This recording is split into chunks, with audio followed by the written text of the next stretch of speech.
Honourable members, shall we pray?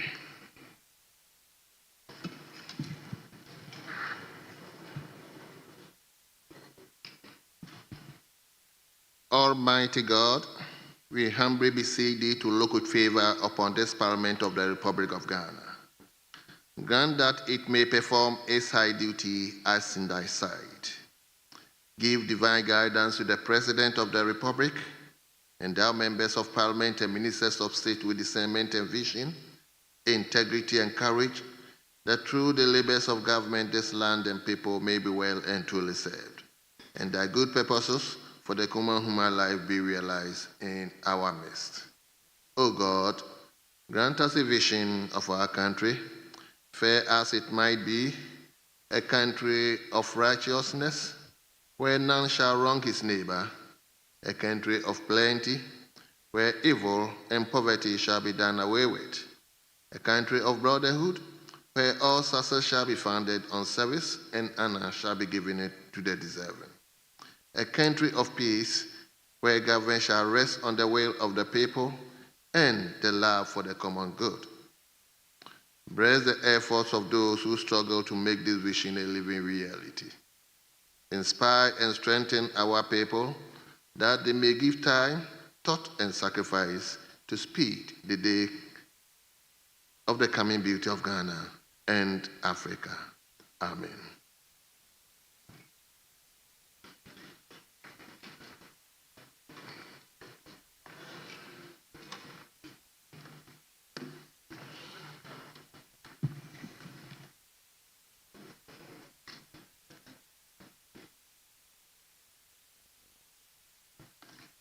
Honourable members, let's turn to item 5. Item 5, collection of votes and proceedings. We start from page 1. Page 2. Page 3. Page 4.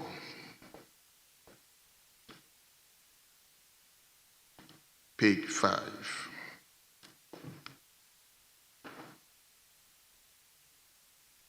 Page 6. Yes, Honourable Member for Kwadaso. Mr. Speaker, under item 3, number 8.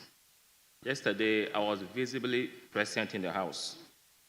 I pray that we delete number 8 and place same under members who were present in the House yesterday. Thank you. Page are you talking about? Page 6, under item 3, number 8. Nyako Kingsley Kwadaso was marked with absent with permission, but I was here yesterday. Very well. Thank you. Table. Please acknowledge the correction. We turn to page 7. Yes, Honourable Member for Afajeto South. Speaker, thank you for the opportunity. May I respectfully invite your judgment in this. Page 7, item 5A. The name of the respected industrialist, Akentin Apia Minka. I think the Apia Minka is hyphenated from all available literature. Again, if the clerks at table could take a look at the Minka, what I've seen so far, there is no H at the end. If that could be looked at and then the needed correction effected. Speaker, thank you. Thank you very much. Table, kindly look at it again and acknowledge the correction if there's a need to do so. Page 8. Yes, Honourable Member for Yendi. Respectfully, Mr. Speaker, page 8, the first line, staff, is misspelled. Very well. Yes, so I believe that was, table kindly take note of it. we turn to page 9. Page 9. Page number 10. Yes, Honorable Professor Nyako. The Speaker, on page 9, at the apex of the page, a small correction. The order of business was varied pursuant to order 67.2 of... Is it page 9 what? Page 9, at the apex of the table, the topmost. The order of business was varied pursuant to order 67.2 of the standing orders. Thank you. This is a manner of correction. Very well. Thank you so much, Professor Kinsonyako. Page 10.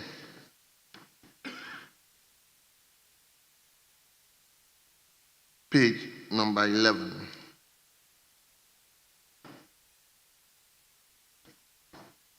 Page 12.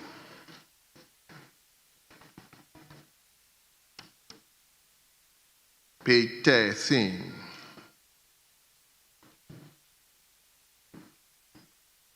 Page 14.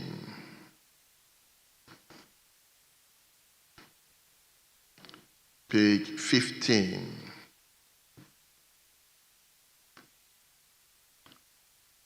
Page 16. Yes, Honorable Member for Fajatu South. Speaker, thank you yet again. Page 16, item 32.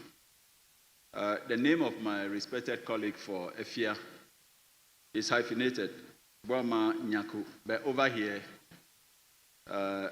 it's been omitted. I know he's here to see it anyway. Thank you, Speaker. So you see that Honorable Member is so diligent. So table kindly acknowledge the correction. Page 17.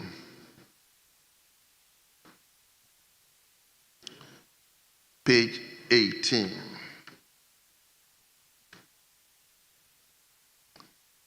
Page number 19. Page 20.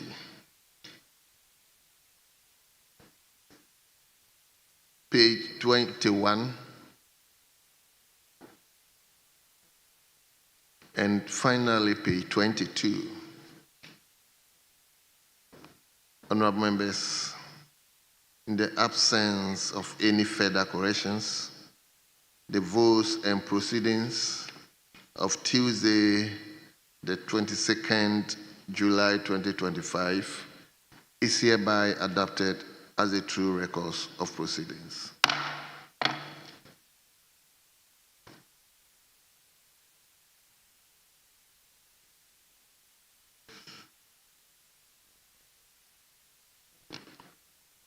Urgent questions. Is the Foreign Affairs Minister not ready in the House? Yes, Honorable Majority Chief. Speaker, I tried this morning to reach the Minister for Foreign Affairs in respect of the urgent questions, but I was not able to. So may we proceed to item number 7, so we deal with the listed questions. In the meantime, I'm sure if he's able to arrive, then we can go back and take the urgent questions. Well, I can even see his staffs at the Speaker's Gallery, so it means he's aware of the urgent questions. Yes, but I wasn't able to. I appreciate where you are coming from. Yes. So we move to the, yes. Speaker, we will support that application as long as it's related to our road minister. But he should not stop pursuing the foreign minister. He said he called him, he couldn't reach him. We can excuse him to go and continue his course. But the road minister, that application is supported fully. We fully support that application. This support is pregnant with. Yes, Honorable Minister for Roads and Highways, may you take the appropriate seat.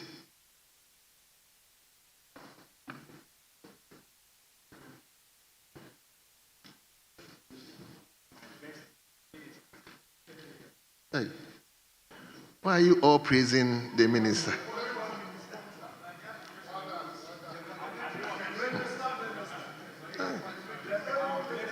Is that going to end up doing the...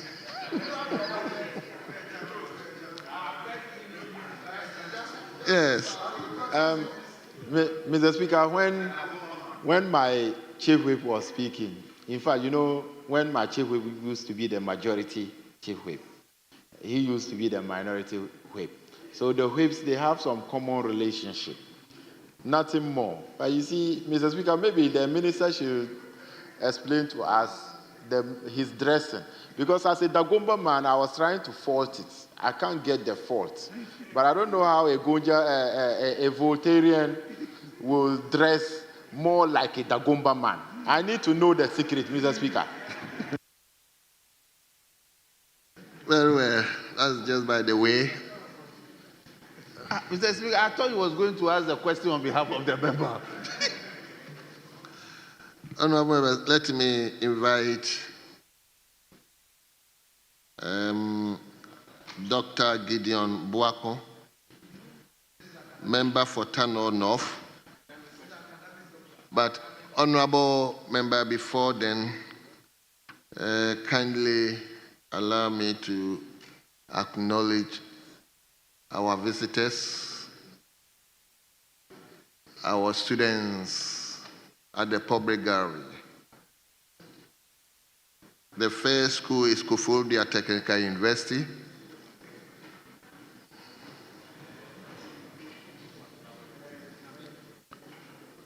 They are being led by Olivia Mbima, who is the administrative assistant, and the school is located in the New Juaben South Constituency. New Juaben South Constituency. Mr. Speaker, the MP has told me, I'm a former student, alumni, so the MP has assured me that he is on his way coming. Before we are done, or before they step out to the minister will be, the MP will be there to receive. So the MP is coming? Yeah, the MP is coming. And you are also a former student? I'm a former student. So together with the MP, you are going to take good care of them? Solid, Mr. Wonderful. Thank you. Thank you. Then the second school is Asantewa Kunedu Academy. Asantewa Kunedu Academy. They are also being led by Eugenia Ankamanin, who is the general manager of the school. And the school is located in the Accra-Kumasi constituency. Accra-Kumasi constituency. I think Honorable Kofi Amankwah is not yet in.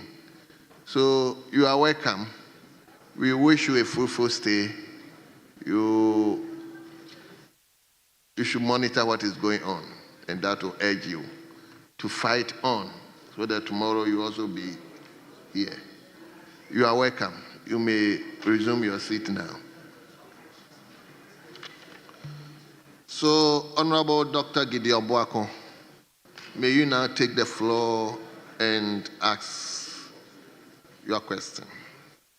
Thank you, Mr. Speaker.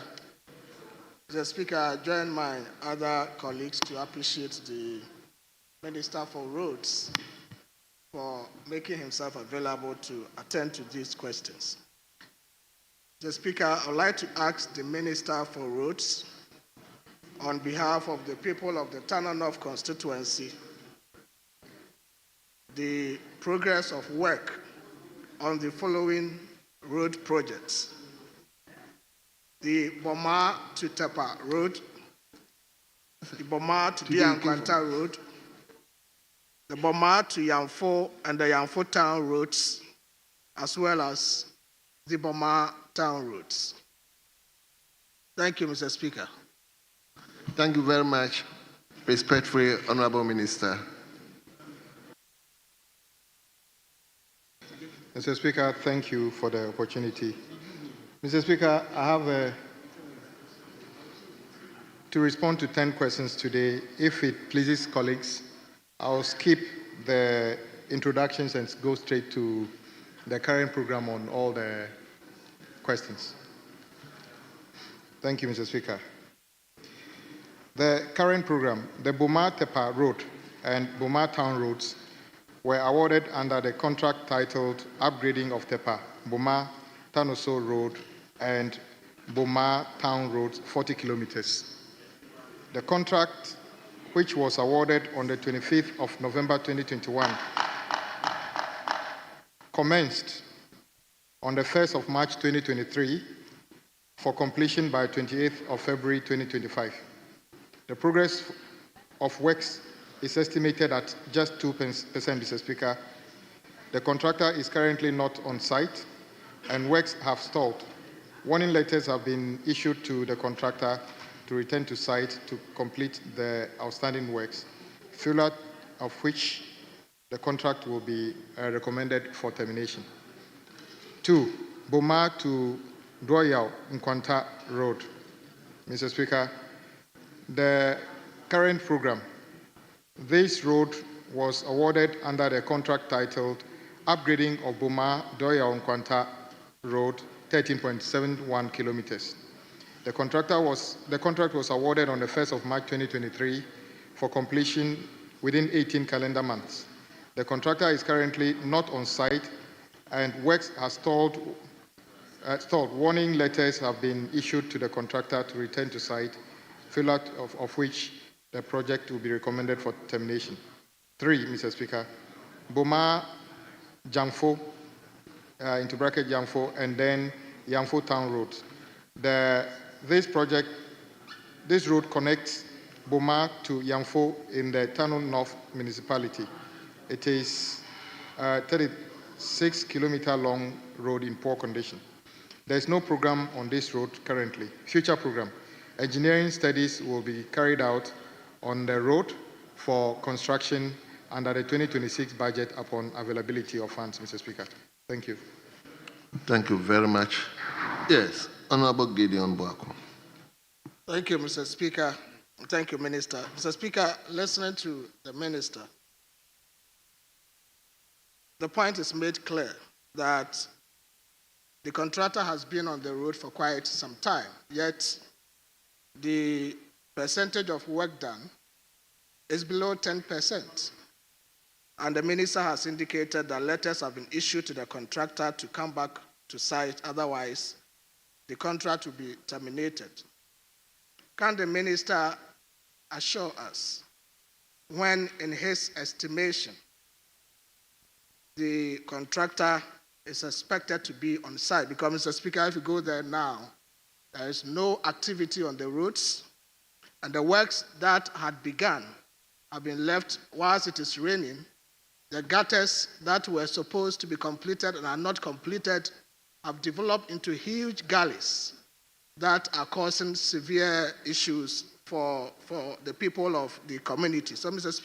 Speaker, I want the Minister to, if possible, give assurance as to when, in his estimation, the contractor can go back to site for works to continue. Thank you. Thank you very much, Honorable Minister.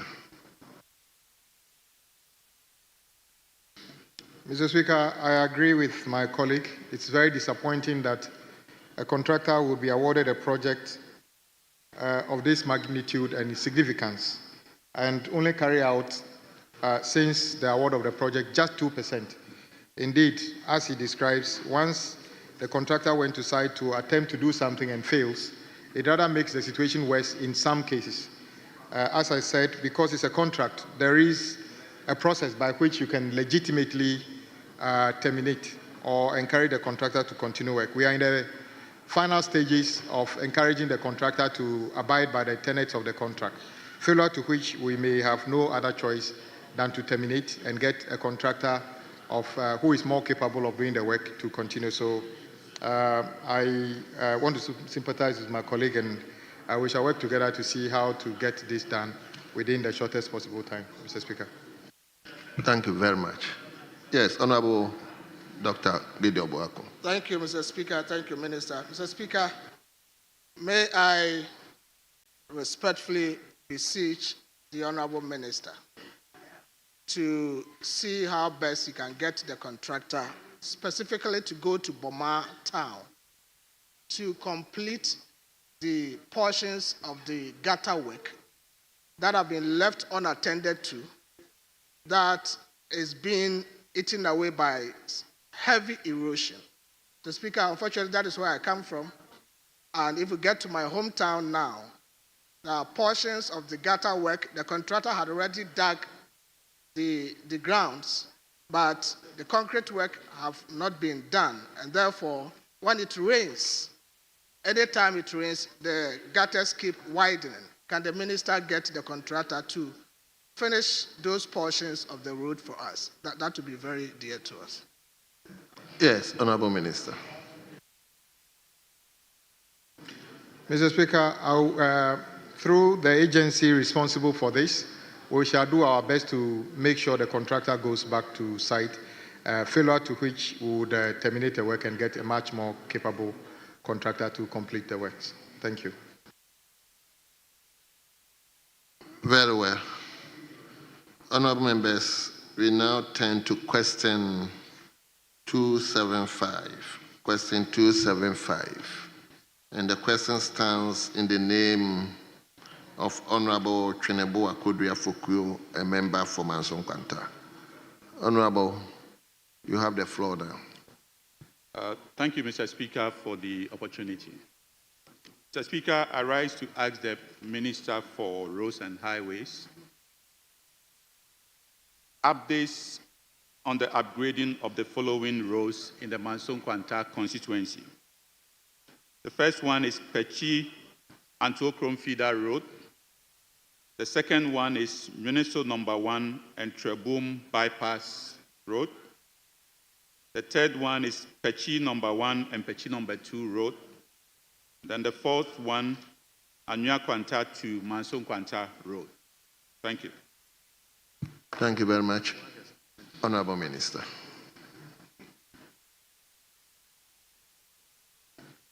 Mr. Speaker, the Pechi Antokrom Feeder Road has been awarded under the project titled Upgrading of Pechi Number 2, Antokrom Feeder Road, 21.3 kilometers. Trede to Pechi Number 2 Link, 2.4 kilometers, and critical access, 0.95 kilometers, total 24.65 kilometers, to bituminous surfacing. The contract commenced on the 8th of July 2024 for completion by 7th of July 2026. The project is currently at 34.08% physical completion. The contractor is currently on site and works are ongoing. 2, Neneso Number 1 and then Trabo Bypass. This project was awarded under the contract titled Rehabilitation of Trabuam Neneso Number 1 Road, kilometer 0 to 16, and Trabuam Road Bypass, 0.9 of a kilometer. The contract, which was awarded on 28th of May 2024, commenced on 28th of June 2024 for completion by 27th of June 2026. The project is currently 18.5% physical completion. The contractor is on site and works are ongoing. Pechi Number 1 and Pechi Number 2, Mr. Speaker. This road has been awarded with a contract titled Upgrading of Pechi Number 1 to Pechi Number 2, 1.4 kilometers feeder road and critical access 1.8 kilometers, total 4.6 to bituminous surfacing. The contract commenced on the 9th of September 2024 for completion by 8th of September 2025. The project is at 20.95 physical completion. The contractor is currently on site and works are ongoing. Then the last one, Mr. Speaker, the Anwian Kwanta to Mansun Kwanta, Abore, and then Eduamasa Road. Mr. Speaker, this has been awarded as an addendum, rehabilitation of Anwian Kwanta to Mim Junction Road, 26.4 kilometers, under the project titled Reconstruction of Anwian Kwanta to Obuasi Road, 30 kilometers, Lot 7. The contract was awarded on the 1st of October 2024 for completion within 48 calendar months.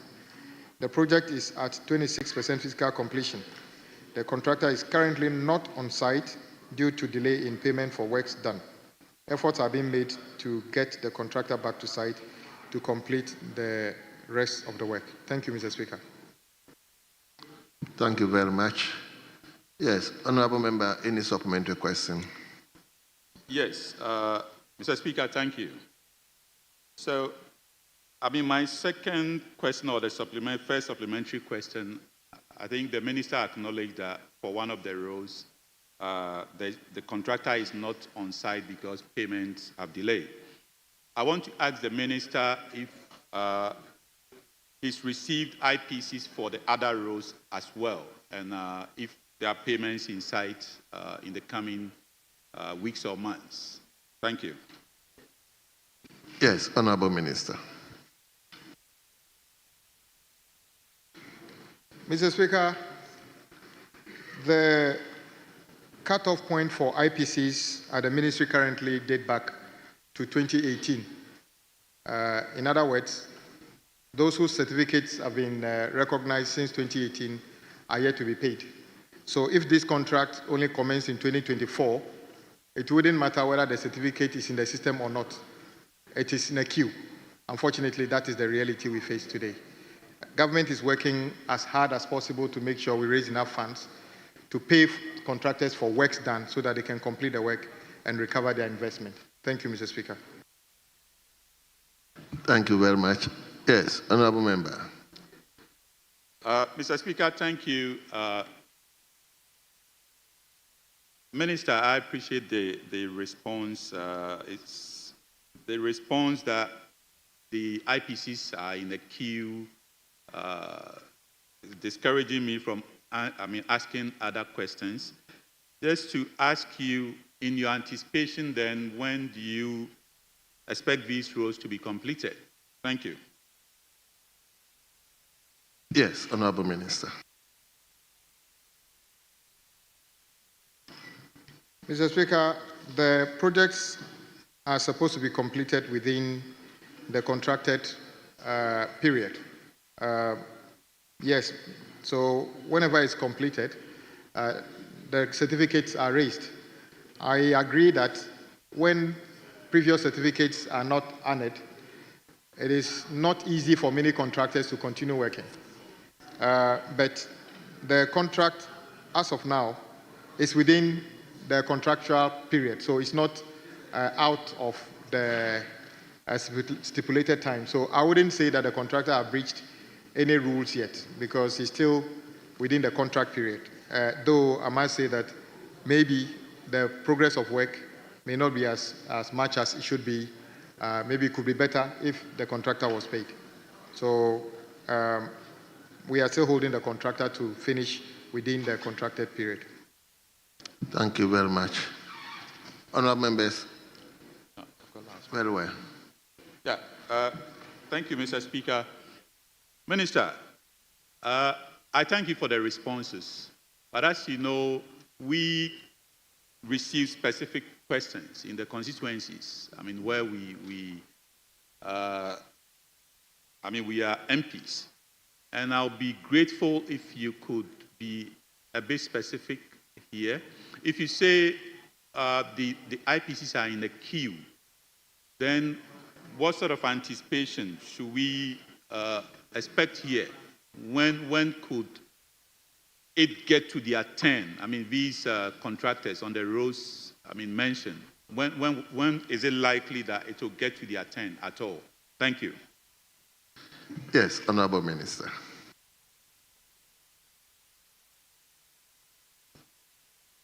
Mr. Speaker, We currently owe GOG component to contractors in excess of 21 billion and road fund component of another 7 billion. The government is in the process of paying part of that as part of the 4 billion the finance minister agreed. As I said, the contracted period is between 2024 and 2026. We shall continue to work towards paying the contractors who have raised IPCs.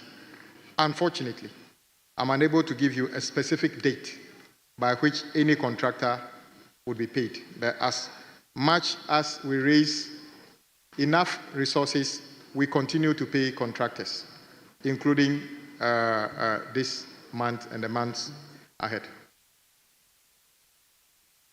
Thank you very much.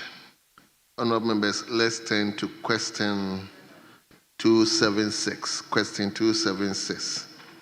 And the question stands in the name of Honourable Richard Kuili, member for Nandom.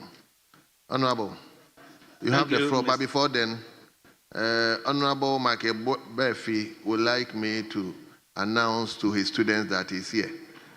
And Honourable Kofi Amankwa-Menu also wants me to announce that he's also here. Yes, Honourable Member, let's hear you. Thank you, Mr. Speaker. Mr. Speaker, I rise to ask the Minister for Roads and Highways when the contractor will return to site to complete the construction of the Kambas Bridge, which was abandoned in October 2004. Respectfully, Honourable Minister.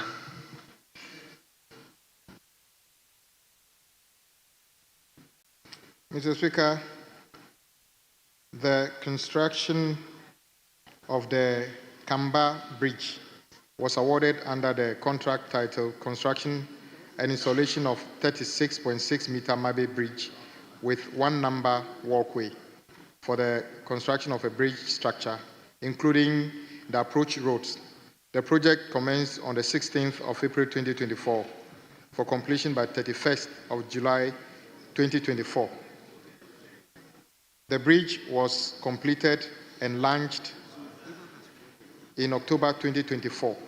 However, the backfilling of the bridge and the construction of the approach roads were awarded as variation to the existing contract titled Upgrading of Hian Isa to Wahabu Road, 9 kilometers, and then from kilometer 9 to 19, and then from there to 62, and Insa Town roads.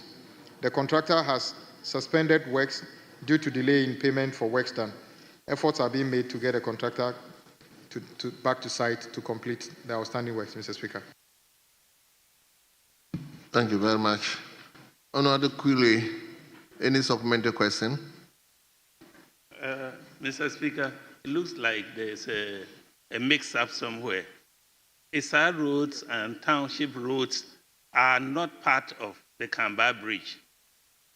So maybe the minister can explain. I think there's a mix-up somewhere. Thank you, Mr. Speaker. Yes, Minister.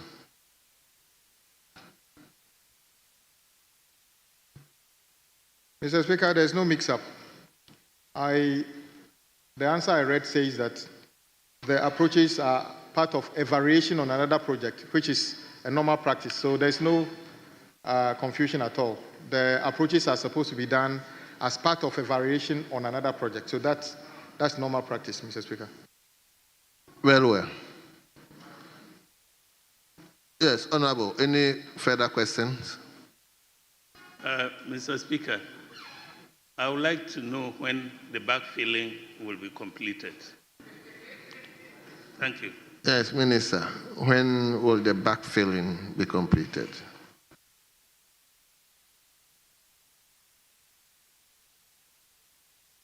Mr. Speaker, we shall continue to work with the contractors to encourage them to return to site and complete the works as scoped in the contract. Thank you, Mr. Speaker. Thank you very much. Yes, let me give you a last lot. Thank you, Mr. Speaker. I don't have any further questions, and I thank the Minister for his answers. Very well. Thank you. So we turn to question 287. 287.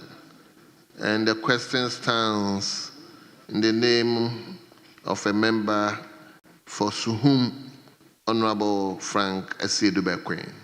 Honorable, you have the floor. Thank you, Mr. Speaker, for the opportunity. And I also join hands with my colleagues to congratulate the Minister for his hard work. I would like to ask the Minister for Roads and Highways when the following roads in the Suhum constituency would be completed. Amenshia, Akrabo, Kukuya, and Mangwasi Road, Akrabo, Nankesi Road, Suhum to Ateibu Road, Ali Teteka Sum to Dokrochoa in the Ayensuano constituency, Krobom to Kokotiesia, Esase to Apuno, and Supresu to Obo Etumpan. Thank you, Mr. Speaker. Yes, Honorable Minister. Thank you, Mr. Speaker. The Mangwasi Kukwa Akorobwa Amanshia Road was awarded under the contract titled Upgrading of Mangwasi Kukwa Akorabwa Manshia 17.6 kilometers. The contract was awarded on the 30th of September 2020 for completion by 5th of July 2022. The overall progress of works is estimated at 66% currently. The contractor is currently not on site and works have stalled due to delay in payment for works done. Efforts are being made to get a contractor back on site to complete the rest of the works, Mr. Speaker. The Akorabua Nankase Road was awarded under the contract titled Upgrading of Akorabo Nankase Road 10 kilometers. The contract was awarded on the 30th of September 2024, completion by 11th of July 2022. The overall progress of work is currently 37%. The contractor is currently not on site, Mr. Speaker, due to delay in payment for works done and certified. The third one, Suhum Atebu Road was awarded under the contract titled Upgrading of Suhum Atebu 17.2 kilometers. The contract was awarded on the 22nd of October 2019 for completion by 14th of April 2021. The overall progress of works is estimated at 7% physical completion. The contractor is currently not on site and works have stalled. Efforts have been made to get a contractor back to site or the work is terminated. Future program. Engineering design studies have, Mr. Speaker, the contract has actually been terminated on this particular project. Future program. The engineering design studies have been carried out on the 17.2 kilometers of road for consideration in the 2026 budget upon availability of funds. Ali Tetekuso Dokrochiwa Road, Mr. Speaker. The Ali Tetekasu Dokrochiwa Road was awarded under the contract titled Upgrading of Ali Tetekasu Dokrochiwa Road. The contract was awarded on 30th of September 2020 for completion on the 12th of April 2022. The contractor is currently not on site and works have stalled. The contract has therefore been terminated. Future program. Engineering design studies have been carried out and on 8.6 kilometers of the road and for consideration in the 2026 budget when funds become available. Mr. Speaker, The Krobum Koko Tiasu Road was awarded under the contract title Rehabilitation of Krobum Koko Tiasu Road, 12.9 kilometers. The contract was awarded on the 10th of September 2020 for completion by 10th of January 2022. The overall progress is 34%. The contractor is currently not on site and works have stalled. The efforts are being made to get a contractor back on site to complete outstanding works. Then Mr. Speaker, Esasi Apo Nuapo No Road. Mr. Speaker, this road was awarded under a contract title Rehabilitation of Asase Apono Apono, 10 kilometers. The contract was awarded on the 10th of September 2020 for completion by 10th of January 2022. The overall progress of work is estimated at 23%. The contractor is currently not on site and works have stalled. Efforts are being made to get the contractor back on site to complete the outstanding works. Mr. Speaker, the last one, which is the Supreso Obo Tumpan Road, was awarded under a contract titled Upgrading of Supreso Obo Tumpan Road, 8.8 kilometers. Contract awarded on the 30th of September 2020 for completion by 11th of July 2022. The overall progress of works is estimated at 46%. The contractor is currently not on site and works have stalled. Efforts are being made to get the contractor back on site to complete outstanding works. Yes. Honorable Queen, any further questions? I think I have to spend time in his office to take him through the pronunciations of my communities.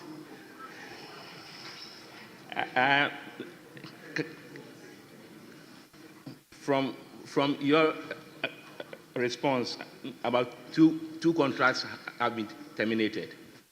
The Ali Titekasum Dokrochiwa Road and Sumhum Atebu Road. Can the minister assure the illustrious sons and daughters of Suhum how soon would these terminated contracts be re-awarded? Because communities that live on the Ali Titekasum Dokrochiwa Road, when it rains, nobody comes to Suhum and nobody can also leave Suhum for these communities. Thank you. Yes, Honorable Minister. Mr. Speaker, in the answer, I've already given the indication that engineering studies and designs have already been done, awaiting consideration within the 2026 budget cycle. Very well. Honorable members, we turn to Honorable. I wouldn't pass on the supplementary question. Come again. Yes, I'm saying I wouldn't pass on this constituency specific. Bear with me. The questions are many. Anyway, let me get, once the constituency is connected, fine. So, thank you, Mr. Speaker. I just wanted to know because the Supreso Obotumpan Road is connected to a place called Nyamikrom, and those contracts were terminated together. I just want to know whether ours too will be re-awarded because he only answered for the Supreso Obotumpan, but it's connected. So I just wanted to know whether when that one is also going to be re-awarded. That's all. Nyamikrom, it is St. James Nyamikrom Supreso Obotumpan. That's the road at 10.6 kilometers. Yes, Minister, if you are minded. Mr. Speaker, my answers were limited to the questions within the colleague who asked the questions constituency. I agree that no constituency is an island on its own. It links with others. Once we terminate contracts, the process that kicks in immediately is to do a reassessment of outstanding works and repackage them, awaiting re-award, and all those will be considered in the 2026 budget window.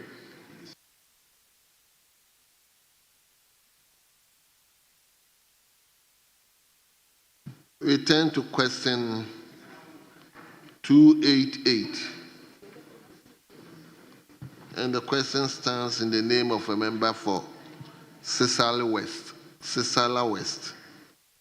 Honorable Mohammed Adams Supalu.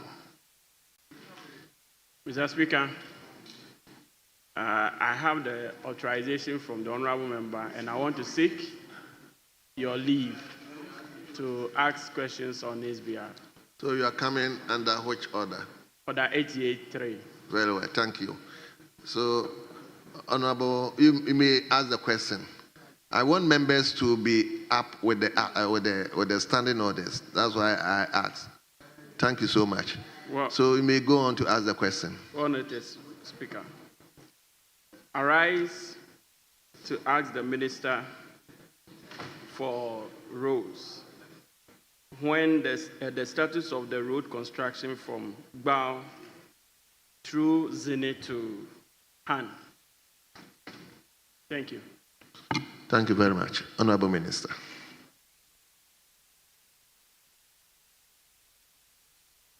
Mr. Speaker, the Gbao Zini to Han Road forms part of Regional Route R184. It is located in Sisala West District of the Upper West Region. It is a gravel road in a poor surface condition. Current program. There is no upgrading or rehabilitation program on this trunk road. However, the road is part of the 2025-2026 routine maintenance works. Future engineering studies and cost estimate will be carried out on the road for consideration in the 2026 budget upon availability of funds. Yes. Honorable, do you have the mandate to ask supplementary question, if any? No, please. Very well. That is okay. Very well. The next.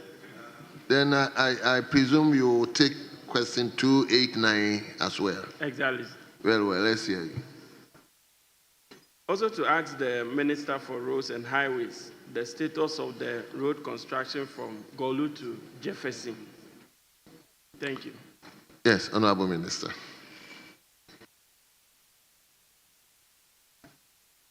Mr. Speaker, the Golu to Jefferson feeder road was awarded under the contract titled Bituminous Surfacing of Golu to Jefferson 25 kilometers. The contract was awarded on the 8th of October 2014 for completion by 17th of November 2016.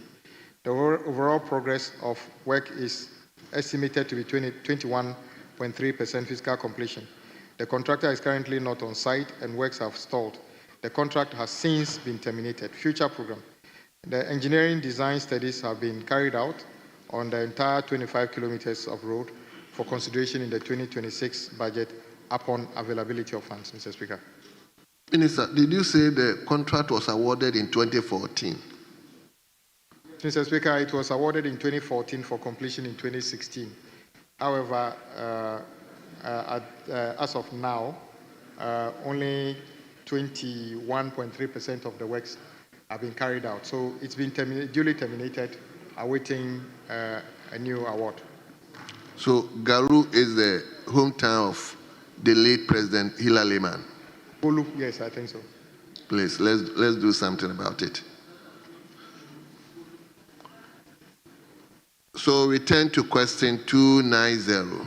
Question 290.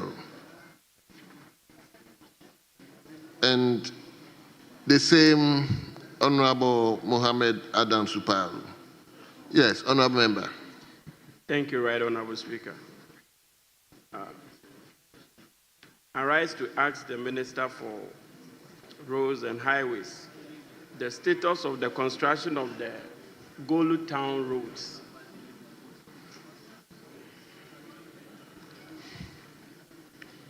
Yes, Minister.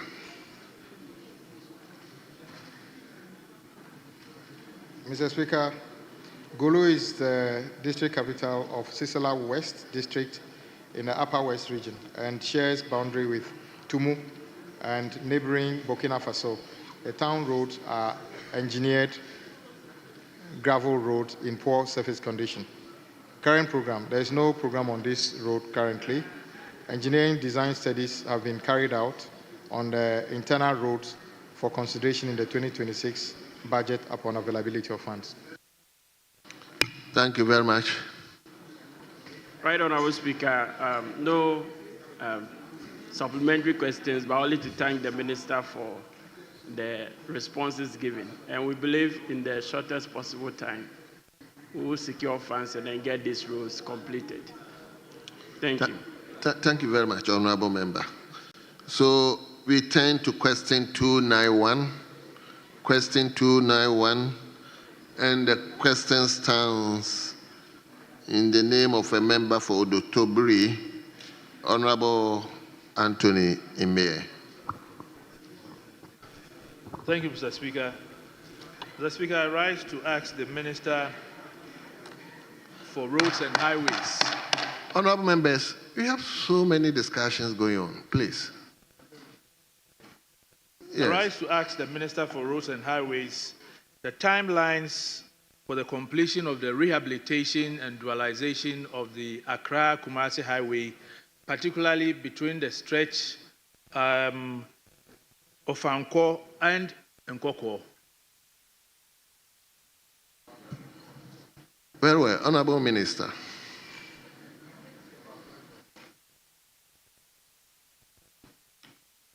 Mr. Speaker, current program.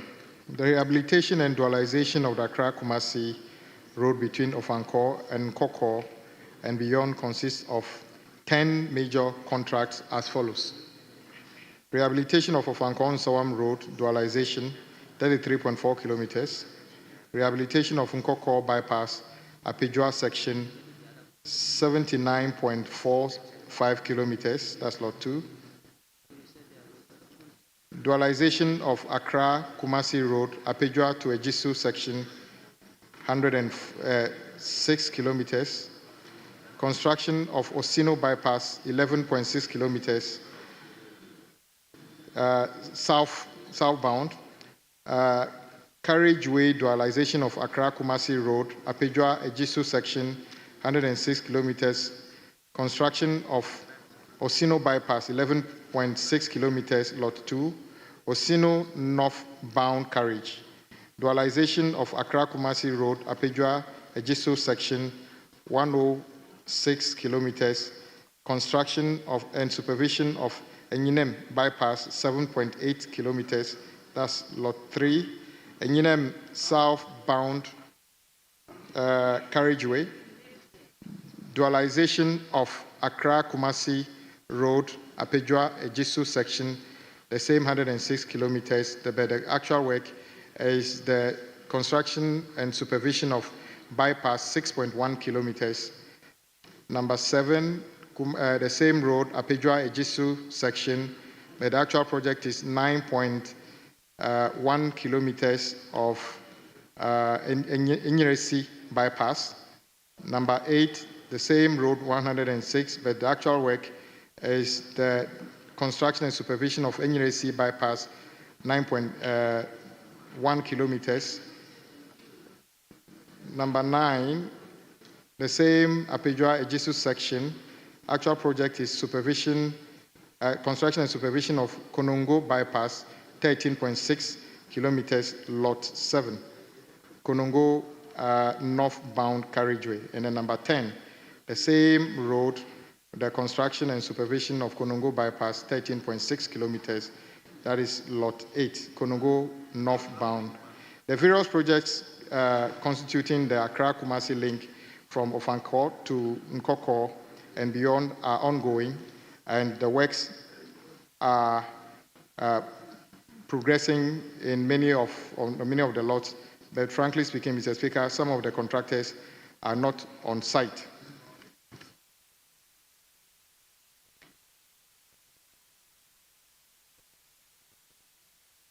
Well. Yes, Honorable Anthony Mayor. Mr. Speaker, I'm grateful. I have a follow-up question.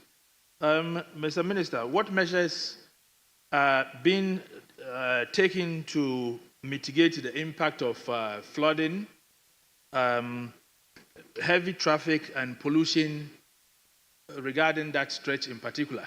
Sometimes you ply that stretch and for 2 hours you are in traffic. It gets so flooded to the extent that only big trucks are able to ply a section of the route, and that is the backdrop against which this question is being asked. Who said that?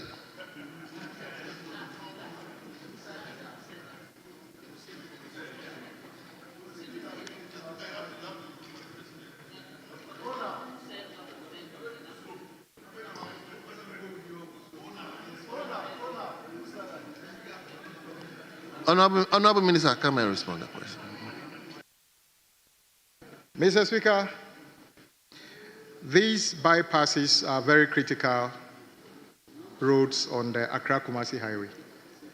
I had an opportunity to comment on the situation on those contracts not too long ago, when I said that at the time of contracting, the total value of this project was 1.9 billion Ghana cedi. And within the shortest possible time, a variation of 1.7 billion was raised, almost 100%. Mr. Speaker, that called for a bit of introspection as to how we got things so wrong in terms of how come we were able to award a project and then we have to double the cost within the shortest possible time. Mr. Speaker, we are still going through that process. And don't forget that what was budgeted for was 1.9 billion. We now need to look for the other 1.7 billion to be able to provide to complete the project. So it's unfortunate that we couldn't complete it, but the problem was the conception and of the whole project. But it's a bypass. The main Accra-Kumasi highway is still there. Yes, I know we need to, it's long overdue, we need to improve the Accra-Kumasi highway because it's without a doubt the most important highway leading from the capital to the second most important city. So, Mr. Speaker, we are working on it, but it's a very challenging situation, finding almost the same amount of money to top up to complete the project. I must say that some of the contractors, at least one of the contractors, has actually fully completed. Unfortunately, the location of the completed one is in the wilderness. It's not connected back to the main road, so it cannot be used. That is how difficult the situation is. Thank you. So, Honorable Minister, how do you relate the dualization of Accra-Kumasi Road to the recently announced by the President that he's going to do 6 lane to Kumasi and back? I don't know how you can relate that one to. Mr. Speaker, I wouldn't fault you for trying to participate. After all, you are a member of Parliament. What the President has promised is a completely new thing. We are not intending to improve the existing carriageway. We are building a brand new road in Greenfield. And Mr. Speaker, I will be seeking approval for the consultancy to carry out the feasibility, design, and costing of that by the end of the week. And so, you just wait for the finance minister to give you more. You'll be amazed at what he'll be saying. It's just a teaser for tomorrow. Thank you very much. I think all the MPs in the northern sector, you are all interested in this. So I'll give Honorable Nandom. Let me hear you. Thank you, Right Honorable Speaker. Mr. Speaker, I want to find out from the Minister that is it possible that under the road engineering, such a variation can occur? Because you said the variation is almost 100%. So I'm just trying to find out from you that is it possible that such a thing can happen? That's just my question. Yes, Honorable Minister. Mr. Speaker, variations are nothing new on projects of that scale. It is the size of the variation that is worrying. If the variations, indeed, our laws allow for up to 10-15% variation on projects. But when the variation is 100%, what it means is that something fundamentally went wrong in putting the project together. And it's a lesson for all of us because, as I said, that road project is still very critical and we need to complete it. So no one is saying that anybody did anything wrong, but it is not very usual that you start a project and then get 100% variation. I'll come to you, Chairman. Let me deal with Professor Kinsenyako. Mr. Speaker, thanks for the opportunity to ask a follow-up question. Mr. Speaker, looking at the importance of that stretch, I'd like to find out from my respected friend, the Honorable Minister, if he has had discussions with the Minister for Finance to prioritize this stretch for completion. And if he has not done that, will he be kind enough to engage him on this? So that if possible, there could be some space within the media budget that is going to be presented to us tomorrow. Thank you, Mr. Speaker. Yes, Honorable Minister. Mr. Speaker, President Mahama has already directed that all those major projects that are stalled now be taken on. So as I speak to you, the Ofankor project which are stalled will now be part of a new package so that we can continue the Kaswa Road and everything. As I said, the difficulty about the bypasses on the Accra-Kumasi highway is simply because the size of the variation calls for much more detailed work. Ofankor and Nsawam ones are straightforward, so we just repackage them for continuation. These ones have got fundamental problems that needed to be dealt with. So we are already taking on or prioritizing stalled projects for continuation. This is an outlier and needed to be treated differently.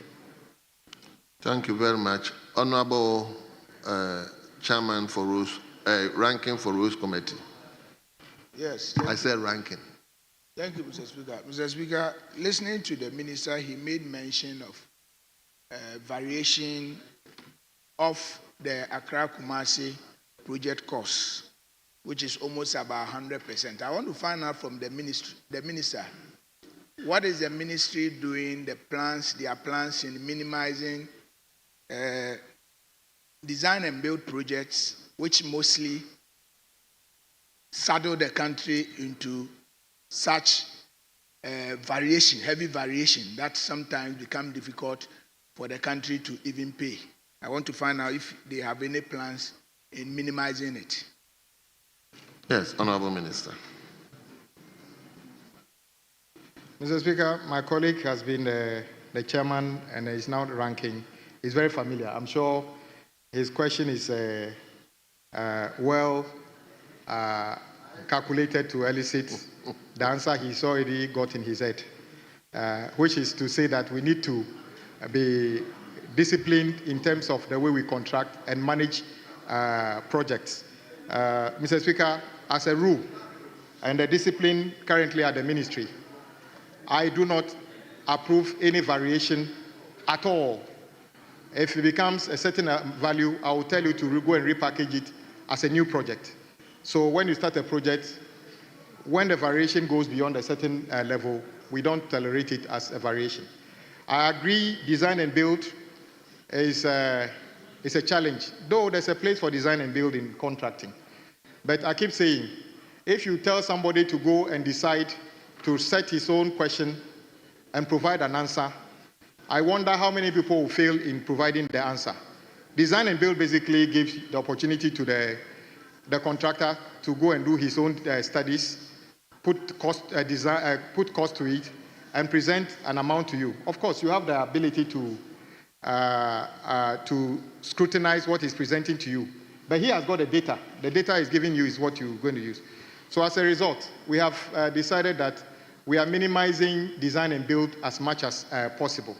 You will notice when the big push project starts that almost all of them would be designs or studies done by the ministry itself, and maybe only a handful will be designed and built simply because the expertise and the time required to carry out those designs would delay the project. Those are the only ones. And indeed, that is what the law allows us to do. When it becomes difficult or time would not permit us. But when we have time to do things, it doesn't add up to make a feeder road project design and build. An ordinary road going between two district capitals, design and build. What is the complexity about that? That we have to contract and pay somebody for the design. Because design and build basically means that sometimes 10%, 20% extra cost for design. Mr. Speaker, it's a way of cutting down cost of road projects, and we hope that it becomes a culture we all learn to minimize cost. Thank you very much. I'll take the last one from. Thank you, Mr. Speaker, for this opportunity. Mr. Speaker, the question put to the minister was on timelines. If I may refer, we wanted to find out the timeline for the completion of the rehabilitation. But in the minister's answer, I did not hear the timeline. So if the minister could let us know the timelines. Thank you very much. Thank you, Mr. Speaker. My response was that because this is particularly an outlier in terms of, in the scheme of variations, we are still looking at the reasons we've arrived at that and actually prepare a new budget because we need to double the budget for that. So as soon as that process is completed, the contractors may move back to site. Mr. Speaker, you'll be surprised that the monies made available in the budget for some of these has been exhausted. Some contractors actually have drawn down almost 90-95% of what was allocated to them because they've carried out work up to that. However, what they've drawn down ends up being only half of what the project is currently valued at. So we need to make a new allowance to make for the shortfall in budget. Return to question.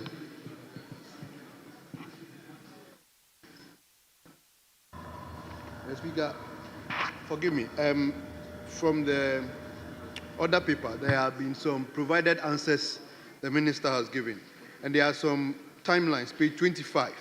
I want to ask if the timelines provided here are something we should go by or for the purposes of answer, because I believe the road minister have been reading from the various answers. And I want to know if the timelines that have been provided. Example, number 2, rehabilitation of Nkoko bypass, Apeja section, 79.45 kilometers lot. You'll see that the date of commence is there and the date of completion is 26 February 2027. It follows like that, the dualization of Accra Road, Ejuso and all that. I want to find out if these dates are true or correct by the minister. Yes, Honorable Minister. Mr. Speaker, yes, the honorable member is right.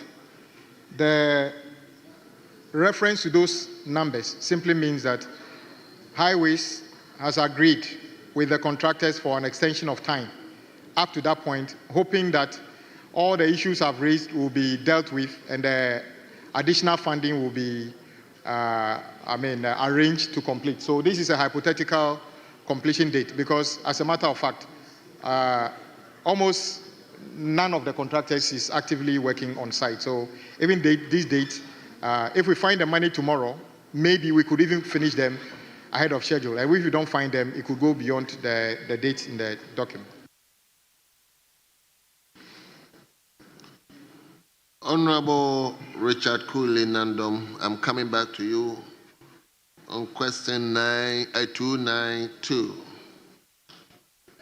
Thank you, Right Honorable Speaker. Mr. Speaker, I rise to ask the Minister for Roads and Highways the steps being taken to commence the construction of the Nandom-Ko-Dongwene Road. Thank you. Yes, Minister.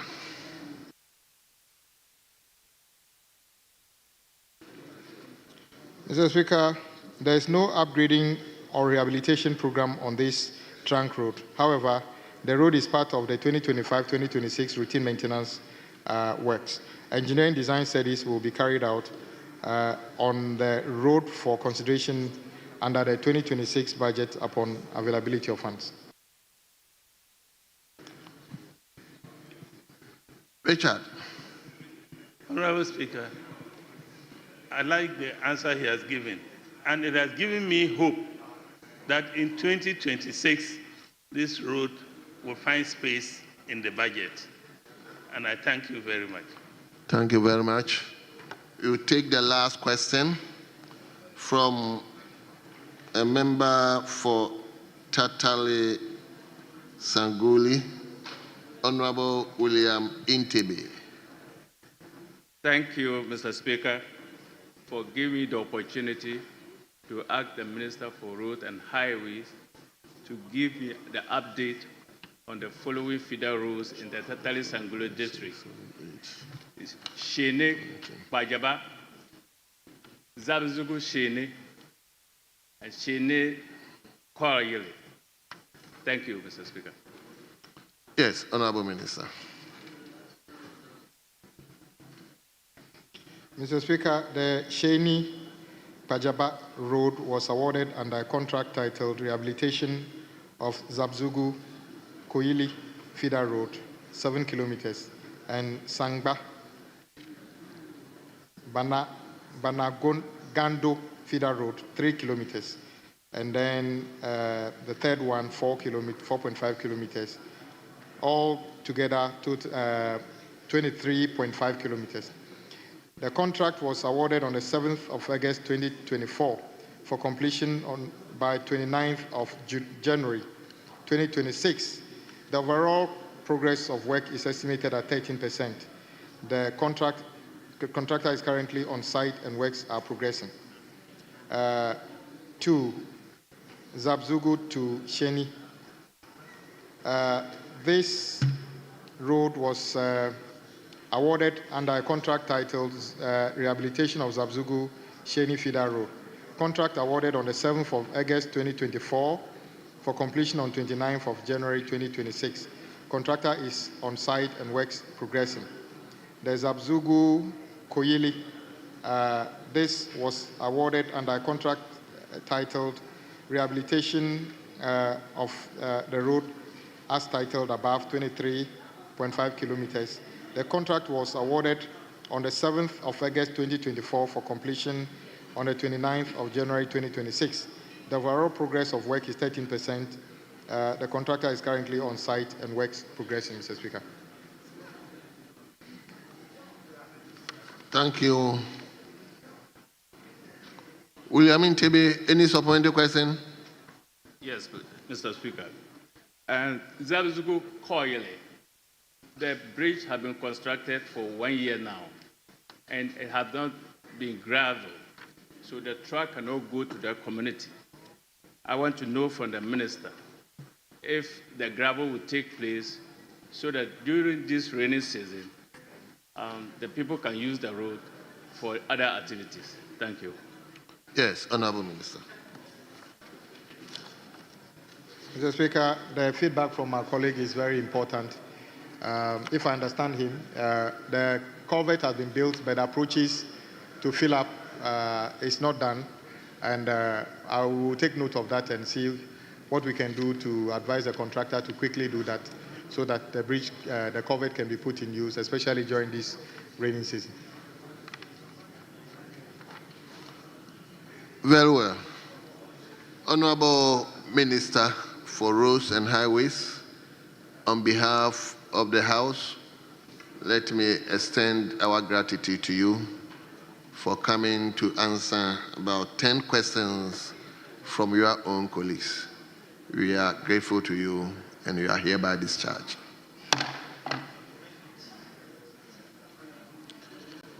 Let me now invite the Minister for Foreign Affairs to take the appropriate seat.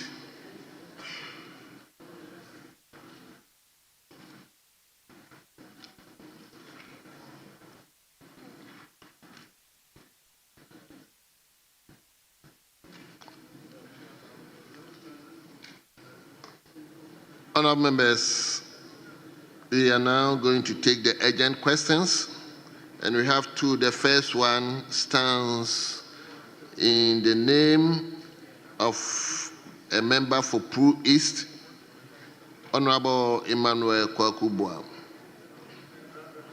Yes, Honourable, the Minister is here for your urgent question. Thank you, Right Honourable Speaker. I rise to ask the Minister for Foreign Affairs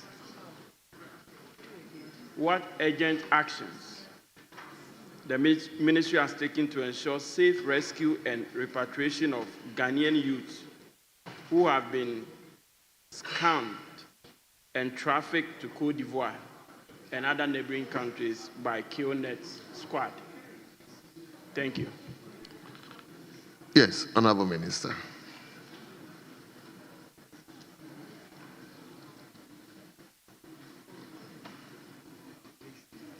I'm grateful to you, Mr. Speaker. Mr. Speaker, in recent years, a significant number of vulnerable Ghanaians, particularly the youth, have fallen victim to the increasing activities of cross-border fraudulent syndicates operating in some African countries, including Côte d'Ivoire, under the banner of QuestNet International, popularly known as QNet. The syndicates taking advantage of Ghanaian nationals mostly comprise fellow Ghanaians who lure unsuspecting compatriots to supposed transit countries in West Africa. These countries include Côte d'Ivoire, Nigeria, Togo, Benin, and others, under the pretext of facilitating their further travel to France or other destinations in Europe or elsewhere for paid jobs. The traffickers entice the victims to travel to the supposed transit countries for the processing of their visas, as the procedure takes longer to complete in Ghana.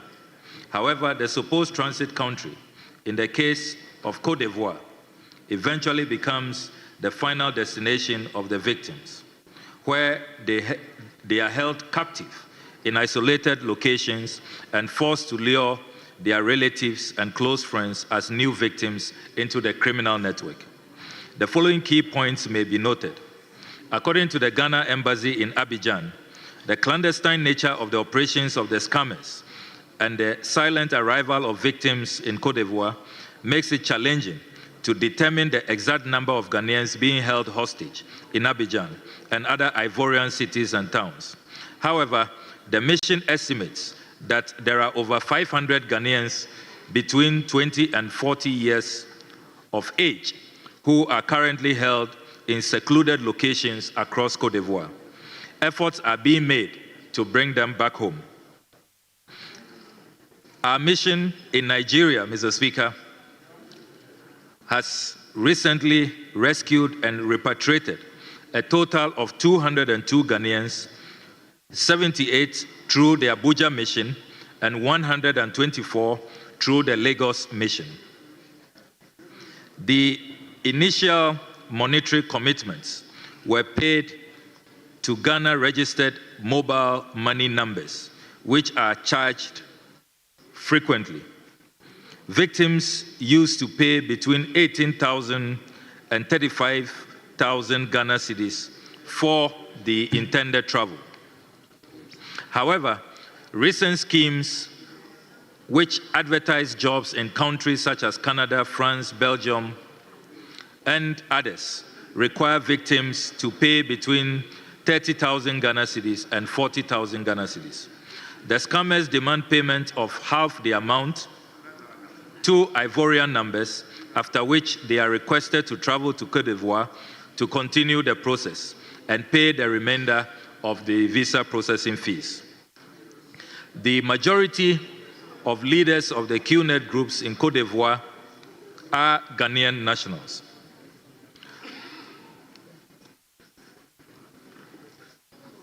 So, Mr. Speaker, our analysis so far indicate that communities in Côte d'Ivoire identified as QNet hotspots include the following: Bonduku, Abenguru, and Agnebelukru. In the eastern part, I hope I have done my best. These are difficult names. Largely located in the eastern part of the country. On the southern part, Mr. Speaker, communities in Dabu, Jackerville, Songon, and in Jem are also being monitored closely, where we suspect that a considerable number of our youth are being kept. We are also, Mr. Speaker, keeping an eye on Kumasi, Yupugon, Ajami, and Bingaville, all in the Abidjan district. Yamoussoukro and Dimpogro in the central part of the country, and Isia, Daloa, Gagnoa, and Man in the western part of Côte d'Ivoire are the trouble hotspots our mission in Abidjan has identified so far. The actions we have taken, Mr. Speaker, so far include collaborating with relevant Ghanaian and Ivorian authorities, not leaving out Interpol and the ministries of foreign affairs in the affected countries, in the case of Côte d'Ivoire and in the case of Nigeria. We continue to take measures to address this challenge with the objective of raising public awareness, bringing the traffickers to justice, and facilitating the return of the victims to Ghana. Rescue and repatriation of victims and prosecution of traffickers.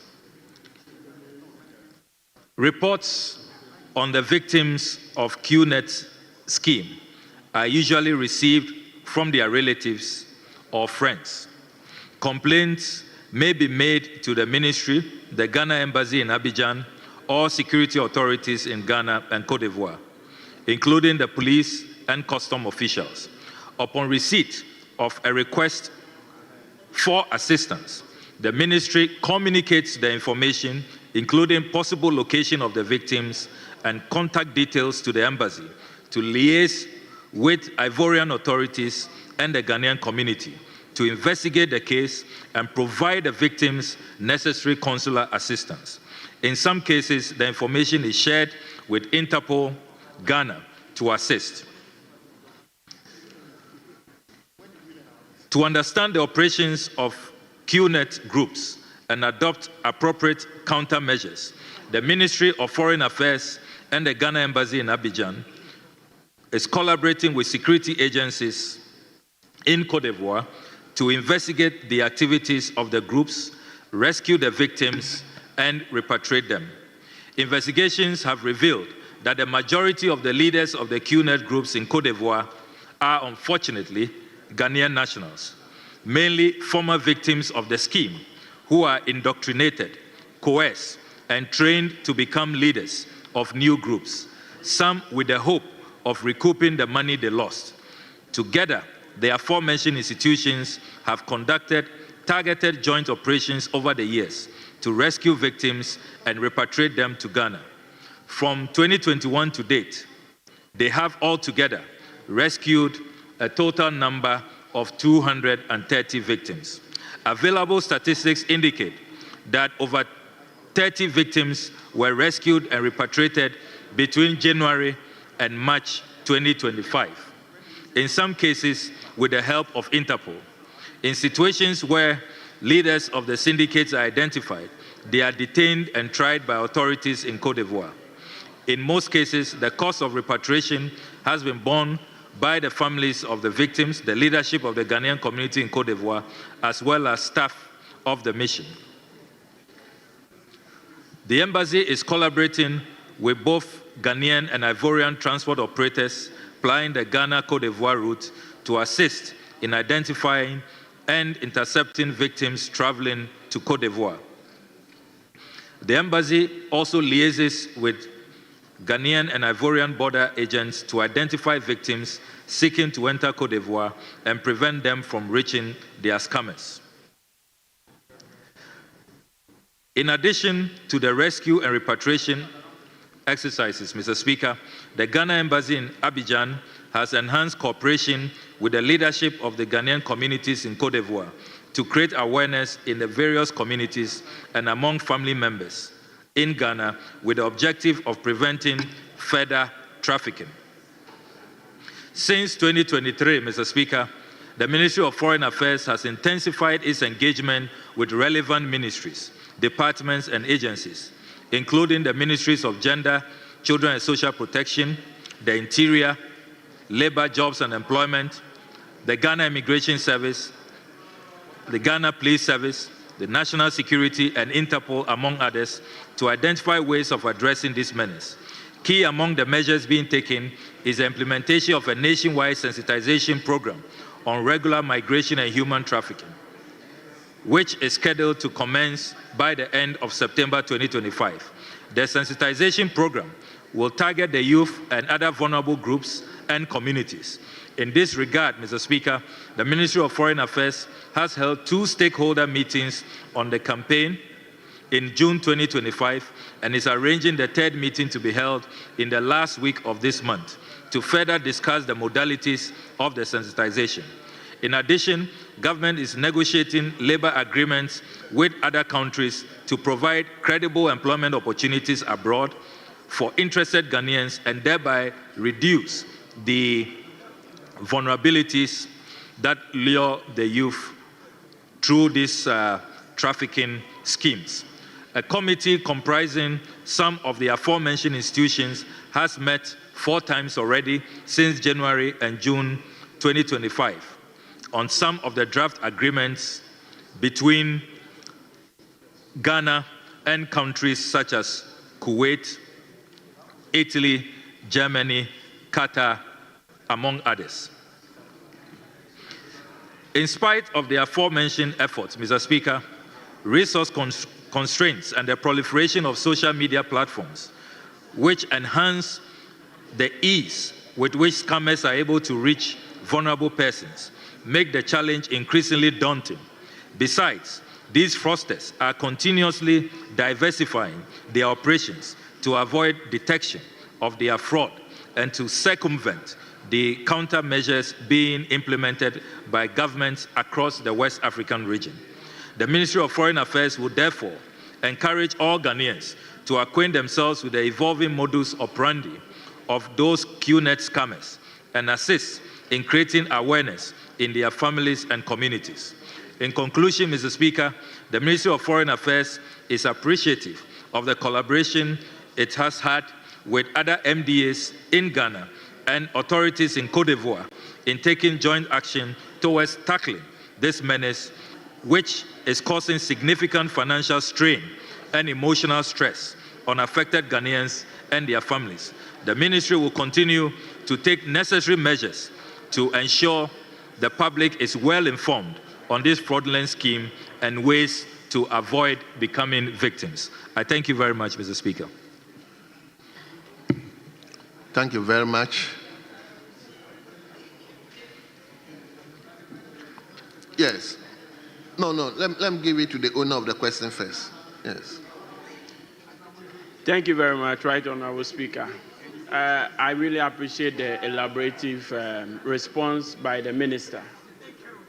But, Minister, it will interest you to know, in my constituency, I have about 30 young men and women who are falling victim to this. As you said in your response, mostly this scheme, the report comes from the family, because when the young men and women fall victims to this, they do not have access for you to even get in touch with the families or any other person. Since we've identified some of the areas within Côte d'Ivoire where most of these issues happen, would you consider another extensive collaboration with them and see how we can raid those areas, targeted areas, so we can get victims out of these? As I speak to you, a teacher who is gainfully employed had to be lured to sell his house and then gather monies from family members. And as I speak to you, he's part of these people who cannot be found. The issue is we don't even know whether some of these people are alive or they are dead. So it is an urgent call on us as a country to make sure we get this. So, Minister, I still want to know how we can get these things done and see whether we can get our people back in the country. Thank you. Minister, did you hear the question? Okay, that's fine.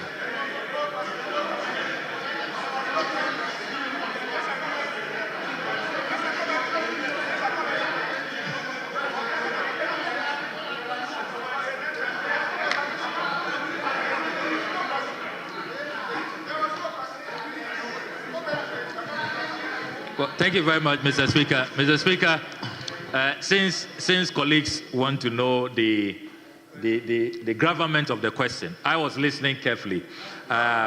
He is asking if we intend to further collaborate with the security authorities in Côte d'Ivoire to rescue Ghanaians who remain missing. He talks about a teacher in his constituency who is amongst the victims. Let me use this opportunity, and I'll urge colleagues in this House to all join hands with us at the Ministry of Foreign Affairs to educate our citizenry. I mean, why sell your house, sell other properties, go for loans to give money to these scammers only to end up not only being defrauded, but you are now having to face a situation of kidnapping where your family, your member of parliament, your chiefs, nobody knows where you are and you cannot be located. And it imposes a lot of stress, financial burden on the ministry, on our missions abroad in carrying out these operations to locate you. We want to urge Ghanaians to avoid irregular migration. All of these schemes, if you want to travel, please deal with embassies directly. Either you are going online or you are proceeding to the embassy following the processes that they have outlined, depending on the country in issue. So, Mr. Speaker, we really have to intensify public education and public awareness. I would also especially want to appeal to the NCC, the National Commission on Civic Education, to assist us to educate our compatriots to stay away from these schemes. Nobody can help you travel abroad if the person is not a recognized embassy official working in a consular department that issues visas. So deal directly with the embassies and high commissions.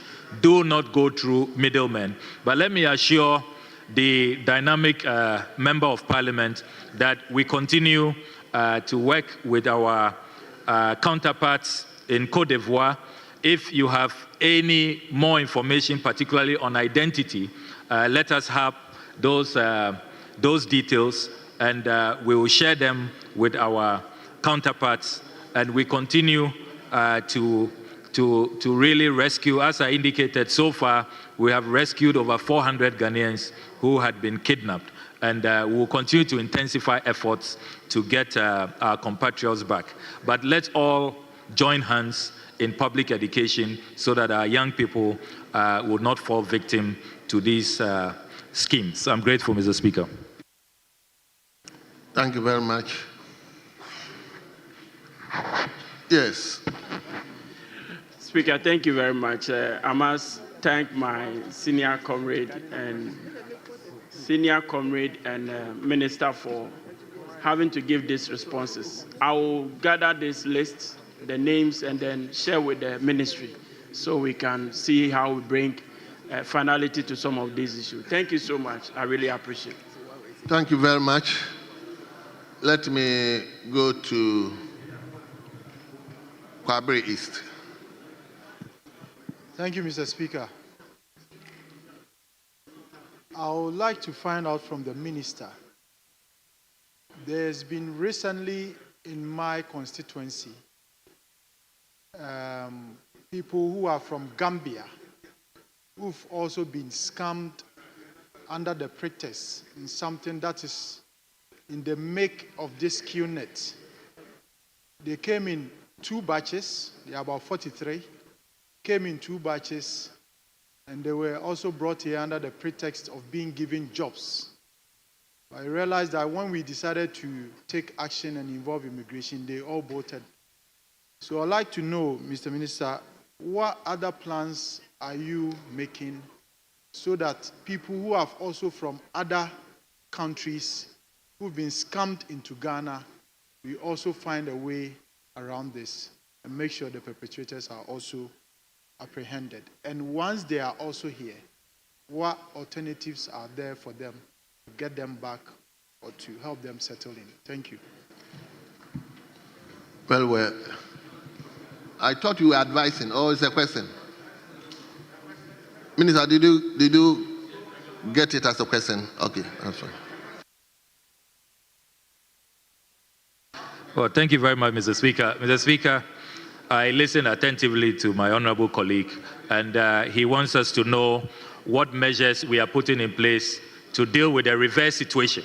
Those who are scamming others, particularly in the West African region, and are transiting through Ghana. We are conscious of that development. It's a two-way affair. These QNet and other scammers are not only sending Ghanaians to neighboring countries, but the reverse is also true, and I can confirm that. We are working, as I said, in a collaborative effort. So we have Interpol, we have within Ghana, the Immigration Service, National Security, we have a standing committee that is meeting regularly. As I indicated, this year we have held 4 meetings already, and we are really assessing the situation.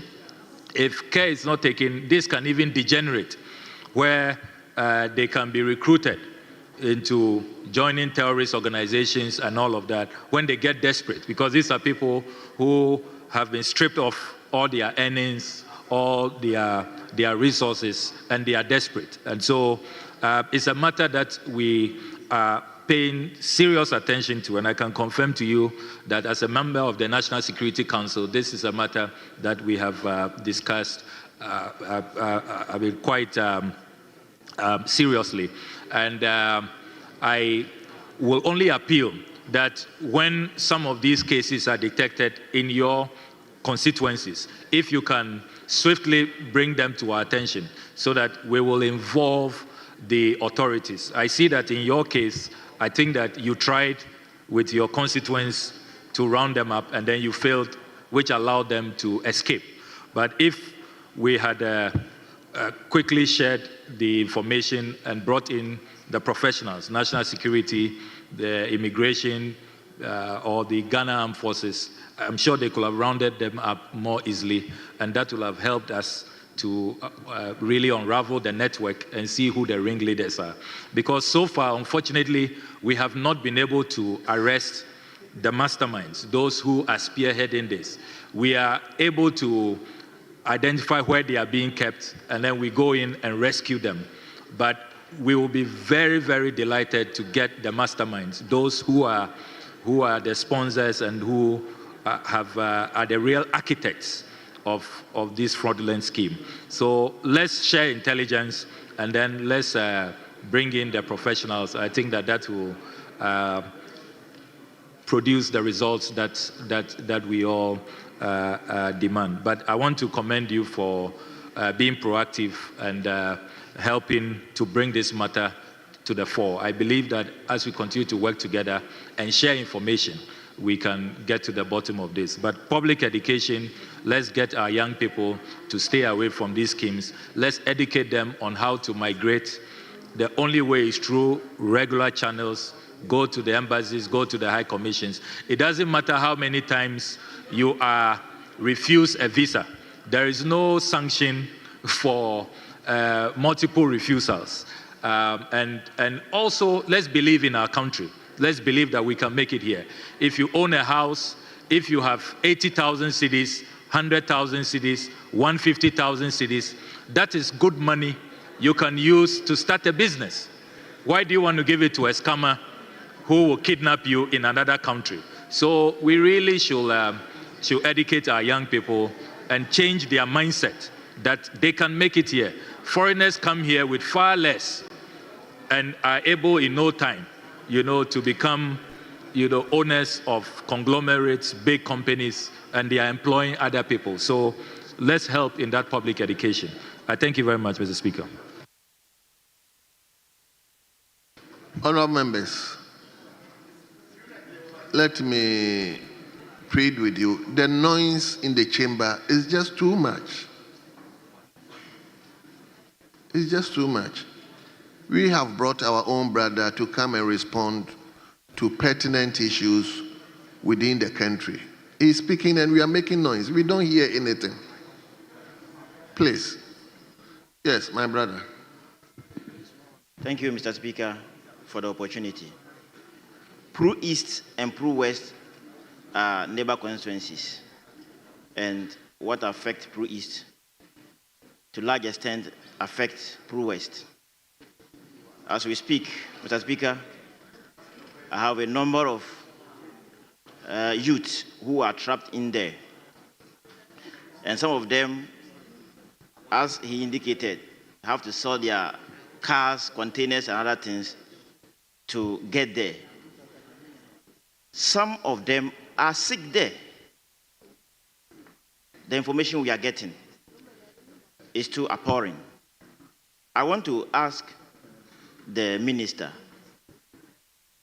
can he consider establishing an office desk where he can receive complaints from the affected victims' relatives?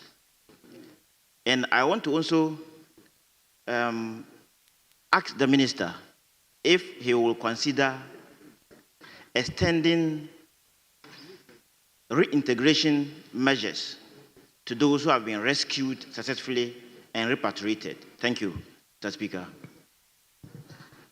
Thank you very much, Honourable Minister.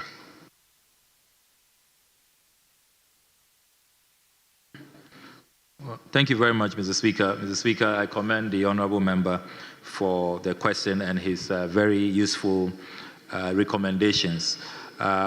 Safe to assure the honourable member that all the recommendations he has made are existing. Let me use this opportunity to confirm that at the ministry we have a department that specializes in these matters. We call the department COHAB, the Consular and Humanitarian Affairs Bureau. And Ghanaians are free to walk to the ministry at any time. I'll put out the contact numbers, the emails. We have a very active public affairs bureau as well, which interfaces with the general public. But please know that we have officials, well-trained, experts in these matters who are well-honed in their skills in helping to detect these matters. And you are free and welcome at any time. If you're a parent, a guardian, a friend who has information, please contact either our Information and Public Affairs Bureau or the Consular and Humanitarian Affairs Bureau, and we will act promptly. On the matter of integration support, I can confirm to you that all of these people we rescue, we do not only bring them home without any integration mechanism. We offer them counseling. The recent group we brought in from Nigeria, we offered them counseling services. We supported them to make sure that they are in the right psychological frame, because these are people who are traumatized. Some of them are assaulted, starved, and all of that. And we cannot just watch and leave them in that state. So we are doing a lot of reintegration. We are working with our partners, the IOM and the NADMO, and when they come, we attend to them psychological and also some stipends. That is why, Mr. Speaker, we continue to urge this House to support our efforts to establish the consular fund so that there will be funding available at all times to assist us in these efforts. But, Mr. Speaker, finally, I want to pay glowing tribute to our Foreign Service officials across the continent in particular. A lot of them use their own resources. They make contributions when they run out of budget because of the numbers involved to support the rescue effort, to help our compatriots get some food, hotel accommodation and all of that before they arrive in Ghana. And I really want to doff my hat and celebrate our Foreign Service officials for the incredible sacrifices and patriotism that they continue to demonstrate across our missions in helping us to rescue our fellow compatriots. I think they are the unsung heroes in this matter, and we have not celebrated them enough. So, Mr. Speaker, I thank you for the opportunity. Thank you very much. Yes. Let me call our brother who used to work at the Foreign Affairs, Honorable Oredu. Right, Honorable Speaker. Thank you for the opportunity. Mr. Speaker, I want to ask the Honorable Foreign Minister what measures he's put in place to ensure that these officers that he spoke about are reimbursed for the cost of repatriation. Honorable Minister, you know that these officers complain about their remuneration, their allowances, and whatnot. So if you've paid this glowing tribute to them, I thought that being your responsibility as a minister and as a ministry to ensure that the missions do have enough resources to cater for these repatriation costs, you will do the needful by at least letting us know the plans you've put in place to reimburse them for these efforts. Thank you, Mr. Speaker. Yes, Honorable Minister.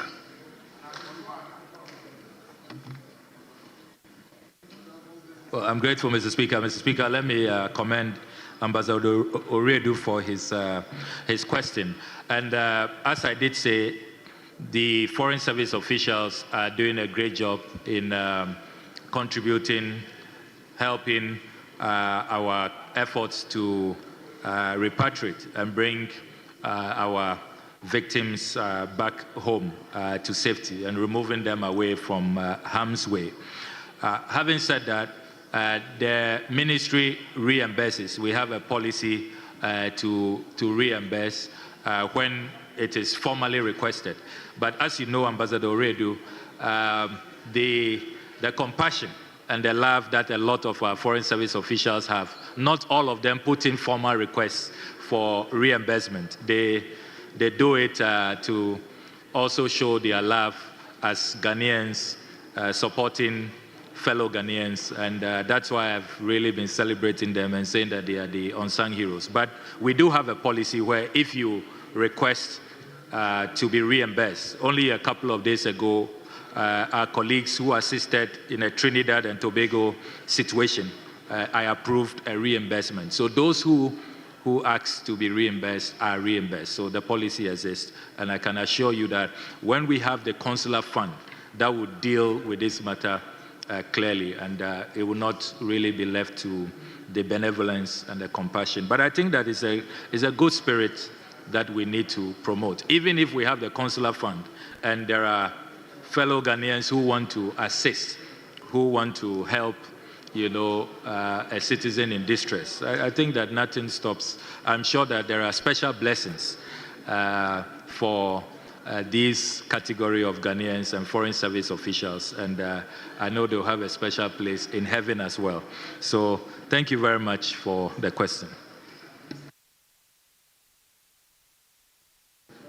So, Honorable Samuel. Mr. Speaker, I would like the Honorable Foreign Minister to also take note that beyond the trafficking aspect of this whole thing, is an international visa fraud syndicate where you have these fraudsters exploiting the calendar dates as far as the U.S. consular and date services are concerned. So you have them sometimes, Mr. Minister, telling you we can get you a date in Ivory Coast, in Benin, in Togo, in Cote d'Ivoire. So some of these people out of desperation, because if you have businessmen who like to travel for business and all, and they try a date today on the US calendar portal, they get 2028, 2026. So maybe beyond that, I would like to know the steps the ministry is taking to engage the US Embassy and their consular services to find out what we can do to help address the gaps that these scammers are exploiting. Thank you, Mr. Speaker. Thank you very much, Honorable Minister.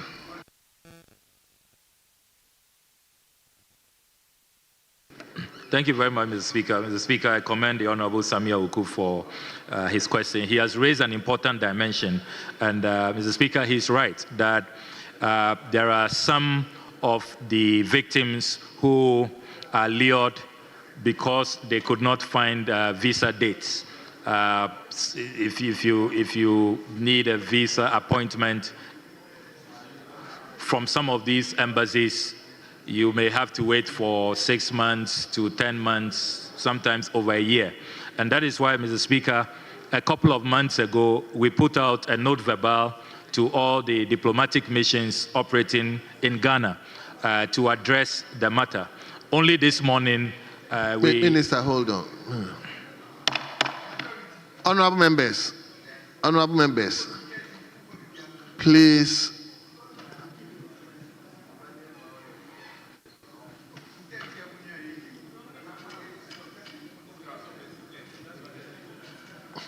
Yes, Minister, go on. Thank you very much, Mr. Speaker. Yeah, Mr. Speaker, I was making the point that we have issued a note verbal to all the diplomatic missions to address that challenge. It's not only with the United States. We've received petitions from a considerable number of countries. Only this morning, when I received the open letters of the new German ambassador to Ghana, I made that point because reports are coming in from those who want visa appointments to go to Germany. So we have reiterated our demand that they need to address that bottleneck and open up the space so that those who require visa appointments can have them. It's their right. I will emphasize that the embassies reserve the right to decide who they will grant a visa. That one is their sovereign right. We are not, as a house or as a ministry of foreign affairs, going to dictate to them who they admit into their country.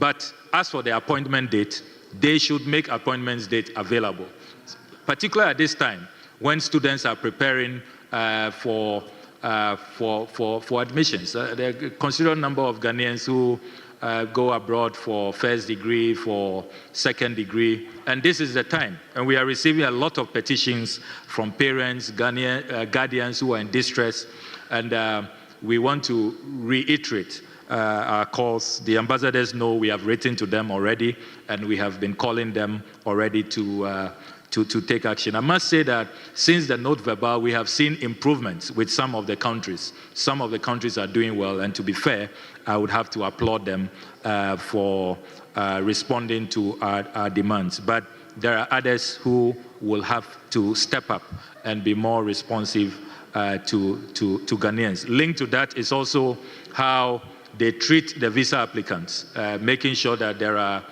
congenial environments where they can sit and wait to be interviewed, so that they are not just left under the vagaries of the weather, left at the mercy of the vagaries of the weather. So, Mr. Speaker, these are matters that the ministry is taking very seriously, and I'm very certain that in the next few days we shall all see an improvement, because we have received assurances from the heads of mission that they will take action as we have requested. Thank you, Mr. Speaker. Thank you.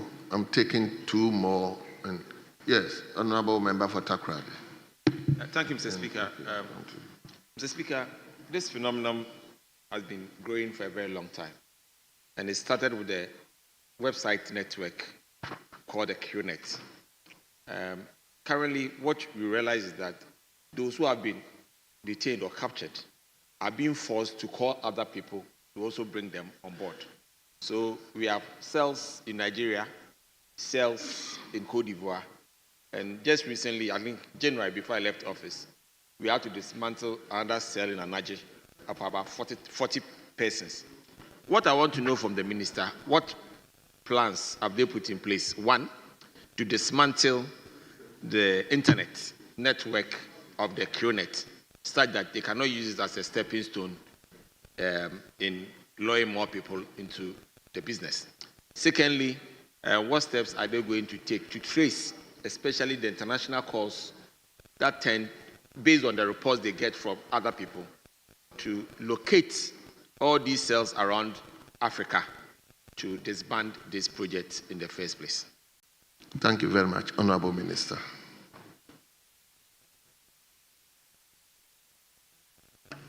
I wish the Honorable Minister could cut the answers a bit shorter for us.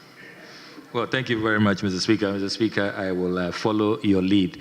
And let me assure the Honorable Member of Parliament and the former Western Regional Minister that we really are focusing on the leaders and the masterminds who set up these cells and the network.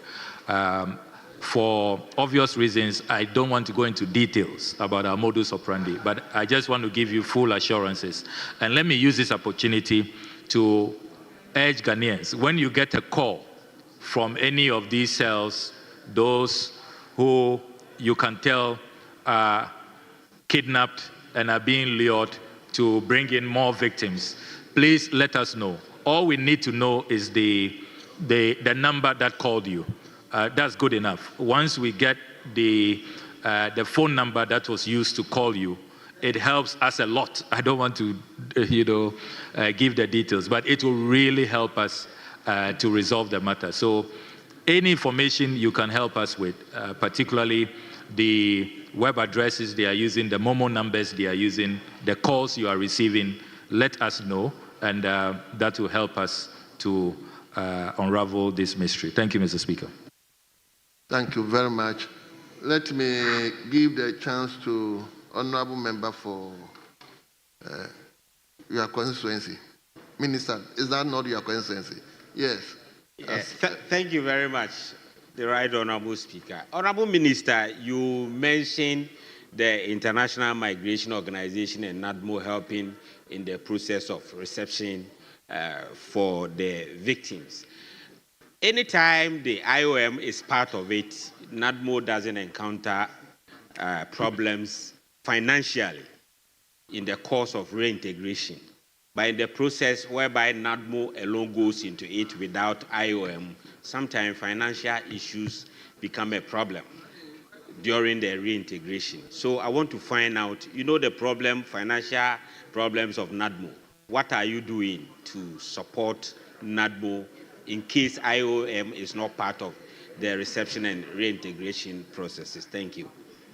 Thank you very much. Yes, Honorable Minister. Thank you very much, Mr. Speaker. Mr. Speaker, I'm very grateful to you for allowing my MP to ask this question. It looks like a lot of colleagues do not know that many years ago I was made Imrantia Hine in Tepa. So I'm a very strong member of the Ashanti Kingdom, for those who do not know. So, Mr. Speaker, he's asked an important question about the IOM collaboration. He's right that the benefit we get from collaborating with IOM is that they have dedicated funding, and the reintegration package is loftier and more handsome when IOM is involved. The challenge, though, is that now IOM is also facing some cuts because of President Trump's executive orders. And so it tells us that we have to build our own resilience, and we need to support NADMO so that with or without IOM, we can take good care of our people. And we are doing that.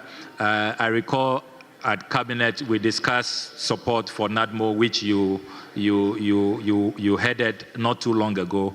And I'm sure that in the next budget cycle, we will be improving the allocation to NADMO so that they can help us. Because we are seeing more numbers.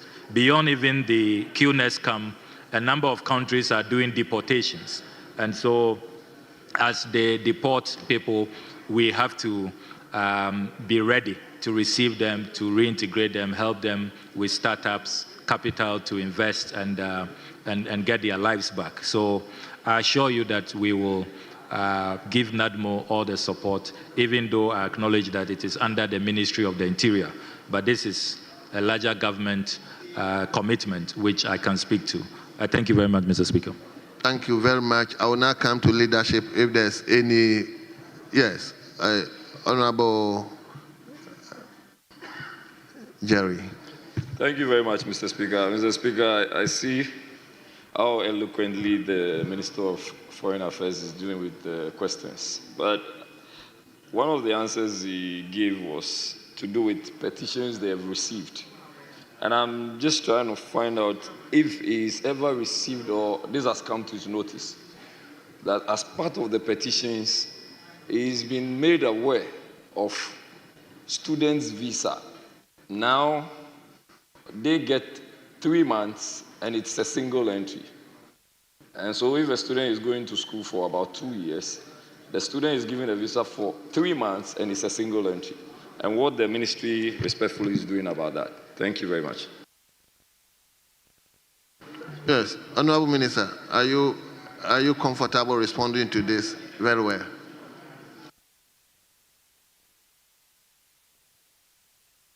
Well, thank you very much, Mr. Speaker. Mr. Speaker, the Honorable Jerry Shaibu's question is one that we have to look into, because the assurances we received from the U.S. Embassy is that the 3-month single entry, which is a temporary measure for those 36 countries President Trump is looking at for various violations. In the case of Ghana, visa overstays. They say that 21% of our students who had traveled over the last 10 years have not been returning. And so they want us to take action. That's why they place us in that 36 country category. But they assured us that it is only for B1, B2 visas, which are the visas issued to tourists, those who are going on a tourism visit, holiday makers.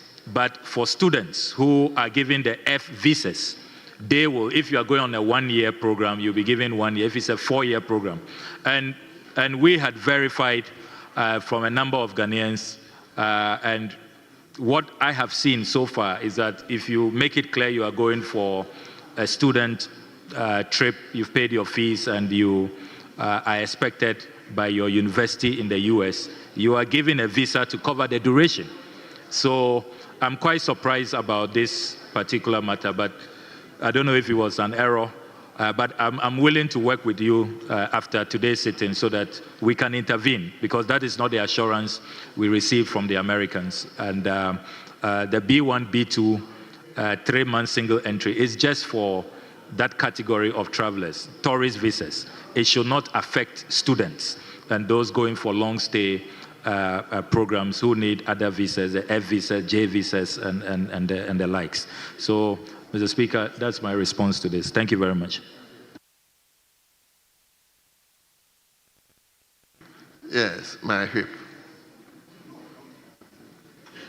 Speaker, let me thank the Minister for the answers, detailed answers.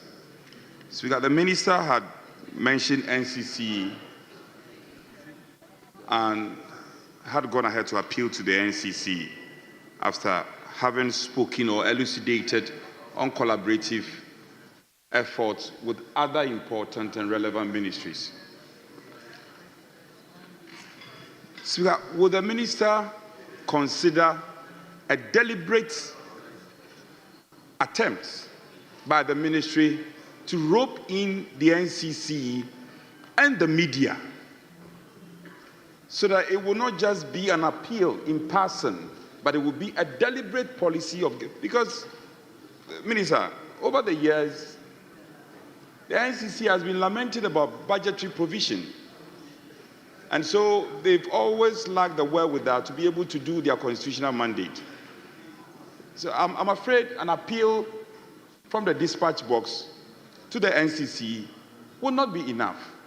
And so I'm interested in knowing what you can do or your ministry can do beyond the appeal. As we can let me conclude on this question. You have also appealed that Ghanaians should stay. They should stay clear of fraudsters. They should stay and help build our country at one breath. Then at another breath, you have also spoken about how the ministry is also formalizing the process of ensuring that the youth can travel appropriately to other jurisdictions and work. My question to the minister is, where do you draw the balance between engaging the youth to work in nation building and support, and same time, maybe helping them to also travel and leave the shores of this country? Thank you. Thank you, Minister. You have another substantive question, so I think I'll cut the answers. I'll cut it after this. Then we take another, your last question. Yes. Well, thank you very much, Mr. Speaker. Mr. Speaker, I commend the Minority Chief Whip for the questions. Two important questions he has asked. The first one is support for the National Commission for Civic Education. Mr. Speaker, I'm sure that we are all aware that the NCC is an independent constitutional body, and so they are not under my ministry, but I agree that over the years, they have not been receiving the resources that they need. And I think there has to be a collective effort. All of us must really pay attention to the NCC, because if we resource the NCC, there are a lot of social vices, a lot of schemes, very nefarious, dubious schemes that people fall victim to out of genuine ignorance. They just didn't know, didn't have the information, they were not empowered to stay clear of such schemes, and they fall victim and it becomes too late. So we need to support the National Commission for Civic Education, and I'm sure that in the next budget cycle we can all work to improve the allocation for the NCC. And I want to assure you that they are on board. We are working closely with them, and we do have a deliberate policy to include them and the media. Perhaps we should be looking at a formal meeting with the Ghana Journalists Association so that we can have a more spirited campaign to educate our young people, and I'll take that up and do that. Finally, on the second part of your question, where we draw the balance, if the point I was making is that if you have that amount of money, 80,000 cedis, 200,000 cedis. You have a house. You've sold your house. You have cars. You are selling your cars just to travel. I mean, you could have used that money to set up a business, to invest in something here. Thank you, Minister. The labor mobility agreements, as I conclude, Mr. Speaker, is to take care of young people who are skilled but don't really have any means of investing, so that they can go out there under a specific contract, work, and then come back to develop our country. Thank you, Mr. Speaker. Thank you very much. Honorable members, all what you've answered is just for one question. He's left with another question. And I'll ask Honorable Nana Asafo-Jane Aye, a member for Bosome Freho. Nobody has put in the application.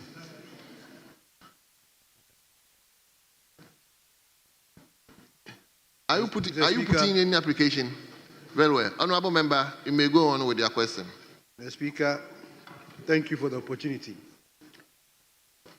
We are rise to ask the Minister for Foreign Affairs the state of the Ghana's embassy in Togo and the state of Ghanaians living in Togo in the midst of the recent political instabilities in Togo. Thank you. Thank you very much, Honorable Minister. See, Minister, people don't see you, so once you come here, everybody wants to at least go ahead. Yeah, thank you, Mr. Speaker. Mr. Speaker is very good and healthy. Except that, Mr. Speaker, I don't know if you allow me to make a preliminary comment. I'm surprised that the Honorable Asafo-Adjei has a formal question on Togo, but he's already held a press conference and condemned me for not taking any action. And if you are going to be asking a question, I don't think it's fair to hold press conferences and attack the foreign minister when you know you are going to ask a question. So Mr. Speaker, I don't think that is conduct that is healthy. I remember that Speaker Okwe used to criticize that conduct. He said that if you are going to ask a minister a question, give the minister a fair hearing first. Hear him in Parliament before you go hold press conferences to condemn the minister. So that's just on a lighter note. I mean, the Speaker, I have made that point, so I would like to proceed to answer the question. Well, Right Honourable Speaker, it may be recalled that the National Assembly of Togo, by a majority vote, adopted a new constitution in March 2024, establishing the Fifth Republic and transitioning from a presidential to a parliamentary system. This represented a substantial departure from the previous constitution. You just hold on.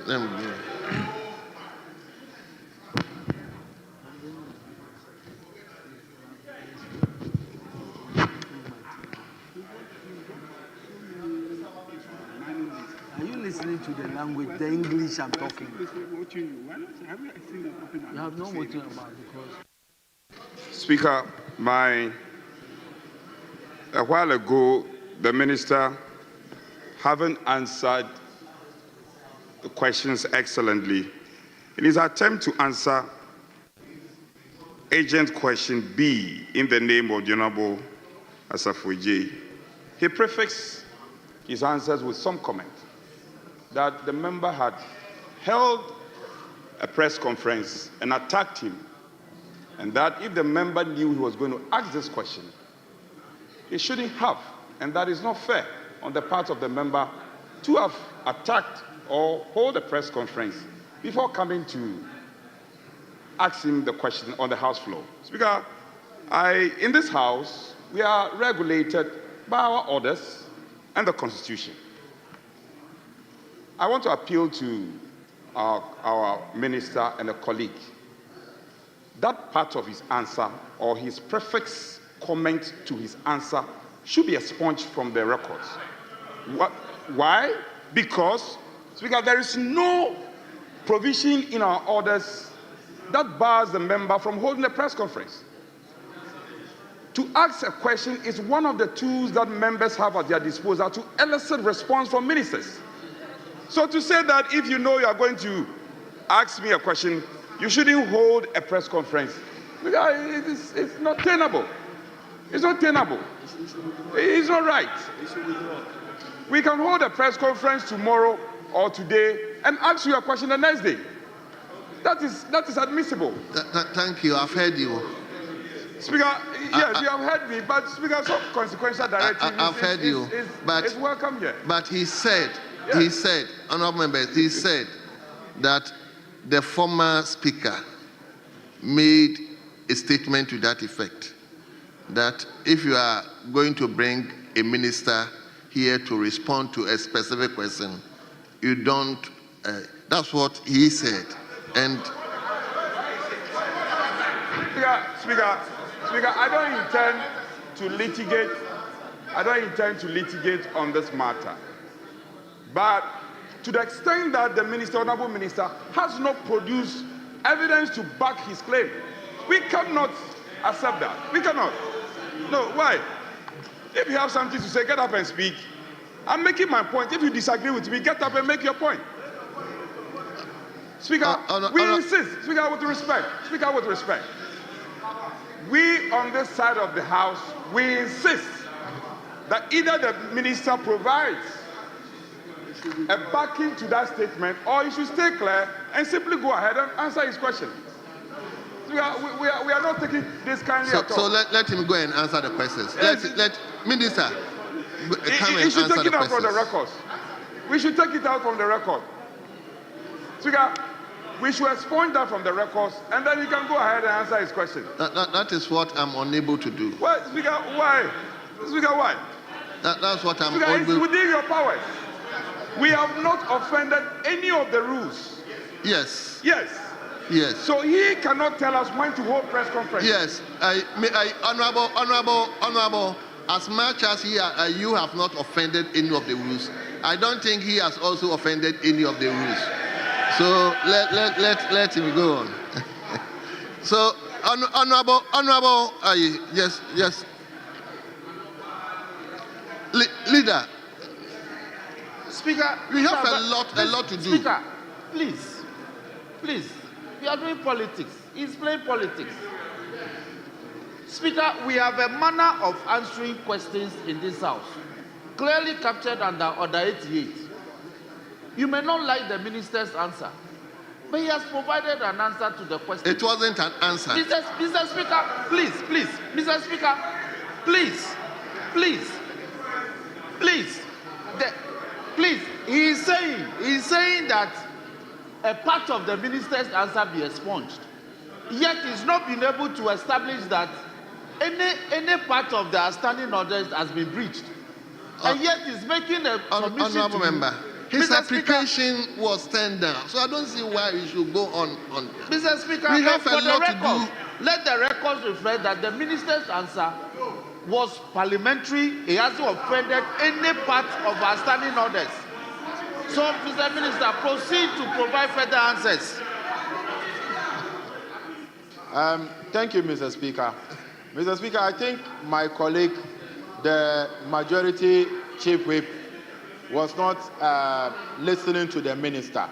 The minister didn't even start answering the question. He said the member is aware he is going to ask this question, but he held a press conference to attack him. Mr. Speaker, if the minister cannot provide sections of the press conference that attack him, then that should be expunged from our record. Because it's not part of the answer, it's not part of the question. He said he held a press conference to attack him without answering the questions. So if he doesn't have evidence to that effect, and the member performing his function, which is outside the chamber, how can that be brought into the chamber to use against him? So the minister should answer the question.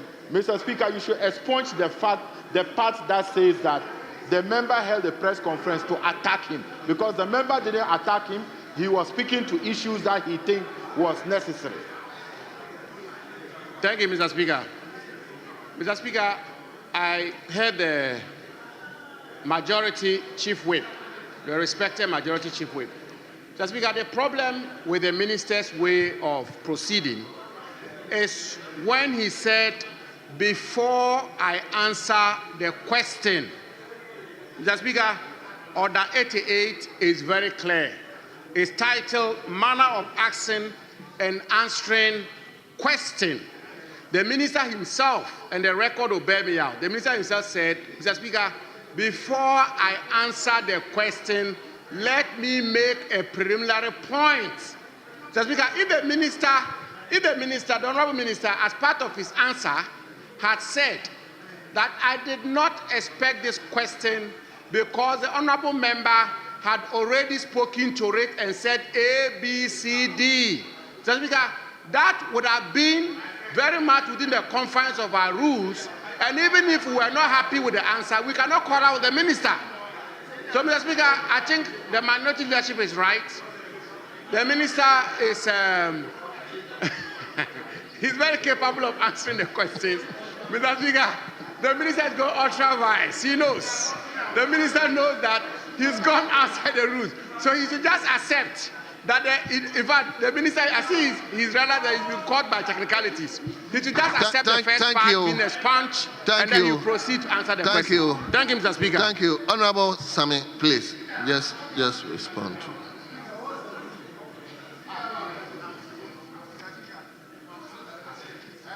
Well, thank you very much, Mr. Speaker, for upholding the Okwe doctrine, which I invoked. Mr. Speaker, I want to commend the House for the opportunity to respond to this question. It may be recalled that the National Assembly of Togo, by a majority vote, adopted a new constitution in March 2024, establishing the Fifth Republic and transitioning from a presidential to a parliamentary system.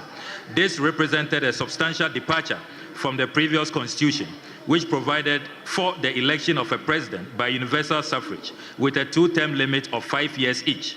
Under the new constitution, His Excellency Foreign Singbe was inaugurated as the President of the Council of Ministers, a newly created position held by the leader of the majority party in Parliament, with no specified term limit.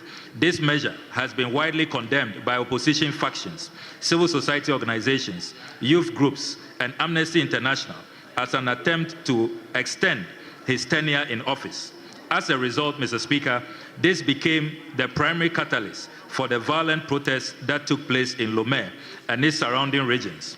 Mass protests were reported to have occurred in Togo over recent weeks, culminating in violent clashes between law enforcement authorities and demonstrators from the 26th to the 28th of June 2025.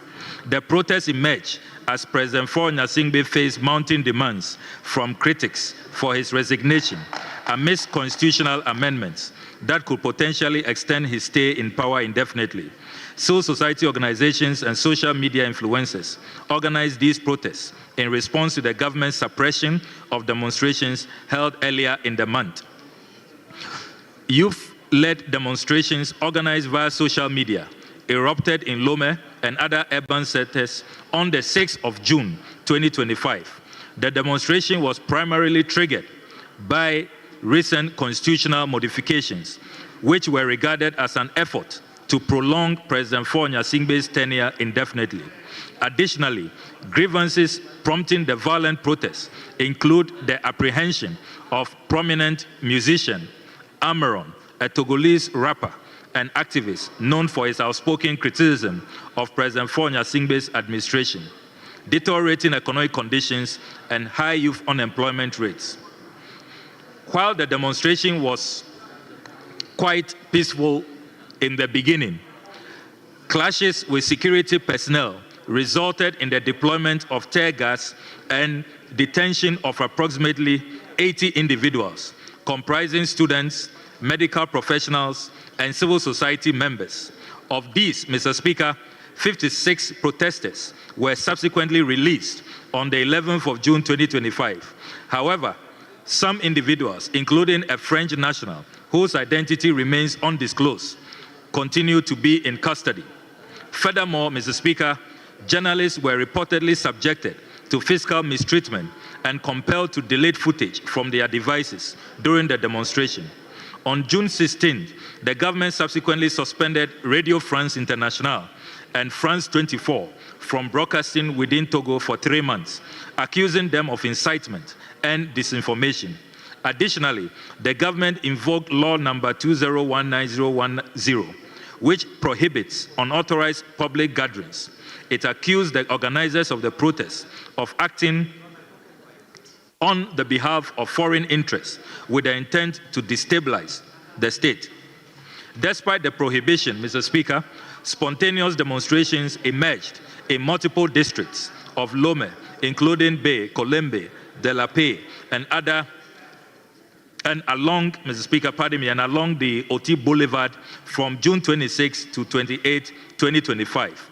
Security personnel responded promptly and decisively, utilizing tear gas to disperse the protesters. The application of crowd control tactics incited panic among residents, resulting in disorderly scenes and fragmented movements. Throughout this period, the city experienced a substantial security presence, with nearly all businesses closed and markets left vacant. 4 individuals are reported to have lost their lives in Lomé following violent clashes between security forces and anti-government demonstrators. According to local NGOs, the bodies of 7 persons were recovered from bodies of water in and around the districts of Akodeswa and Bay in Lomé. The security personnel also purportedly carried out door-to-door operations, leading to arbitrary arrests and engendering fear and panic within the affected communities. over 60 individuals, including students, activists, and health workers, were reportedly detained. 19 of those arrested were found guilty of aggravated public disorder by the public prosecutor and received a sentence of 12 months imprisonment, with 11 months suspended on July 4, 2025. The remaining individuals, Mr. Speaker, were released due to the lack of sufficient evidence. Meanwhile, a government spokesperson attributed the fatalities to drowning, warning against the dissemination of unverified information. The protests, Mr. Speaker, have garnered criticism from regional observers and human rights organizations, including Amnesty International, which has urged for independent investigations into the deaths and the alleged abuses. The persistent lack of official acknowledgement regarding casualties and the use of force has intensified mistrust, leading to renewed calls for further demonstrations. Although there have been no reports of Ghanaian involvement in the fatalities or arrests, the Togolese government decided to close all unofficial crossing points amid heightened security measures along the Ghana-Togo border on 2nd July 2025. This action restricted access to residents of border communities and other individuals who depend on these crossings for their daily activities. The decision was reportedly made due to concerns that the youth leaders behind the demonstrations from the 26th to the 28th of June have established operational bases in Ghana and are coordinating activities from across the border. And Mr. Speaker, let me emphasize that the government of Ghana is not aware of Ghana serving as a base for any protester or any activist in Togo, and these claims are baseless and totally unfounded. Mr. Speaker, currently, only the main Aflao border and the Bit 9 pedestrian border post remain open to travelers. Meanwhile, the situation in Lomé remains calm, with businesses and offices, including the mission, operating normally. Honorable, hold on. Honorable members, I have said this several times. It appears we are not listening to what the minister is saying. Please. Yes, Minister. I'm grateful, Mr. Speaker. Currently, only the main Aflao border crossing and the Bit 9 pedestrian border post remain open to travelers. Meanwhile, the situation in Lomé remains calm, with businesses and offices, including the mission, operating normally without any hindrance to their activities. In a briefing to the diplomatic corps on 4th July 2025, the Foreign Minister of Togo, Professor Robert Doucet, reiterated the government's commitment to peace and security and assured the diplomatic community that the situation across the community remains stable and peaceful. Ghanaians living in Togo. Right Honourable Speaker, I am pleased to inform the House that there have been no report linking any Ghanaian national to the recent fatalities or arrests in Lomé. The cases currently under investigation by the Togolese authorities pertain to individuals whose activities do not involve any Ghanaian citizen. Our mission in Lomé continues to engage proactively with the relevant local authorities to monitor unfolding developments and uphold the safety and security of Ghanaian citizens in Togo. These engagements have included maintaining open and active channels of communication with Togolese law enforcement and immigration services, providing timely consular assistance and advisory support to Ghanaian nationals, particularly those in areas impacted by recent unrest, participating in regional security dialogues to strengthen mutual cooperation and advance the protection of the rights of Ghanaian residents. Mr. Speaker, the Ministry of Foreign Affairs and our mission in Togo remains vigilant and responsive, reaffirming Ghana's diplomatic principles of non-interference, citizen protection, and constructive regional cooperation. It is pertinent, however, to observe that none of the diplomatic missions accredited to Togo have been closed down, and citizens from other countries have not been evacuated as a result of the protests. Should any development arise, Mr. Speaker, the mission is well positioned to act swiftly and transparently in the interests of all Ghanaian nationals. I thank you very much, Mr. Speaker. Thank you very much. Yes. Honorable Nana Ajay Aye, any supplementary question? Thank you, Mr. Speaker. And thank you, Minister, for coming to respond. Mr. Speaker, press conferences are to inform the public, and questions here in the chamber demand answers. Let the minister not confuse his personal discomfort with national duty. No? Let the minister not confuse his personal discomfort with national duties. Mr. Speaker, Asafo didn't do a press conference. It was the minority caucus that did the press conference. So let the minister get it clear. Mr. Speaker, I want to find out from the minister,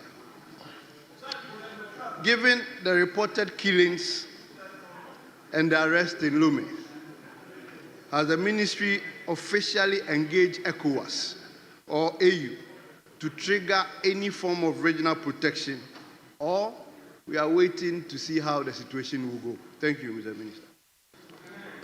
Yes, Honorable Minister. Minister, I'll remind you once again, please cut your answers a bit brief for us. Thank you very much, Mr. Speaker. Mr. Speaker, the Honorable Asafo knows that I have a very thick skin. I have no personal discomfort at all. You can hold as many press conferences as you want, and I can take them. So, Mr. Speaker, the government of Ghana, as a founding member of ECOWAS and a pioneer of the Africa Union, which used to be the Organization of African Unity, the OAU. We have, within these two organizations, discussed the Togolese situation. And our position has been communicated in the various communiques that have been issued by the AU and ECOWAS. And beyond that, Mr. Speaker, we have the leadership of these organizations. The current leader of ECOWAS is the distinguished president of Sierra Leone, President Mada Bio, and he has been tasked by his peers to lead in the mediation with all the various factions within ECOWAS. And we believe in his leadership.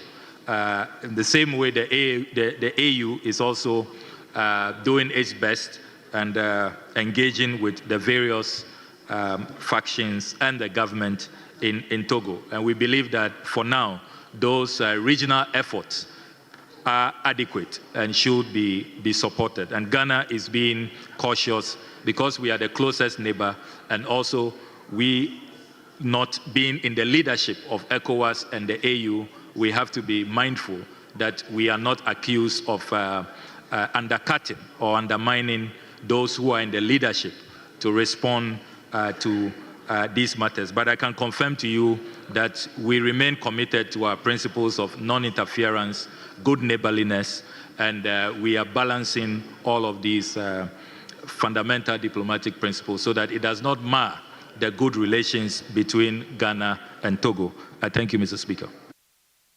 Thank you very much. Yes, Honorable Member. Thank you, Mr. Speaker. I want to find out, has the embassy established any functioning 24-hour hotline or digital communication platform that Ghanaians in Togo would reach out to the embassy should there be any case? If they have, how many people have reached out through this 24-hour hotline or digital platform till now? Yes, Honorable Minister. Thank you very much, Mr. Speaker. Mr. Speaker, let me commend the Honorable Asafweje for just expressing his belief in the 24-hour economy of President John Dramani Mahama, which continues to reflect in all aspects of national development. Having said that, Mr. Speaker, I can confirm that our dynamic and hardworking staff at our mission in Lomé have been in touch with the Ghanaian community, and they have established communication channels for 24-hour communication. In terms of the details, the specific requests, I can submit a full report on the nature of the calls, the kind of assistance that the callers have been calling for, and I'm happy to do that. But Mr. Speaker, let me use this opportunity to place on record, the record of Parliament, that even before this disaster in Togo, we had sent out a circular to all our missions, all the 71 diplomatic missions, that they need to maintain 24-hour hotline services. We have to be responsive. All calls will now be recorded, and we are putting in place simultaneous systems where multiple calls can be received at the same time, and we are dealing head-on with this challenge of non-responsiveness. So all the missions were given a deadline, I think by 16th June of last month, to install these modern communication systems, and about 52 of them have complied. We are assisting the remaining to install all of these modern communication systems so that our embassies will be responsive to particularly the needs of Ghanaians who live within their jurisdictions. I thank you very much, Mr. Speaker. Thank you very much. Honorable, the last question. Thank you, Mr. Speaker. Mr. Speaker, can the Minister confirm to us whether the embassy have any evacuation or operational plan and or response?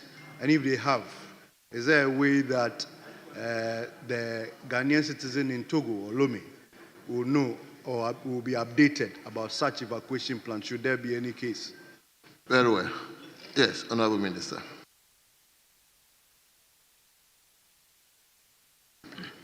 I'm grateful to you, Mr. Speaker. Mr. Speaker, I can confirm to you that all our missions have evacuation plans. Indeed, it's part of the new reforms and the new KPIs that we have rolled out. Every mission must have an evacuation plan and must have regular simulations so that these evacuations can be done seamlessly. Mr. Speaker, let me confirm that that is what we brought to bear in the recent Israeli-Iranian conflict, and that is what allowed us to swiftly evacuate our students in Israel and in Iran, Tehran, to be specific. And so far, Mr. Speaker, the evacuation plans are working, and none of our compatriots has been caught up in any of these theaters of conflict across the world. I'm grateful, Mr. Speaker. Thank you very much. Yes, Honorable. So Thank all you of very you want much. to. Yes, Honorable Isaac. Thank you very much, Right Honorable Speaker. Mr. Speaker, from the Minister's response, he indicated that the Aflao border currently remains the main border opened. But for purposes of business and trading, Aflao border happens to be a very important corridor for tax purposes with the customs. And then we have the Akanu-Nuepe border, which also has a place for trading between Ghana and Togo. With the incidents happening in Togo, it has had some significant effect on trading between Ghana and Togo, and then consequently on our tax revenue. I want to find out from the Honorable Minister, what is government's plan to working on towards ensuring that trade between Ghana and Togo and the taxes that we generate on the Aflao-Nuepe border and the rest are not affected? Thank you very much, Mr. Speaker. Yes, Honorable Minister.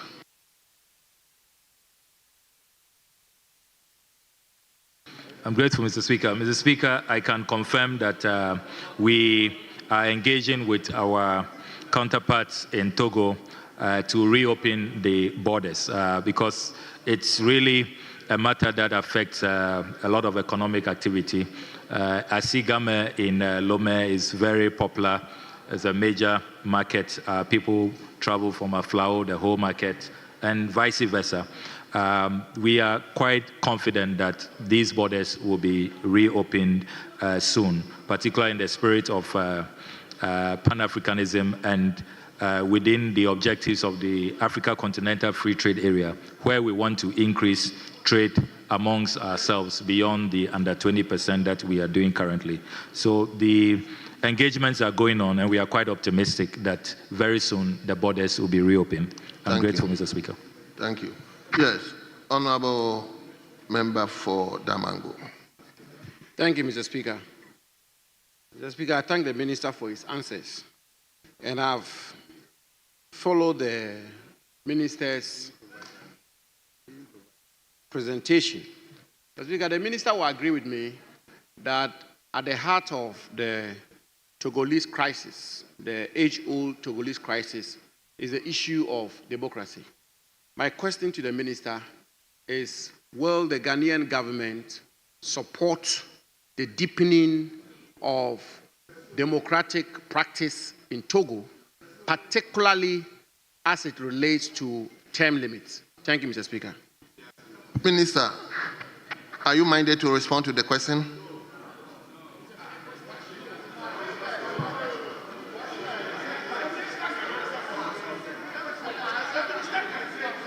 Honorable members, please allow me. Why we brought the minister is different from the question that is flowing. So that's why I'm asking if he's minded to answer that question. I'll give him the floor. If he's not, then I'll ask the member to file a first question. So, Minister, if you are minded, then you can respond to the question.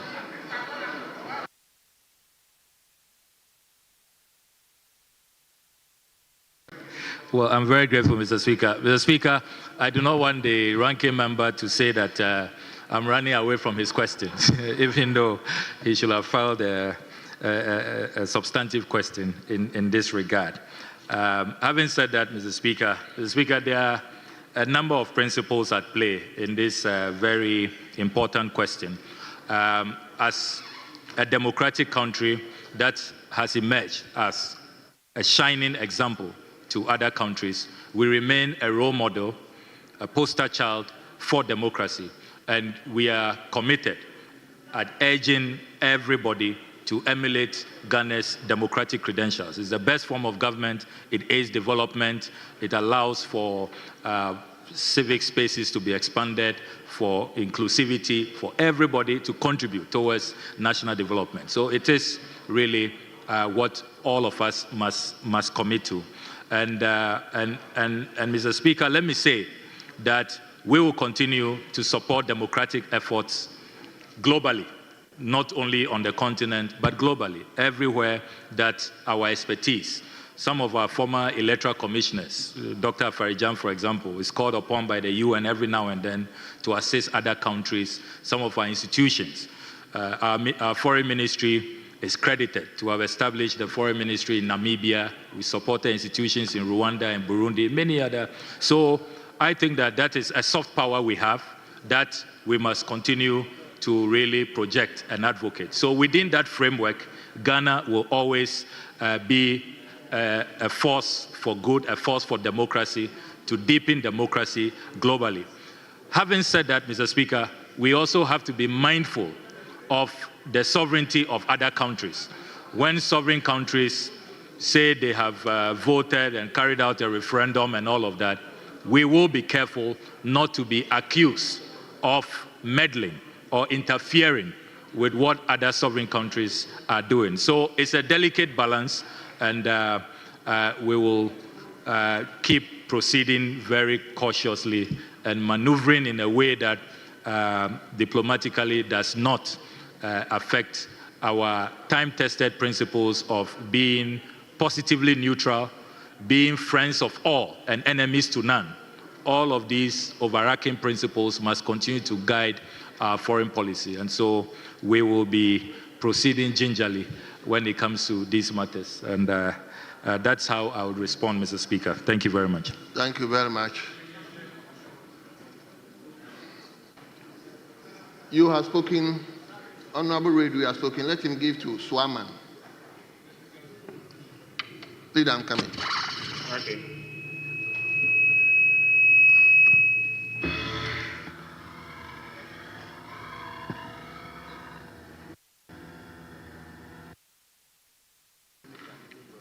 Thank you, Mr. Speaker. Mr. Speaker,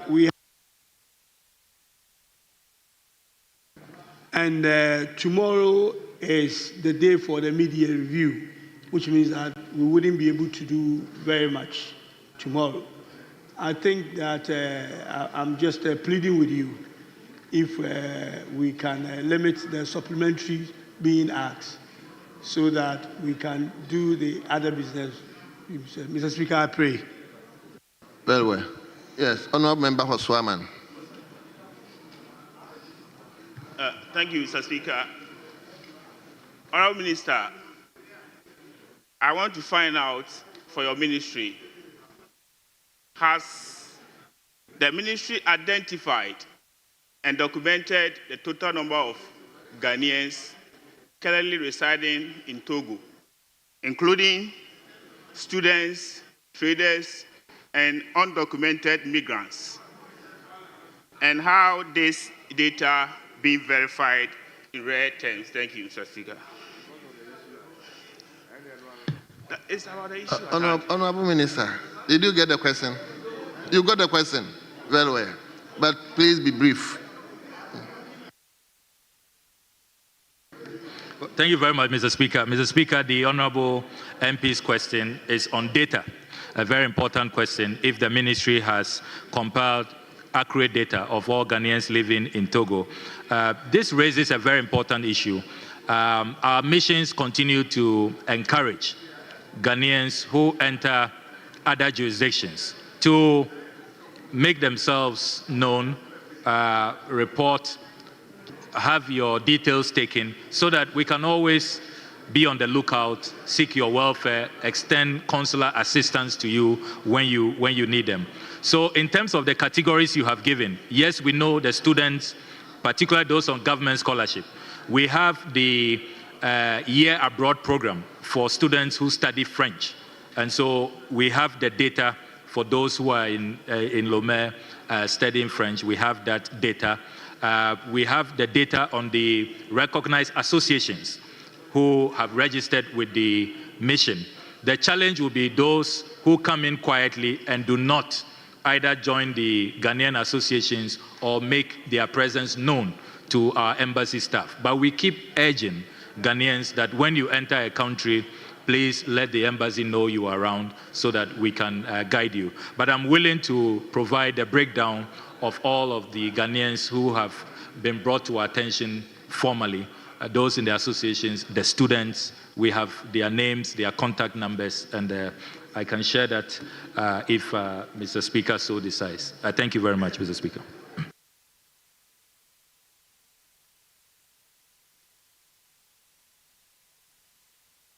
The last person to Honorable, and that will be the last question.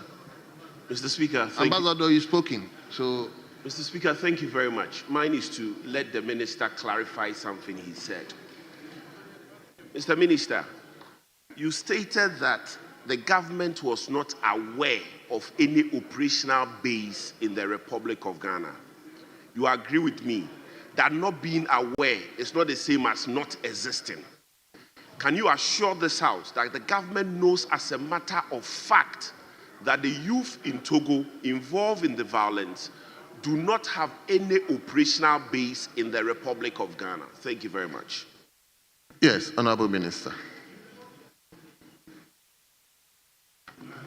Well, thank you very much, Right Honourable Speaker.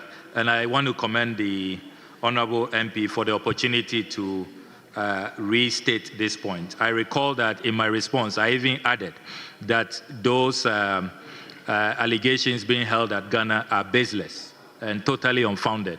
The government can confirm authoritatively that we do not have an operation base here to destabilize Togo or any other country.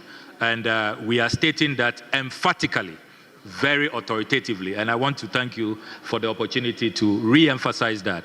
Ghana will not serve as a base to destabilize any country, any government, or to foment trouble anywhere. And in the case of Togo, we have checked, nothing has come to national security attention, and those allegations are baseless, totally unfounded, and are without merit. I thank you, Mr. Speaker. Thank you very much, honorable members. On behalf of the House, I would like to extend our gratitude to the Minister for attending upon the House to respond to his own colleagues. Honorable Minister, we are grateful and you are hereby discharged.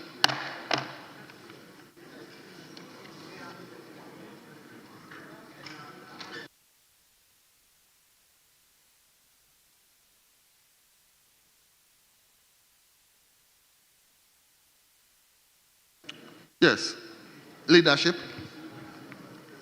Thank you very much. Mr. Speaker, I want us to just pray for you to vary the order of business, and so we can lay some papers, some papers on item number 9 on the other paper for today. 9B, I will go to 9B, yes. 9B.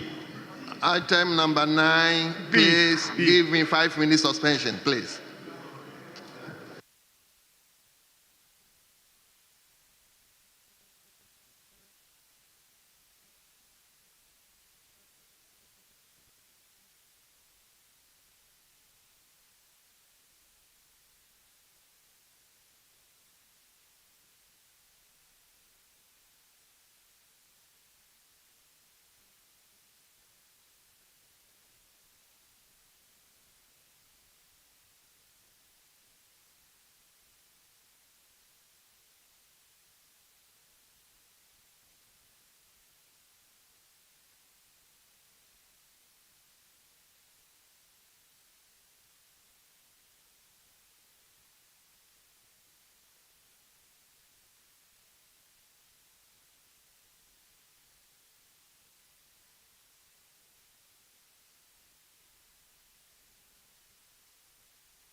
Mr. Speaker.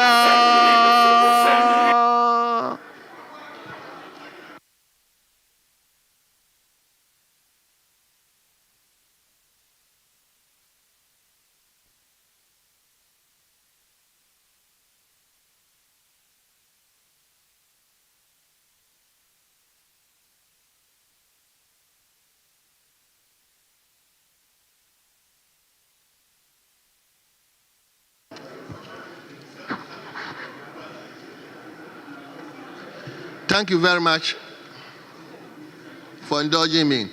Yes, Honorable Leader.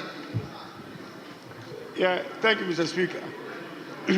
Mr. Speaker, yes, 9B is the one we are looking at for the Ministry of Education to lay some few annual audit reports.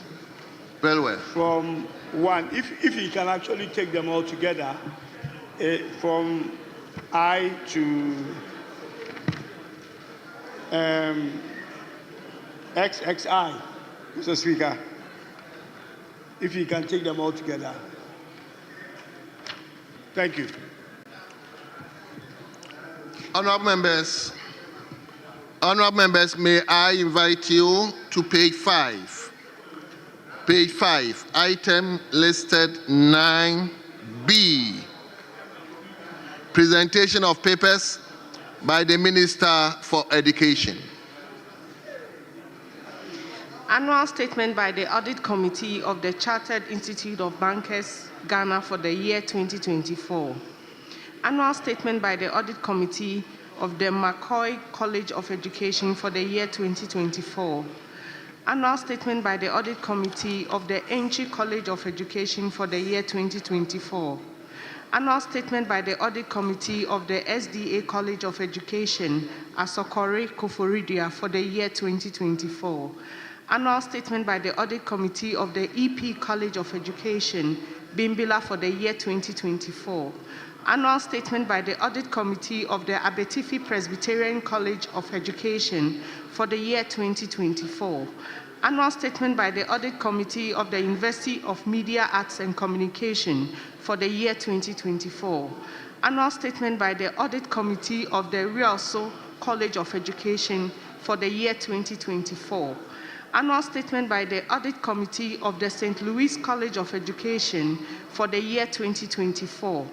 Annual statement by the Audit Committee of the Commander College of Education for the year 2024. Annual statement by the Audit Committee of the National Schools Inspectorate Authority for the year 2024. Annual statement by the Audit Committee of the Accra-Kumasi College of Education for the year 2024. Annual statement by the Audit Committee of the Takoradi Technical University for the year 2024. Annual statement by the Audit Committee of the Ghana Science Association for the year 2024. Annual statement by the Audit Committee of the Whole Technical University for the year 2024. Annual statement by the Audit Committee of the Peki College of Education for the year 2024. Annual statement by the Audit Committee of the University of Health and Allied Sciences for the year 2024. Annual statement by the Audit Committee of the St. Francis College of Education for the year 2024. Annual statement by the Audit Committee of the University of Mines and Technology for the year 2024. Annual statement by the Audit Committee of the Mampong Technical College of Education for the year 2024. Annual statement by the Audit Committee of the Student Loan Trust Fund for the year 2024. Honorable members, the statement of 9B, I to XXI have been duly presented. They are to be referred to Committee on Education for consideration and report.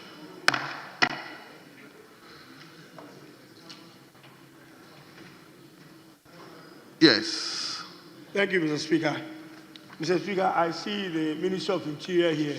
So if we can do the C as well. 9C. To lay those papers. Thank you. Very well. So, honorable members, page 6, item listed 9C, that is presentation of papers by the Minister for Interior.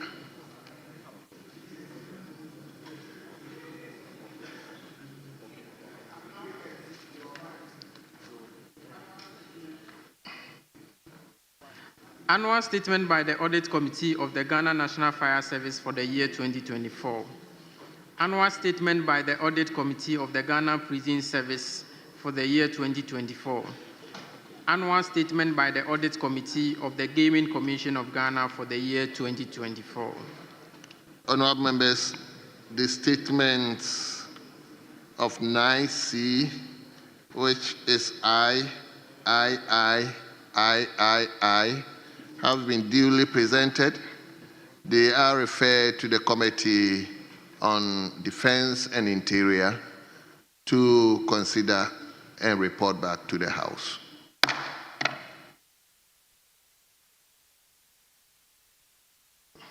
Yes. Thank you once again, Mr. Speaker.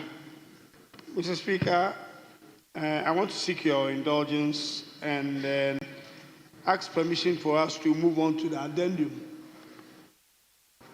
on the other paper addendum and look at the presentation of papers by the chairman of the Foreign Affairs and Regional Integration Committee, yes.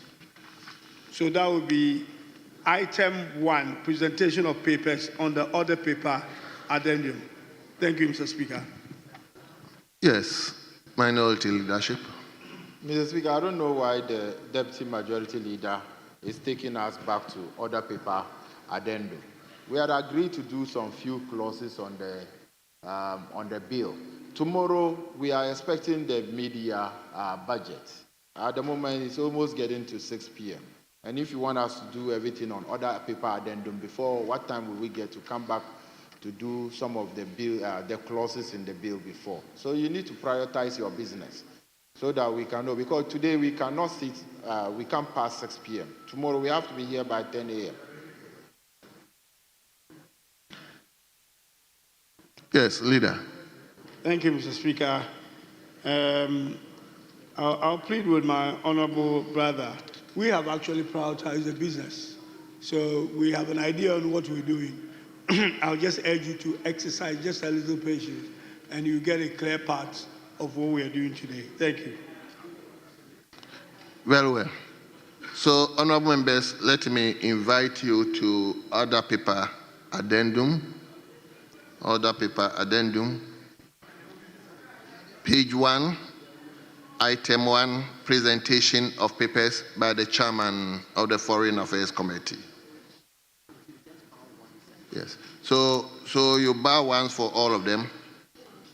So table, take note of that. Report of the Committee on Foreign Affairs and Regional Integration on the bilateral agreement between the Government of the Republic of Ghana, represented by the Ministry of Foreign Affairs, and the Government of the Commonwealth of Dominica for the waiver of visa requirements for holders of diplomatic, service, and ordinary passports.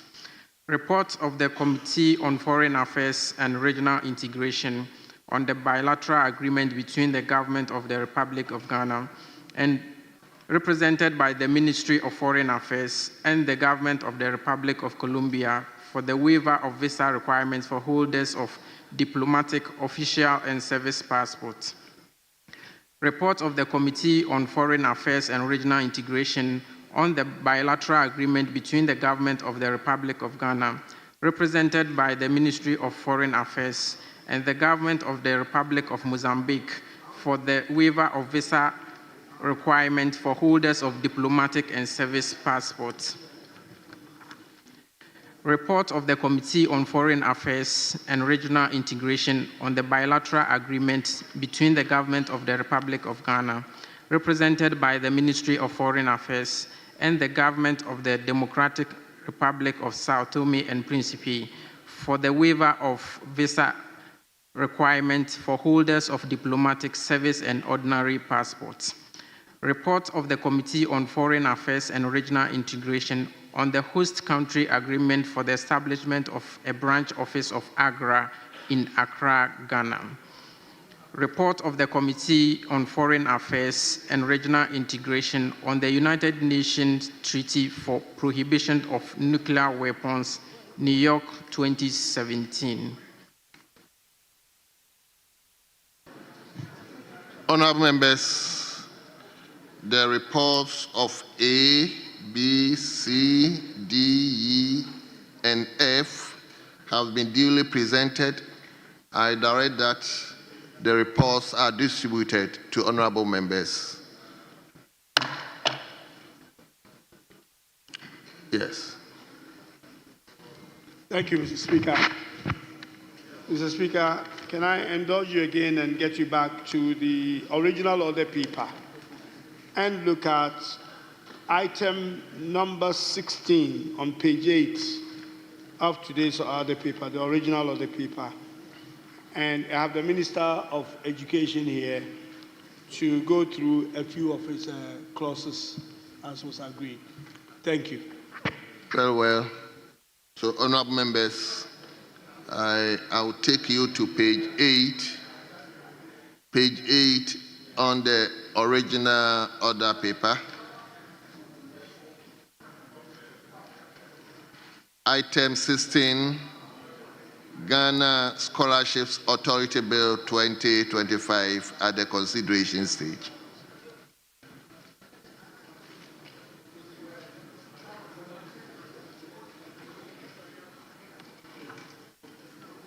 Is the chairman for Education Committee here? The vice is here. Very well.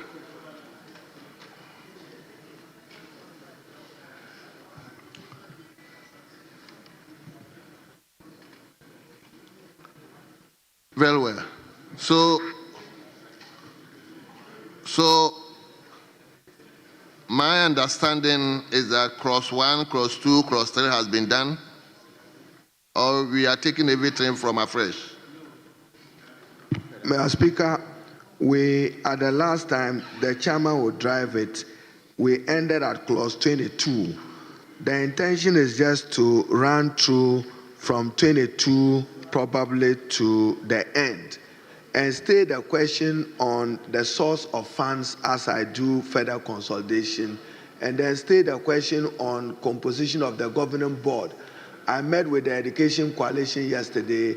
We've agreed to something that the Honorable Shaibu will give us a draft, which will now include a representative of the student union to be nominated by NUCS, which I understand we got, and then a representative of the National Development Planning Commission, which we agreed to. And then, Mr. Speaker, the present nominating 3 will now also be reduced to 2, so that we give the other 1 to the representative of the Minister for Gender. But that's 4. So, Mr. Speaker, if we can move from 22, whilst the Vice Chairman takes us through, we don't intend to conclude today. I'll come back on the major clauses of 20 and 4 as I do consultation. Then the coalition also argues strongly about a timeline for the regulations. So we'll put in a new sub-clause that the regulations to make this Parent Act functional shall not exceed 6 months, so that will give me an authority and mandate to come back to the House within the next 6 months to get the, within 12 months, statutory. Thank you. So, Mr. Speaker, we are 22. We intend to just take a few clauses from 22 maybe to the end and come back later. Thank you. So what about the advertised amendment clauses that we have on the other paper?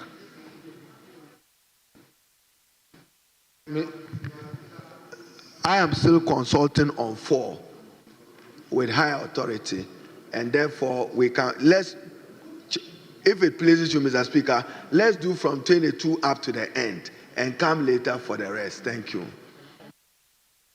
Mr. Speaker, we will be in a difficulty starting from 22 to the end.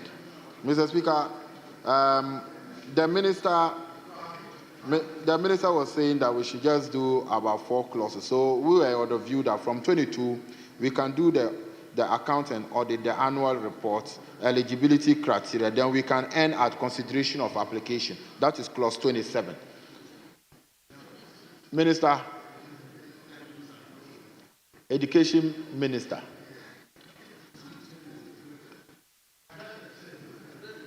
Mr. Speaker, the Education Minister in consultation said we are doing few clauses. So we can do from 22, 23, 24, 25, 26, and we can end at 27.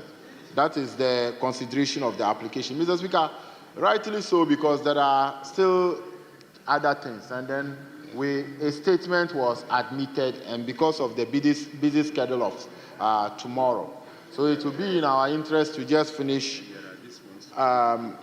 We need to finish at the consideration of the application. And Mr. Speaker, if you look at page 8, some of the advertised amendment that still need to be looked at. So, Minister, I will appeal to you strongly that we should end at consideration of the application, so that tomorrow, maybe after the media, when we have time, we can do the few more clauses that is left. I thank you, Mr. Speaker. Very well. I think we will have 5-minute suspension again.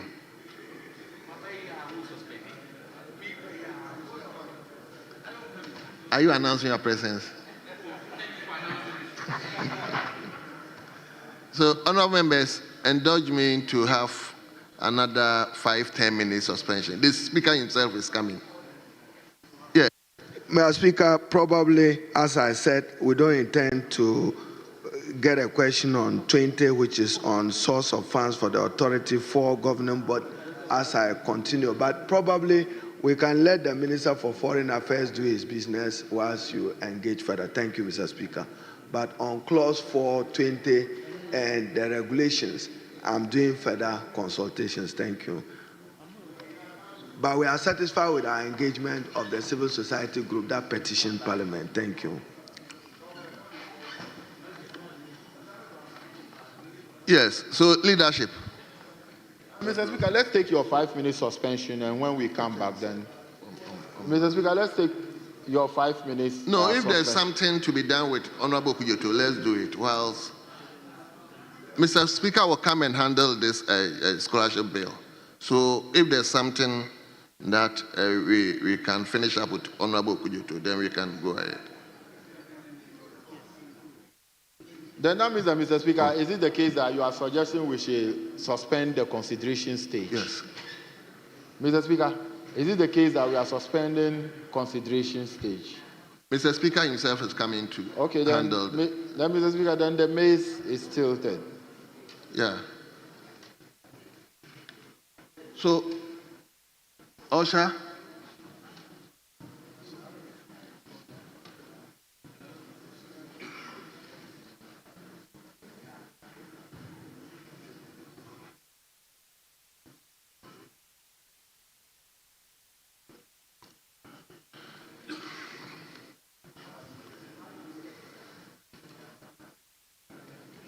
Yes, leadership. Mr. Speaker, the other paper addendum, the other businesses of the minister responsible for foreign affairs.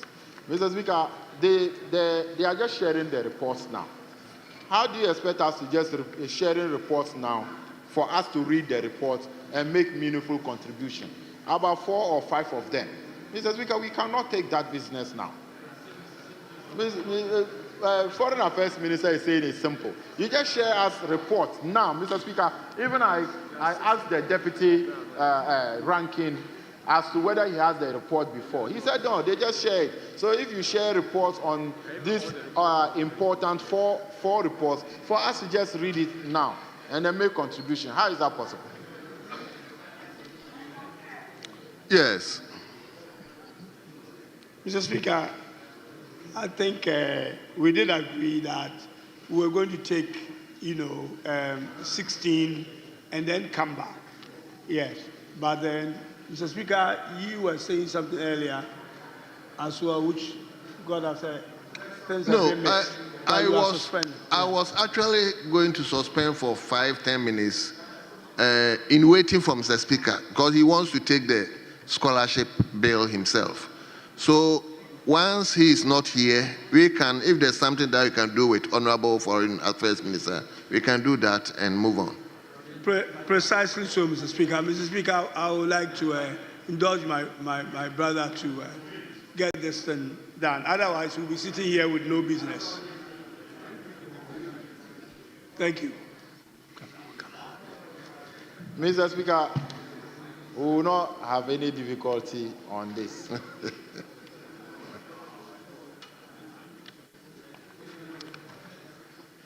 Yes, leadership. Mr. Speaker, so we are looking at motion number 2 on the other paper addendum. Thank you. Very well. Honorable members, page 2, item 2, motion by the Minister for Foreign Affairs, by the chairman of Foreign Affairs Committee. Mr. Speaker, I'm happy to say that your committee met, and we have a report fully submitted to the table office. The ratification of the bilateral agreement for the waiver of visa requirements for the holders of diplomatic service and ordinary passport between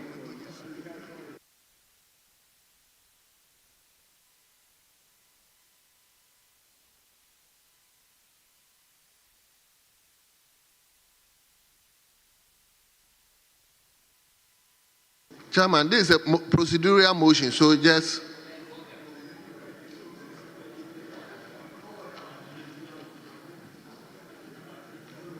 Mr. Speaker, I beg to move that motion number 2 be taken. what? Yes. I didn't hear what he. So I beg to move that motion number 2 be taken. Well, honorable members, the motion has been moved by the chairman of the committee. Yes. Deputy Ranking. Mr. Speaker, I second the motion. Honorable members, this procedural motion, the motion has been moved, has been seconded. The question is all those in favor of motion 2 in today's order paper addendum, say aye. All those against, say no. Honorable members, the ayes have it. The motion is carried. Now, the substantive motion on page on motion 3.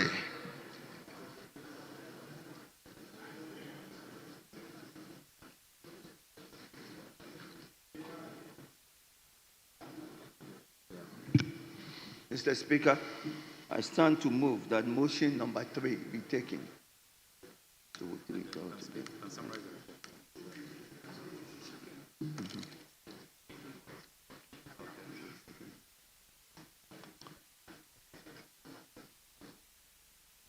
Have you moved the motion?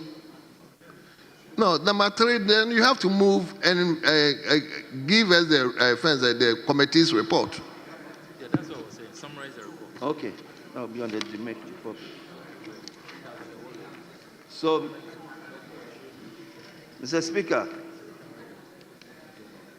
your committee met and considered the waiver.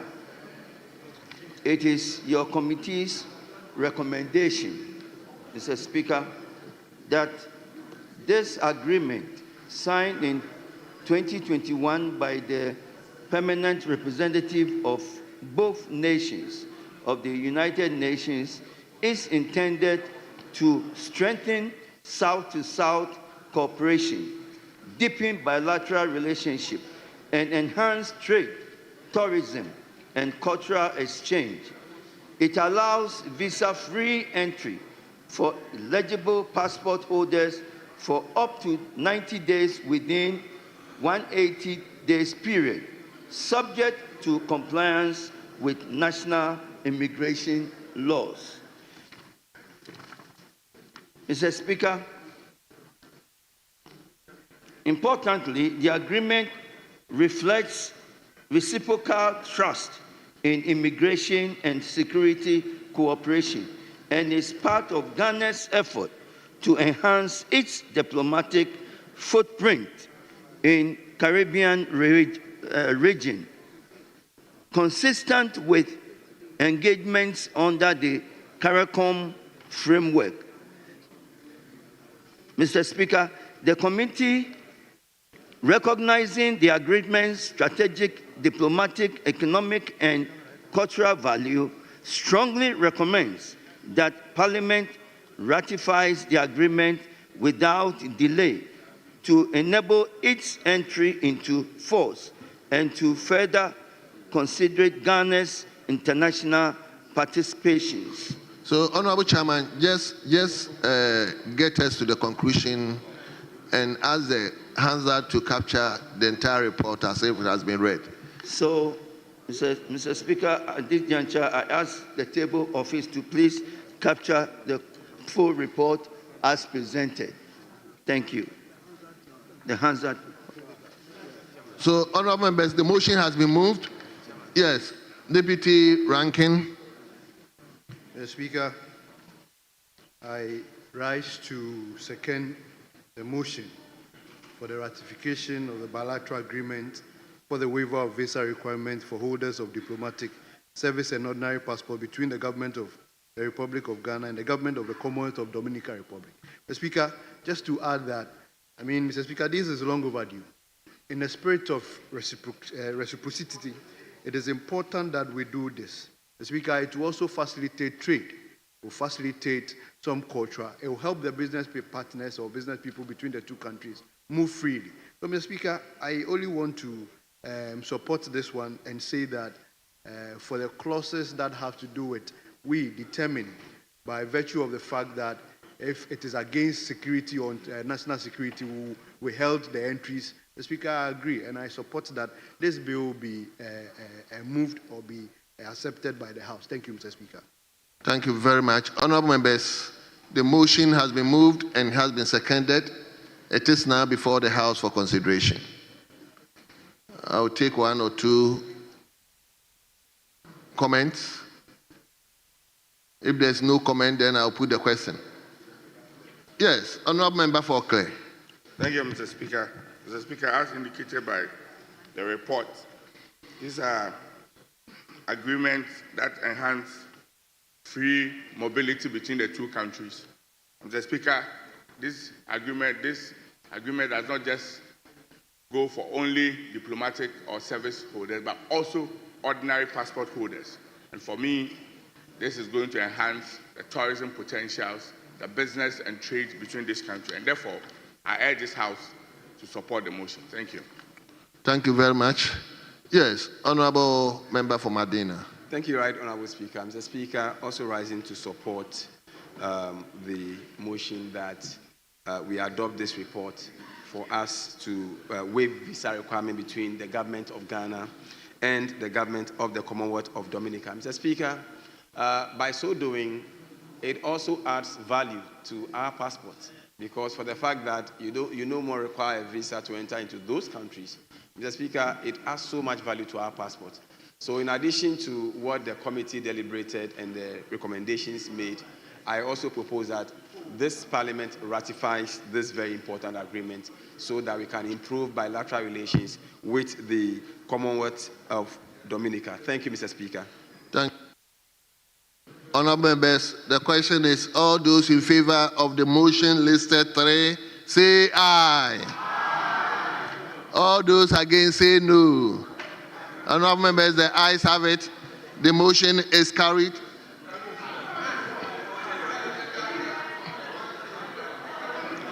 Mr. So, Speaker.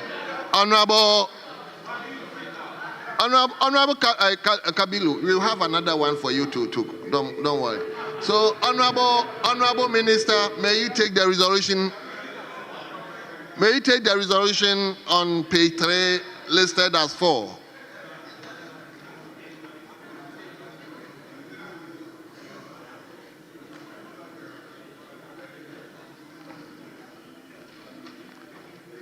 Kabilu, I've already put the question. I'll come.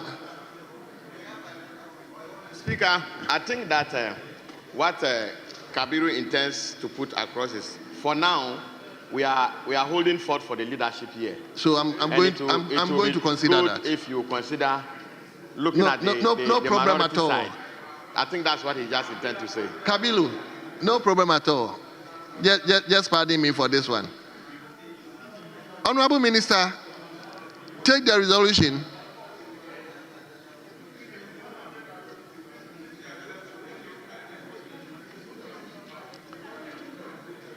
Honorable Minister, take the resolution 4. Thank you very much, Mr. Speaker. Mr. Speaker, I rise to move that the resolution numbered 4, at page number 3 of the order paper be moved now. I so move. Thank you. Honorable members, the resolution has been moved. Yes. Honorable Asafoje, may you second the resolution for us? Mr. Speaker, I rise to second the resolution. Thank you. Thank you. Honorable members, the resolution has been moved and has been seconded. All those in favor of the resolution say aye. All those against say no. Honorable members, the ayes have it. The resolution is carried. Yes. Mr. Speaker, now we want to look at, okay. Mr. Speaker, I'm sorry to arrest it. Just for the purpose of record, and table office can guide Mr. Speaker and the Minister. Reference is made in the committee's report to Article 75(2)(b). For the record, Chairman of the committee and the Minister. Mr. Speaker, it's my view that just reference Article 75. You don't need to particularize 2B, because 75 provides that the President may execute or cause to be executed treaties, agreements, or convention in the name of Ghana. So 2 relies on 1. 2 relies on 1. If the President have not executed, you can't come to Parliament asking for ratification. So the reference in paragraph 70 and for all other records should just be pursuant to Article 75 of the 1992 Constitution. The two shouldn't be part of it, because the President must execute. Then it says a treaty, agreement, or convention executed by or under the authority of the President is referring to the one above. Thank you. So that, Chairman of the committee, at all times, you are guarded that you are working to Parliament on the strength of Article 75 and not 75(2). It's a combined effect of both 1 and 2. I so submit. Thank you, Mr. Speaker. Very well. Honorable Minister for Education, we thank you for it, but we will take into consideration the next one we are going to take. So we will move to motion 5. Motion 5 by the chairman of the committee.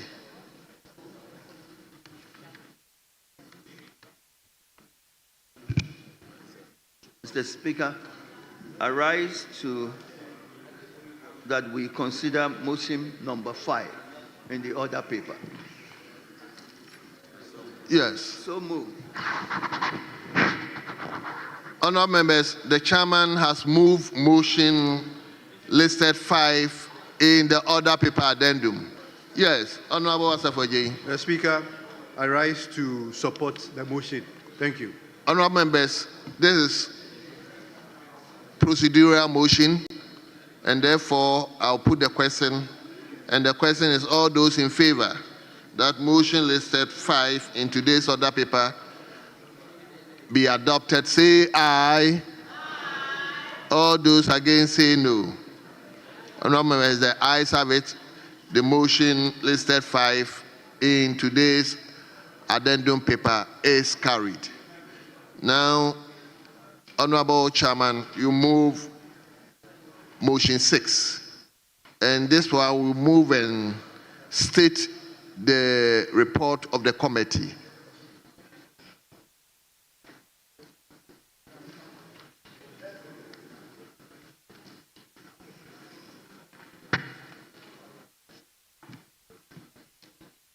Mr. Speaker, I move for the ratification of the agreement on mutual visa exemption for holders of diplomatic, official, and service passports between the government of the Republic of Ghana and the Republic of Colombia. Mr. Speaker, the Committee on Foreign Affairs and Regional Integration examined the request for the ratification of the agreement on mutual visa exemption between the government of the Republic of Ghana and the government of the Republic of Colombia.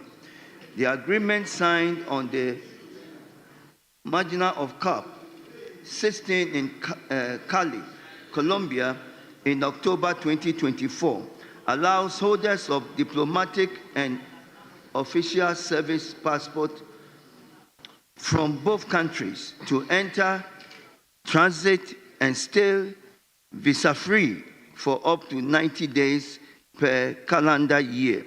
The agreement, once ratified, would facilitate official mobility, deepen bilateral ties, and enhance South-to-South cooperation in fields such as education, agriculture, and energy. Yes, move to the conclusion for us. And Mr. Speaker,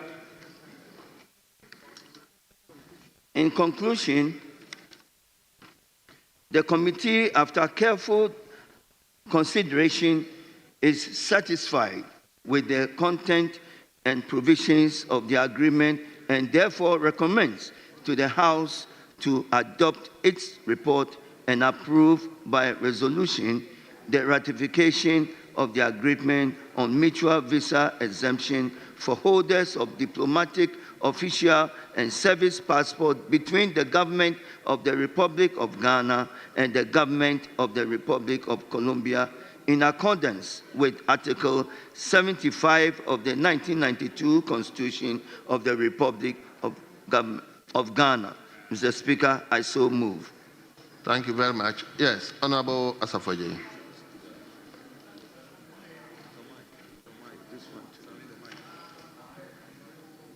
Thank you, Mr. Speaker. The Speaker, I rise to second the motion on the ratification of the agreement on mutual visa exemption for the holders of diplomatic, official, and service passport between the government of the Republic of Ghana and the Republic of Colombia. Mr. Speaker, in principle, even to say that this memorandum was signed on 24th October 2024. So in principle, I agree. Mr. Speaker, even when you look at the report, page 10 of the report, suspension, Mr. Speaker, either parties may suspend the application of this agreement in full or in part or on a provisional basis for the reasons relating to national security, public order, and public health. Mr. Speaker, this for me is a good indication which will allay the fears of anybody that have some concern when it comes to visa waiver agreement between Ghana and Colombia. Mr. Speaker, when you come to page 12.2, there's an amendment clause which is also very, for me, allays the fear of many Ghanaians. This agreement may be amended or supplemented at any time by mutual consent of the party. Any such amendment shall be in writing, duly initiated and communicated via exchange of diplomatic notes. Mr. Speaker, I think that the committee and the ministry have done some good job to put in all these necessary clauses that will take care of future eventualities in the report. With these few words, Mr. Speaker, I support. Thank you. Thank you very much. Honorable members, the motion has been moved and it has been seconded. It is now before the House for consideration.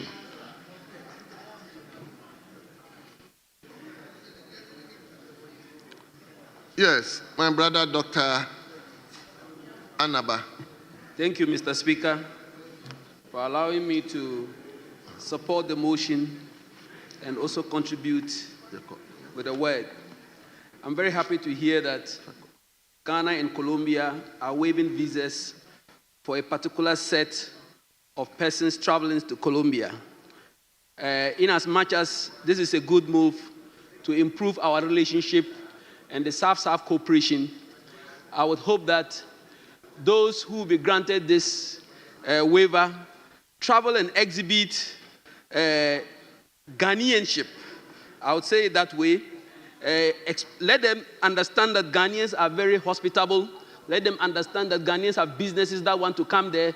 In that way, the visa-free will now be extended to those who are holding ordinary passports, most of our businessmen who will have to go to Colombia or Colombians who want to come to Ghana may not be holding service passport, diplomatic passport, or foreign affairs passports. They'll be holding ordinary passports. So I'm calling on those who enjoy this visa-free, the foreign minister is here, to encourage them to exhibit real Ghanaian and discipline when they enter Colombia. In that way, we can request for an extension of the visa-free waiver or visa waiver for ordinary businessmen who want to go to Colombia. Colombia has a lot of businesses, and we all know we can do a lot with them. We can export to them, and they can export to us. So I'm just calling for people who will get this visa-free entry to Colombia to exhibit true patriotism and discipline to let us get a visa waiver for everybody in Ghana traveling to Colombia. Thank you very much,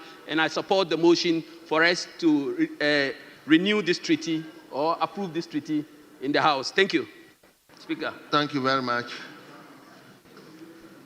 Yes. Leadership, minority leaders. Yes, Mr. Speaker, thank you for the opportunity. I think that one of the anti-climax of the waves of globalization is a restriction on the movement of goods and people. Mr. Speaker, it's quite unfortunate that by virtue of the fact that you are born in certain territory, your right to move is restricted. And this visa waiver and visa agreement comes to solve some of these teething problems we find ourselves in this globalized world. I think that the decision by the Ministry of Foreign Affairs and Regional Integration to embark on this visa agreement and subsequent the ratification of Parliament today is a very noble one. Mr. Speaker, I'm mindful of the fact that this is without prejudice to the right to work, without prejudice to national security, and also mindful of the economic impact this visa waiver agreement poses on the Ghanaian economy. Mr. Speaker, there is only one concern that our agreement with Colombia that I need to put on record. The concern is that this opportunity is for only holders of diplomatic and service passports. Ordinary passport holders are not, unlike the agreement with Dominica, are not entitled to have this particular opportunity. It also means that the threat of drug trafficking, which is also common in some of these jurisdictions we are talking about, is also real. So it is just an opportunity, much as the government has provided us with this opportunity, holders of this passport should be mindful that this opportunity should not become a conduit for the trafficking of drugs using the Ghana as a host. And it's just a humble appeal, much as Parliament is doing this, we should be mindful that a law ratified by this House was used by someone to use it as a conduit to traffic in drugs. With these few words, Mr. Speaker, I beg to support that this House ratify this agreement. Thank you very much, Mr. Speaker. Thank you very much. Majority leadership.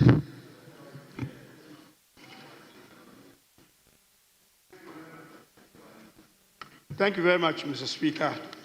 Mr. Speaker, I think it's really a good thing that we get this kind of bilateral agreement so that we deepen our relationship with these countries and look at opportunities in basically building trade with these countries. And I commend the Minister for making this effort. Thank you. Honourable members, I will now put the question after the debate. And the question is, all those in favor that motion listed 6 in today's order paper addendum, say aye. All those against, say no. Honourable members, the ayes have it. The motion listed 6 is hereby adopted. Now, we will take the resolution, the Minister for Foreign Affairs. I'm grateful, Mr. Speaker. Mr. Speaker, I rise to move that the resolution number 7 on pages 4 and 5 of the order paper be taken now. I so move. Well, Honourable Savage. Thank you, Mr. Speaker. Mr. Speaker, I rise to second. Well. Honourable members, the resolution listed 7, page 4 in today's order paper has been moved by the Minister for Foreign Affairs and it has been seconded. It's now before the House, and the question is, all those in favor that the resolution listed 7 be adopted, say aye. All those against say no. Honourable members, the ayes have it. The resolution is carried. Now I will cede the seat to the Right Honourable Speaker. So let's go on. When he comes, then. Thank you, Mr. Speaker. Mr. Speaker, let's now look at motion number 8, item number 8 on the other paper addendum, page 5. Thank you. Well. Now the chairman of the committee, item listed 8, motion. Mr. Speaker, I stand to move item number 8, motion number 8 on the other paper. So moved. Well, the chairman has moved. Yes, Deputy Rankin. Thank you, Mr. Speaker. Mr. Speaker, I rise to second.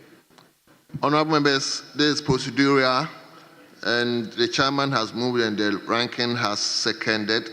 So I'll put the question, and the question is as many as are in favor of the motion listed 8 in today's other paper addendum, say aye. All those against say no. Honourable members, the ayes have it. The procedural motion is hereby carried. Now the substantive motion, motion 9.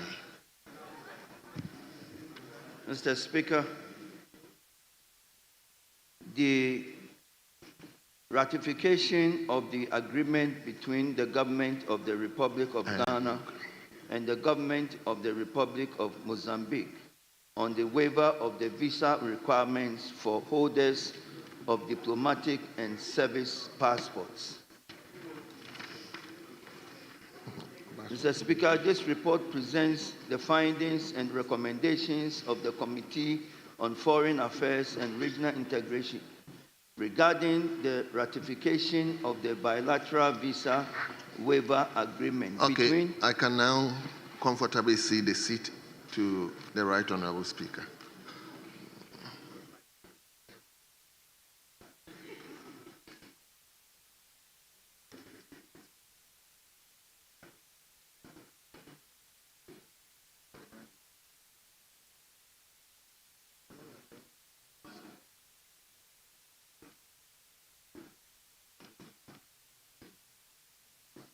Just read the first paragraph, then I'll go to the last paragraph.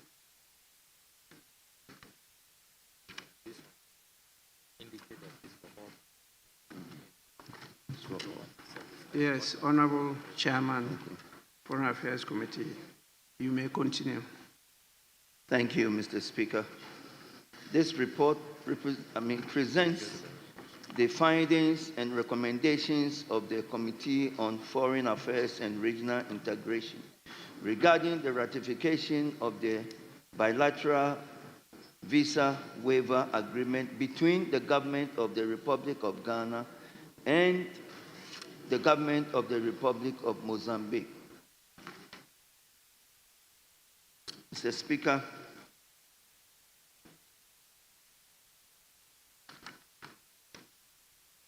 the committee further notes that the agreement is fully aligned with Ghana's foreign policy objectives, particularly in the promotion of regional integration and multilateral cooperation between and within the framework of the African Union and the Southern African Development Community. In addition, by easing travel restrictions for public officials, the agreement contributes meaningfully to the realization of Agenda 2063, Africa's blueprint for inclusive and sustainable development.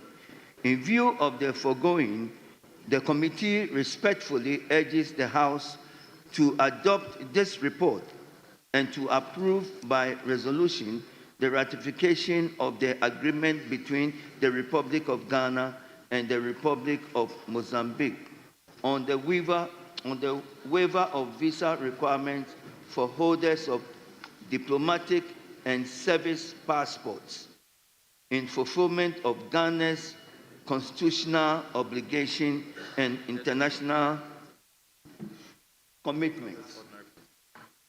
Mr. Speaker, I would like to note that this request also covers ordinary passports. I so move, Mr. Speaker.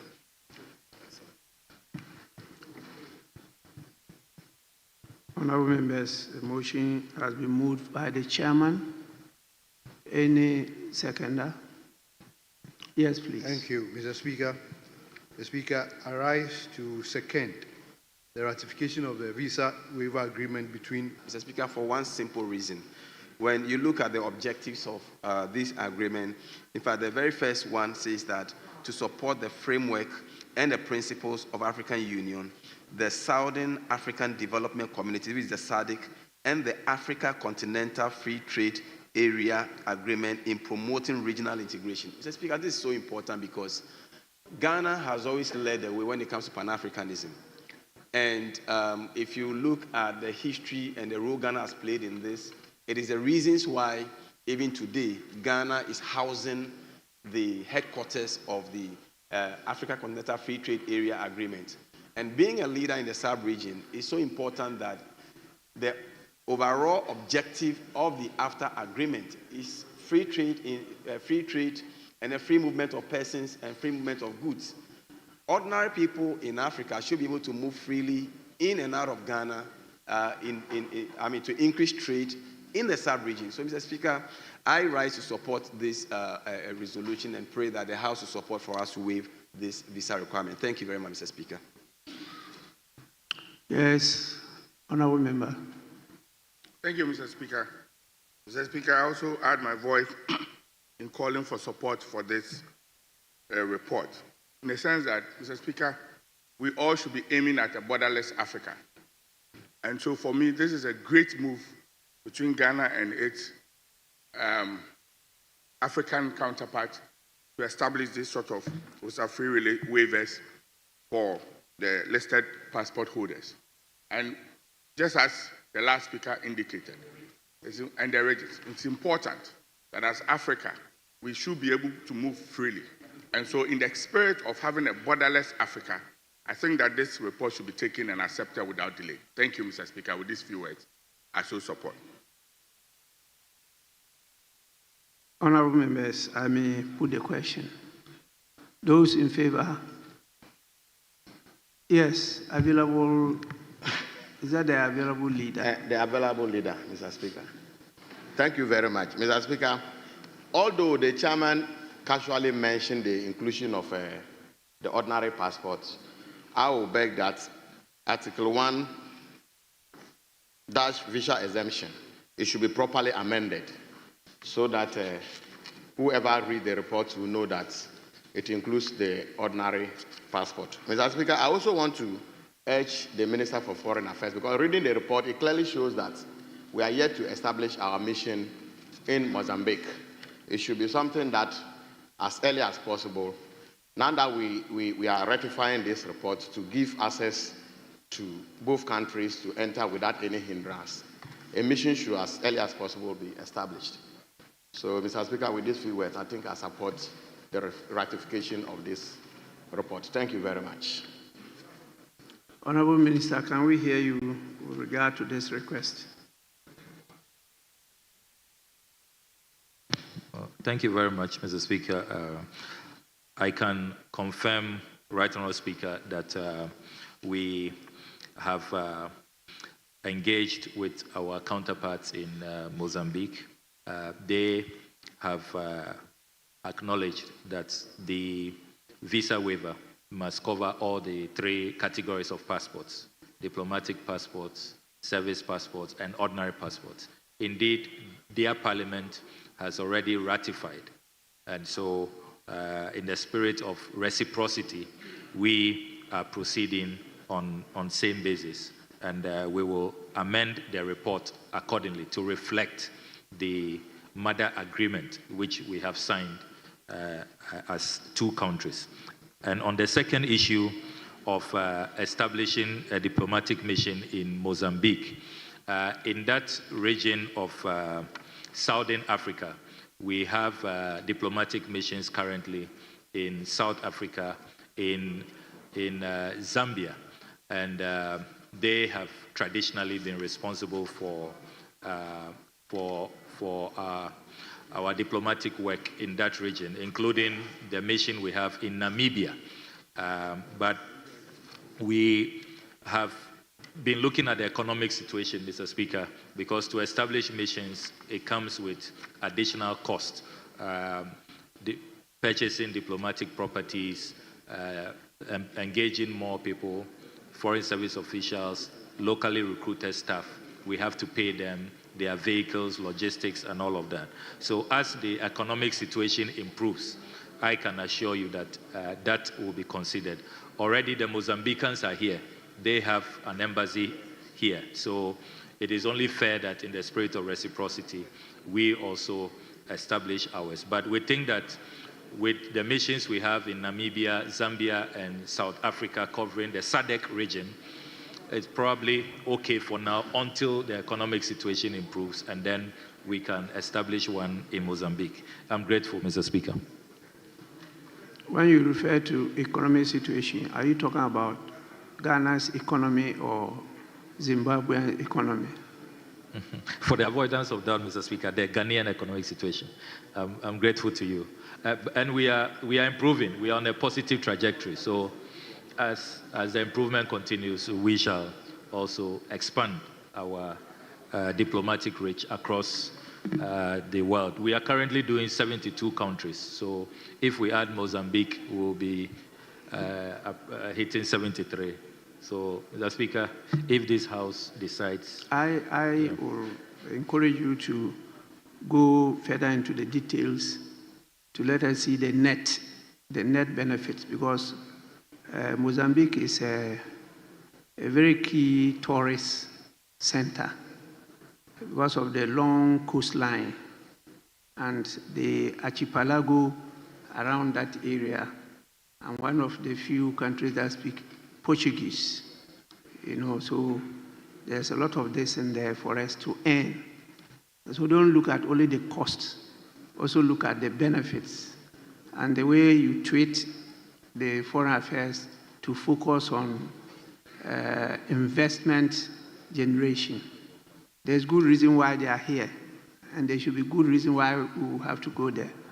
But as we said, it's good to look at the cost-benefit analysis and then take the decision. Yes, please. Mr. Speaker, thank you very much. Mr. Speaker, I want the Minister to throw more light on the last statement that he made, because my understanding is that the original agreement executed by the President excluded the ordinary passport. So if the Minister is saying they are amending the report to include ordinary passport, then the original agreement must first be amended to include ordinary passport before we can amend it here. Because Article 75 is very clear in this matter. So I don't know how we are going to deal with this situation. First, the original agreement must be amended. That will give birth to the report so that we can also amend the report presented to the House. Thank you very much. Yes, Minister.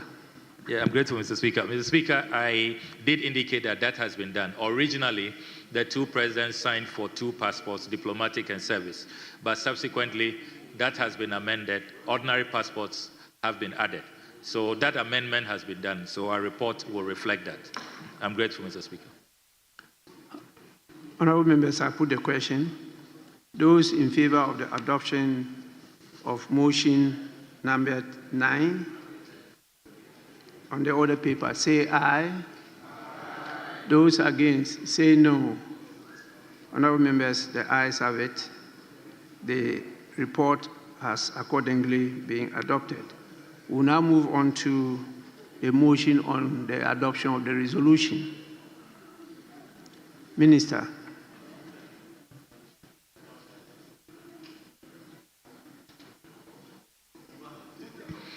I'm grateful, Right Honourable Speaker. Right Honourable Speaker, I beg to move that the resolution captured on pages 5 and 6, number 10, resolution number 10, be moved now. I so move, Mr. Speaker. Any seconder? Yes, please. Mr. Speaker, I rise to second. Thank you. Motion moved and seconded for the adoption of the resolution. Please, honorable members, since it's a consequential resolution based on the report we just adopted, I put the question. Those in favor of the adoption of the resolution number 10 on the order paper, say aye. Aye. Those against, say no. Honorable members, the ayes have it. The resolution has accordingly been adopted. Yes, leadership. Thank you, Mr. Speaker. Mr. Speaker, on the same other paper addendum, we would like to look at motion number 11 on page 6 of the other paper addendum. Thank you, Mr. Speaker. Motion number 11, Chairman of the Committee. Mr. Speaker, I rise to move the motion that this House consider motion number 11 on the order paper, please. So moved. Any seconder? Yes, please. Mr. Speaker, I rise to second the motion. Thank you, Mr. Speaker. Procedural motion moved and seconded. I put the question. Those in favor say aye. Aye. Those against say no. Honorable members, the ayes have it. The motion is adopted. We move to the substantive motion number 12 on the order paper. Chairman of the committee. Mr. Speaker, I move that this House consider the ratification of the bilateral agreement between the government of Ghana and the Democratic Republic of Sao Tome and Principe for the waiver of the visa requirements of holders of diplomatic, service, and ordinary passports. Mr. Speaker, this report presents the findings and recommendations of the Committee on Foreign Affairs and Regional Integration concerning the ratification of the bilateral agreement between the Republic of Ghana and the Democratic Republic of Sao Tome and Principe for the waiver of the visa requirements for holders of diplomatic service and ordinary passports. Mr. Speaker, following careful deliberations and considerations of the bilateral agreement for the waiver of visa requirements for holders of diplomatic, service, and ordinary passports between the government of the Republic of Ghana and the government of the Democratic Republic of Sao Tome and Principe, the committee is satisfied with the content, intent, and implications of the agreement. The committee is of the firm view that the ratification of agreement is consistent with Article 75 of the 1992 Constitution of the Republic of Ghana and aligns with Ghana's broader foreign policy objectives of promoting international mobility, regional cooperation, and diplomatic engagement. Accordingly, the committee recommends to the House to adopt its report and to approve by resolution the ratification of the said agreement, thereby giving effect to its provisions and enabling its full implementation in accordance with Ghana's constitutional and international obligations. Mr. Speaker, I so move. Any seconder? Yes, please. Thank you, Mr. Speaker. Mr. Speaker, I rise to second the motion for ratification of agreement between the Republic of Ghana and the Democratic Republic of Sao Tome. Mr. Speaker, in principle, once again, I support it. Mr. Speaker, this agreement was signed October 19, 2021, so it is long overdue. Mr. Speaker, again, Sao Tome is a very nice country, and I urge Ghanaians and members of the House to visit Sao Tome. Mr. Speaker, your committee did a very good job. Once again, looking and considering key critical issues that matter to some of these agreements. Mr. Speaker, one of the issues that the committee looked at, Mr. Speaker, is the refusal of entry, which is key and critical. Many a times when there are agreements between two countries, there are free ways and free paths for anybody or anything to go. But, Mr. Speaker, here, Article 7, that is page 10 of 16, takes cognizance effect of the refusal of entry. Each party remains or retains the sovereign right to refuse entry or curtail the duration of stay of any person deemed undesirable or persona non grata. Speaker, this is very key and critical. Speaker, it also makes room for members of both countries or citizens of both countries who are considering to stay beyond the 90 days agreement to either work or go to school. So it makes, when you look at Article 3, work permit, citizens of each party who intends to work, pursue a professional study or beyond the 90 days of the various countries, it makes provision for them. This is a good job that your committee has done. It also has a termination clause. The Speaker, I would beg to move that the House and your committee, having done a very good job, and commending the ministry and the minister for a very good job. The Speaker, I move that this ratification be approved by the House. Thank you, Mr. Minister. Yes, please. Thank you very much, Mr. Speaker. Mr. Speaker, sorry to take members to resolution 7.2. 7.2, the last paragraph is talking about the holders of diplomatic, official, and service passport. We don't know any passport called official passport. What I know is ordinary passport, service passport, and diplomatic passport. No, we need to correct it. Sorry, I didn't get the paragraph. Mr. Speaker, 7.2. 7.2. Paragraph 7.2. Resolution 7.2. Resolution 7.2. 7.2. Page 4 of other paper addendum.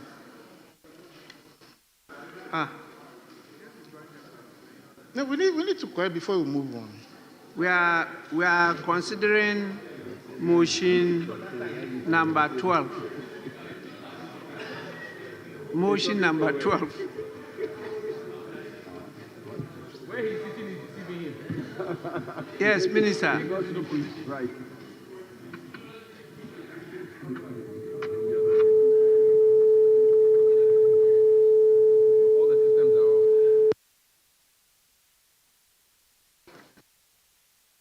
Systems are okay. Well, thank you very much. Right Honourable Speaker. So, Right Honourable Speaker, the agreement we signed with Colombia. In Ghana, we have diplomatic, service, and ordinary passports. So the diplomatic and service passports are referred to as official passports, then ordinary passports. When you break down official passports, you have diplomatic and service. Those are official passports used largely by public officials. But in the Republic of Colombia, they have diplomatic and official passports. They don't have service passports. Now remember that this is a bilateral agreement which covers the agreement that we are all signing, and we signed the same agreement. So this rendition is accurate. So in Ghana, ours is the diplomatic and service passports. Then for our brothers and sisters in Colombia, it covers their diplomatic and official passports. So that is the explanation. So it is accurate, yeah, to cover both countries. Yeah. I'm grateful, Mr. Speaker.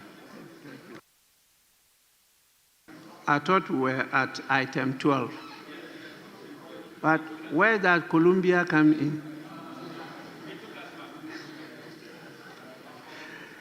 Yes, honorable members, motion has been moved and seconded. As usual, I put the question. Those in favor of the adoption? Yes, honorable member. Yeah, Mr. Speaker, I would think that the House will have opportunity to contribute to the motion. Oh, yes, yes. And please go ahead. All right. Thank you very much, Mr. Speaker. Mr. Speaker, this agreement is between the Republic of Ghana and Sao Tome and Principe. Mr. Speaker, pursuant to Article 75, we are supposed to ratify the agreement. But there is a pattern in the report, and I wanted to make it with the last report on the financial impact of this agreement, Mr. Speaker. Mr. Speaker, we usually go, and the report goes with an omnibus provision that says that there is no immediate financial impact of the agreement on Ghana. And it's on page 7 of 16 of the report, Mr. Speaker, and I read, the committee knows that no immediate loss of revenue is anticipated as a result of implementing the agreement.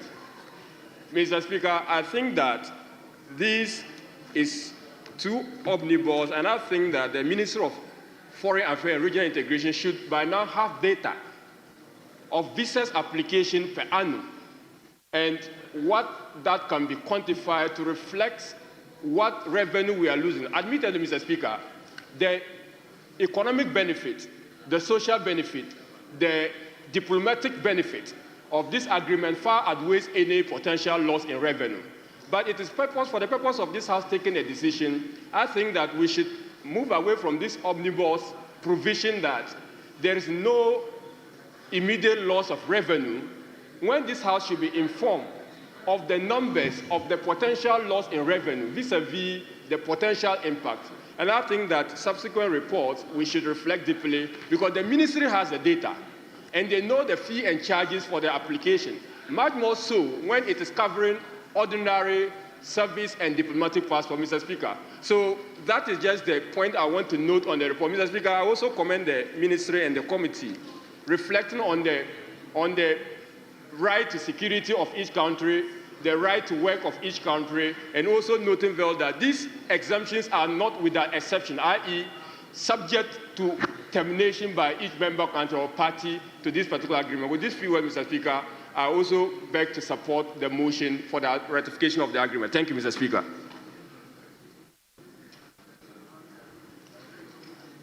Honourable members, there being no further deliberations on this matter, I put the question.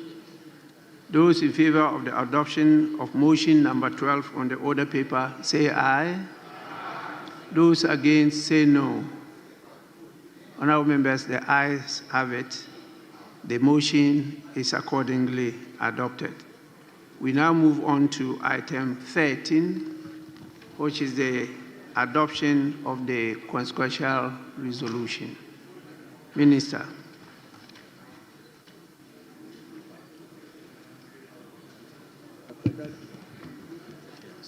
I'm grateful, Right Honourable Speaker. Right Honourable Speaker, I rise to move that the resolution number 13 on page 7 be taken now. I so move, Mr. Speaker. Yes. Thank you, Mr. Speaker. Mr. Speaker, I rise to second the motion. Thank you. Motion on consequential resolution moved and seconded is for the consideration of the House. Being a consequential resolution, I put the question. Those in favor of the adoption of resolution number 13 on the order paper, say aye. Those against, say no. Honorable members, the ayes have it. The resolution is accordingly adopted. Are we taking item 14? Yes, Mr. Speaker, item 14. Yes, Chairman of the committee. Speaker, we don't have the report here. If you could do us a favor and let's have the report. Unfortunately, the report is not here.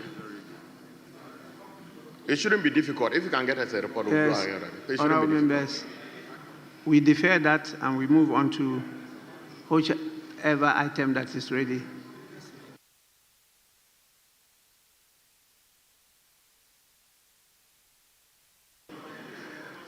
Well, my attention has been drawn that since we are going paperless, it's been offloaded onto your system. And so you go to your system. It's there. There are some members saying it's there, some are saying it's not there. Speaker. Yes, please. I think that it shouldn't be difficult because we now have the hard copy. So we can progress. All right. So please, you may now move the motion. Chairman. Chairman, you may move the motion.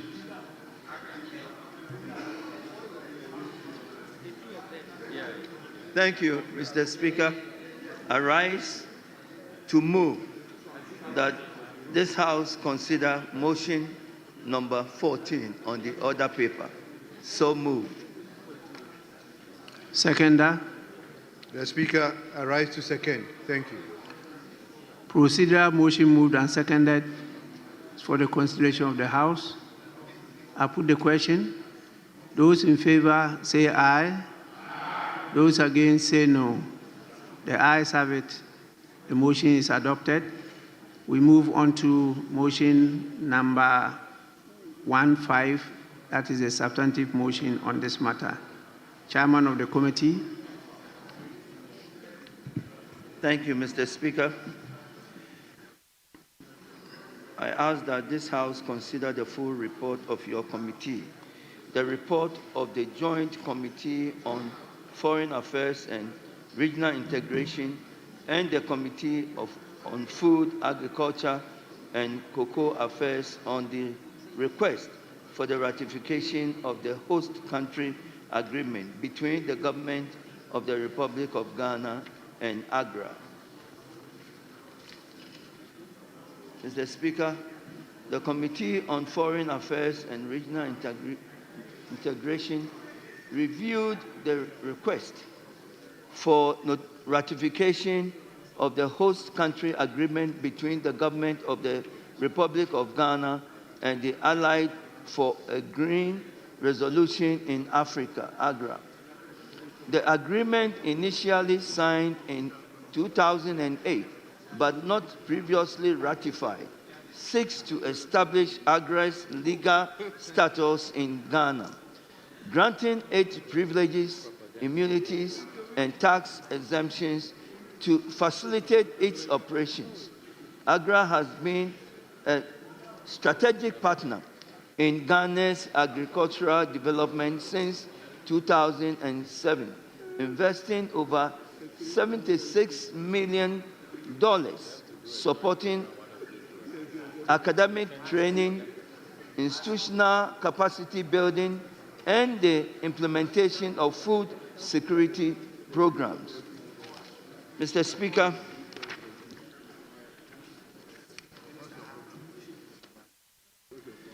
the ratification of the host country agreement is expected to significantly enhance the effectiveness, reach, and sustainability of AGRA's operations in Ghana.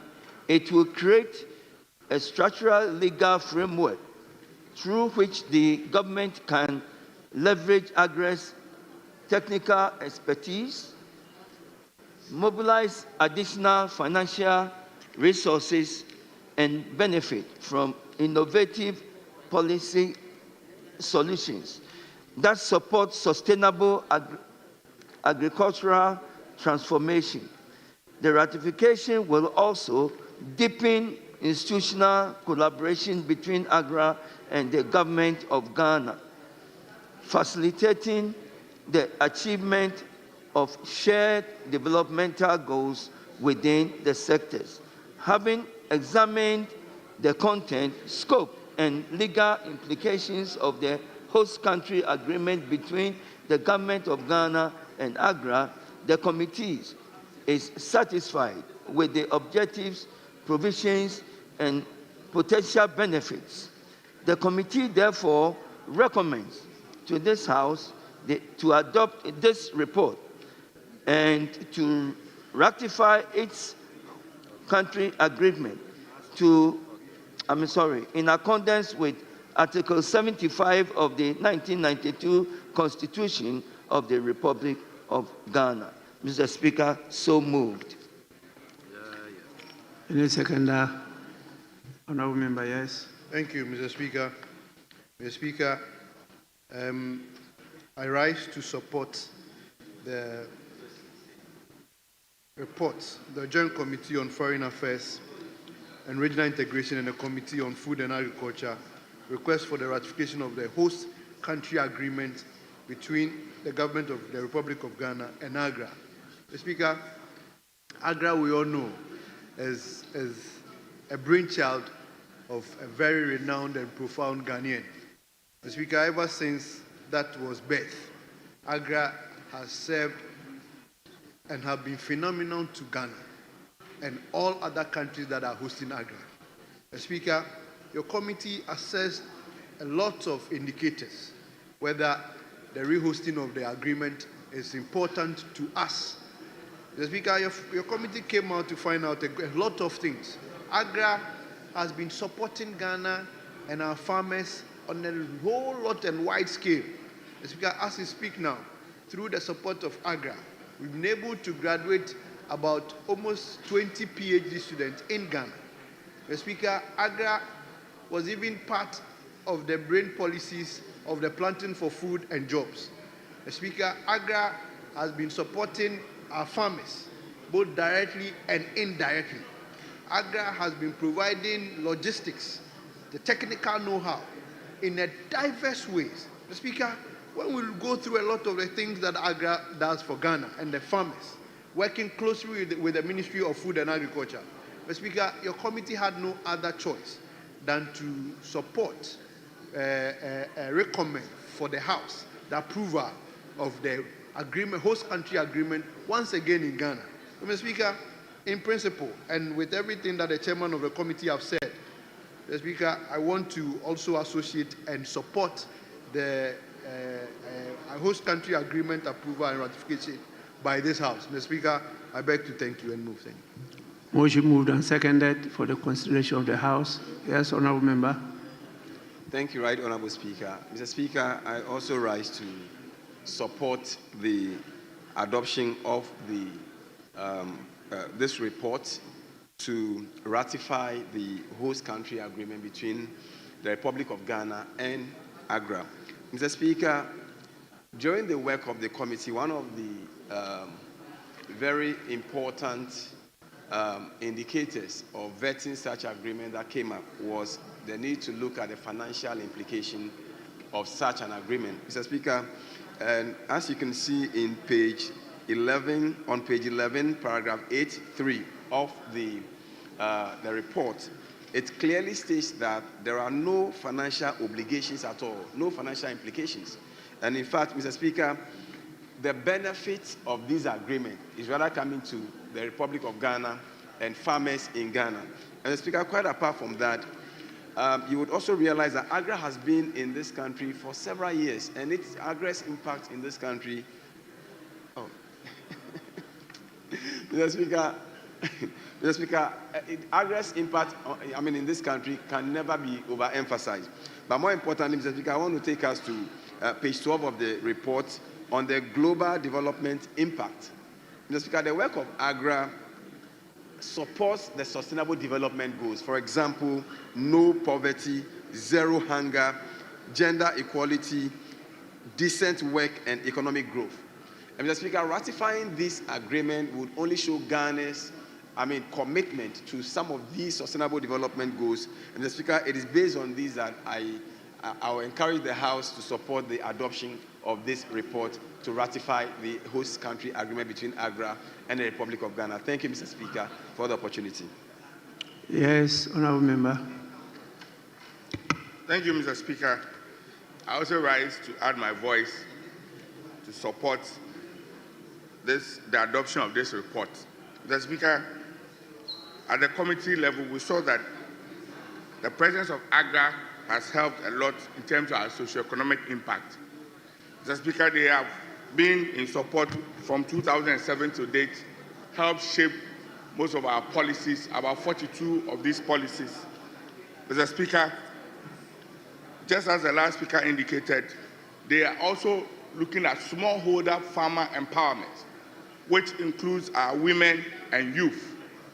And in our quest to have food sufficiency, Mr. Speaker, having them establish their branch here is going to improve upon our crop yield and empower these smallholder farmers so that they will be able to support the food security that we need.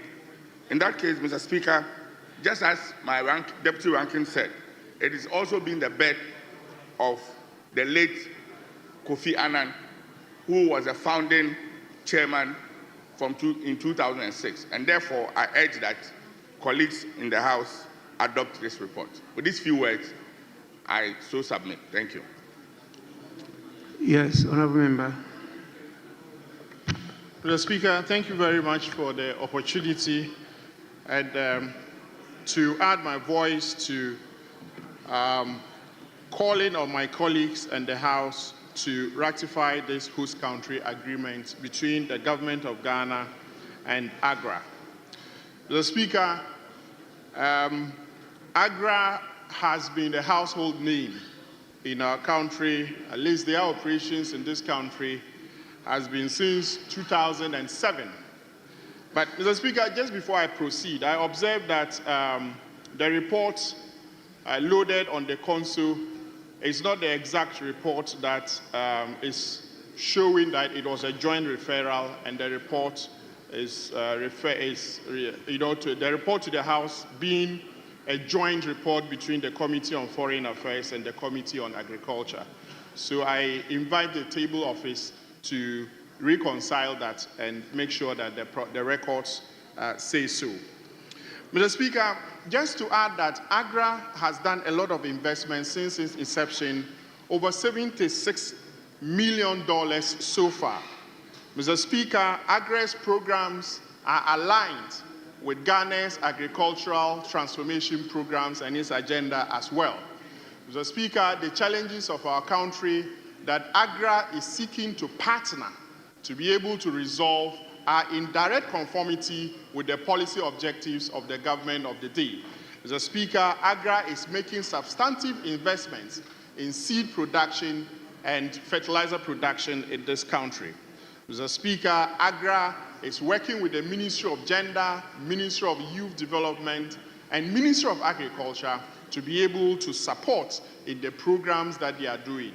Mr. Speaker, the Accra is working with the Parliament of Ghana and these committees. The Committee of Agriculture, for example, is a direct beneficiary of most of the capacity building efforts and support of Accra.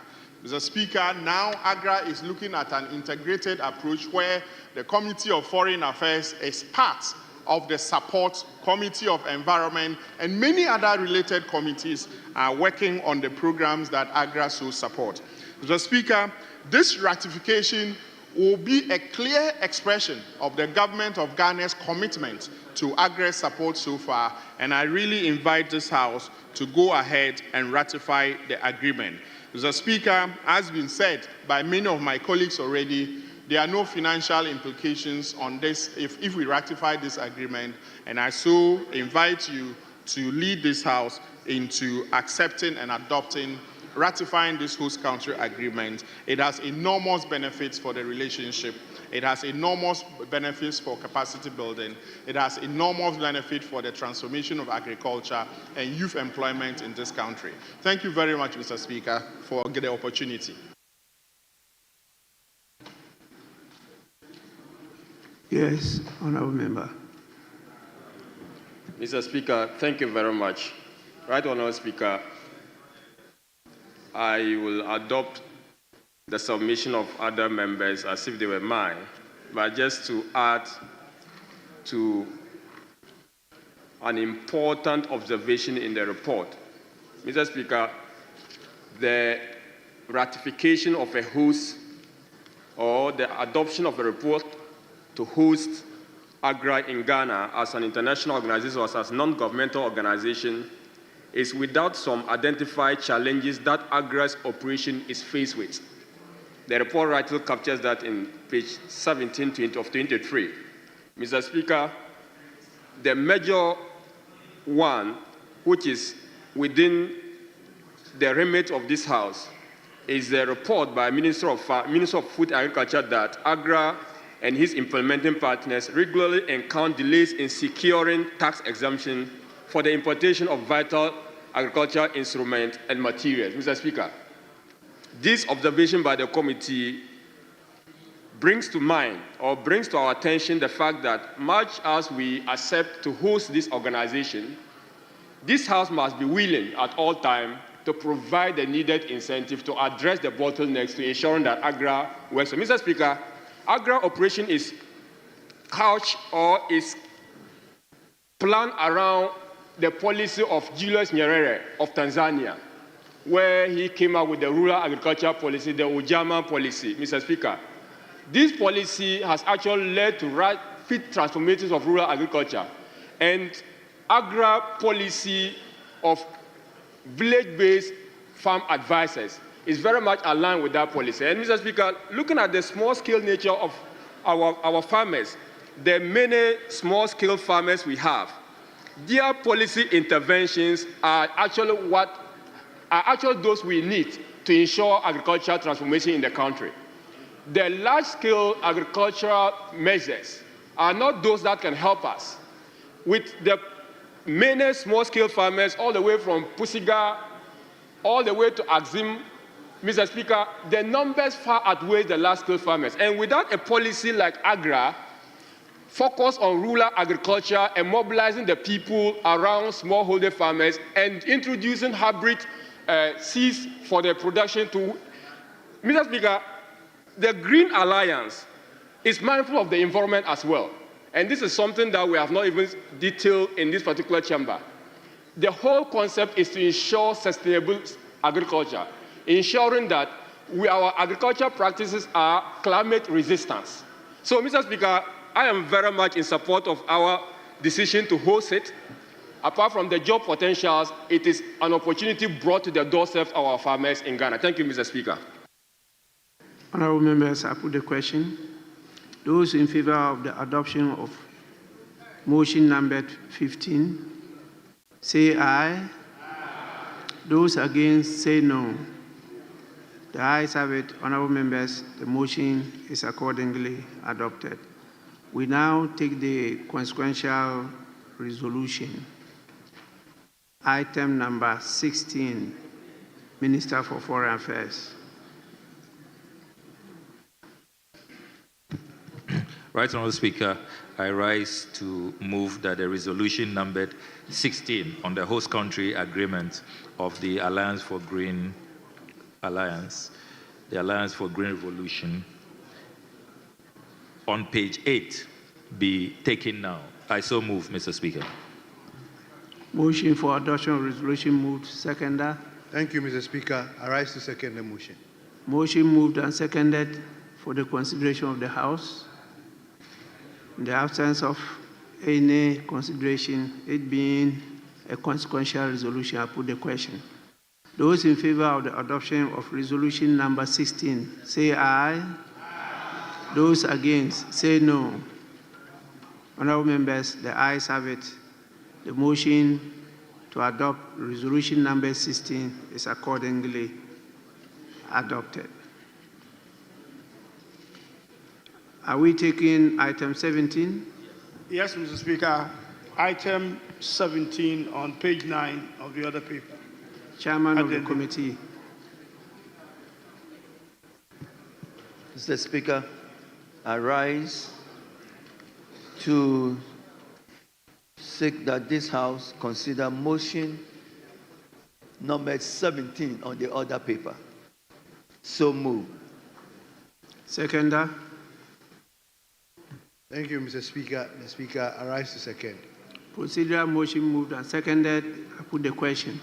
Those in favor say aye. Those against say no. The ayes have it. Motion is adopted. We move to item 18, the substantive motion. Chairman of the committee. Mr. Speaker, report of the Joint Committee on Foreign Affairs and Regional Integration and the Committee on Defense and Interior on the request for ratification of the treaty on the prohibition of nuclear weapons. Mr. Speaker,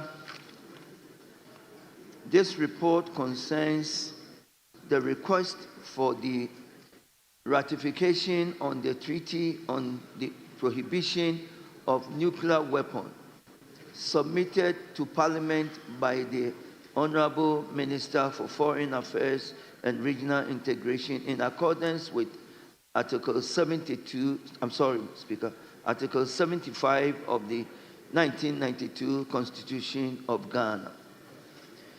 The TPVW, adopted in 2017 and entered into force in January 2021, is the first comprehensive global legal instrument prohibiting the development, possession, use, and threat of use of nuclear weapons.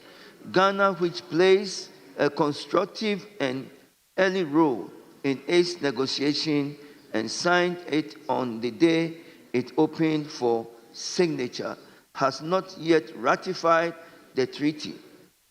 The committee's deliberations revealed that ratification would not impose any additional legal or financial obligations, as Ghana already complies with the treaty's requirements through its non-possession of nuclear weapons and its agreements with the International Atomic Energy Agency. Mr. Speaker, the committee is equally convinced that Ghana's ratification of the TPNW would serve to consolidate its leadership role in multilateral disarmament. Hence, the committee's international credibility and reaffirm its commitment to the principles of global peace, human security, and a nuclear free world.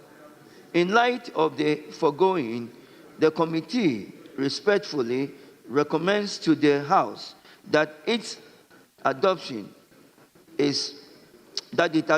this report and approves by resolution the request for the ratification of the treaty on the prohibition of nuclear weapons in accordance with Article 75 of the 1992 Constitution and the standing orders of the House. So moved, Mr. Speaker. Yes, seconder. Thank you, Mr. Speaker. I rise to second the motion. In doing so, Mr. Speaker, the committee looked at the content of the treaty we are going to ratify. Mr. Speaker, and I refer you to page 6 of 20. Under the general prohibitions, the report, it's clear. State parties are extremely prohibited from developing, testing, producing, acquiring, processing, stockpiling, transferring, using, or threatening of use of nuclear weapons. Mr. Speaker, this is what your committee is bringing before you, that we sign this treaty. Mr. Speaker, it has some other benefits to Ghana and the House. Mr. Speaker, one of the benefits, it consolidates Ghana's leadership as a role in global nuclear disarmament. Mr. Speaker, two, it reinforces Ghana's existing legal obligation under other disarmament instruments such as the NPT and the Treaty of Pelindaba.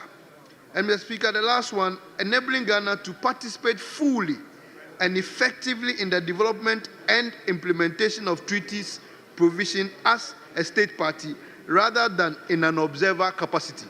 Mr. Speaker, this treaty is going to give us some state party, not observer capacity. Mr. Speaker, what the committee looked at, and for me, I am very interested in, is the consistency of this treaty we are going to sign to the country's policy or international policy statement or policy position. Mr. Speaker, I refer you to page 14 of 20, which 10.1, consistency with Ghana's foreign policy commitment. Mr. Speaker, this agreement is consistent with Ghana's policy statement. When I read, the committee observed that the proposed ratification of the TPNW is wholly consistent with the Republic of Ghana's long-standing foreign policy posture and champions international peace, disarmament, and nuclear non-proliferation. Mr. Speaker, I think your committee have done a very good job. The ministry has also done a very good job. The Minister for the Republic has also done a very good job. And on this note, Mr. Speaker, I support the adoption of the ratification of the treaty for the prohibition of the nuclear weapon. Thank you, Mr. Speaker. Honourable members, the motion is moved and seconded, and I think we've heard enough from the mover and the seconder. So I want to put the question. And the question is that those in support of motion number 1818 on the order paper say aye. Those against say no. Honourable members, the ayes have it. The motion is accordingly adopted. We move to the consequential resolution numbered 19 on the order paper. Minister.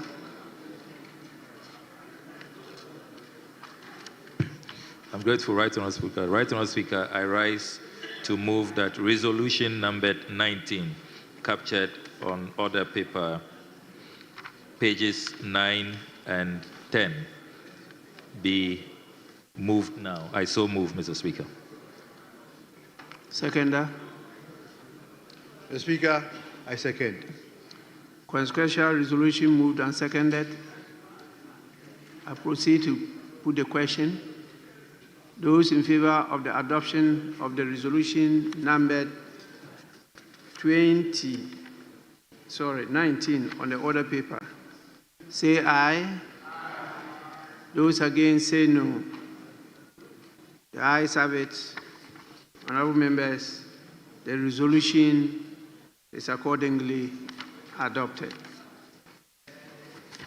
Any more item? Yes, please. Thank you, Mr. Speaker. Mr. Speaker, there is no item on the other paper at the moment. Just to thank the Honourable Minister for these resolutions that we have moved today with regards to the waiver. Sorry.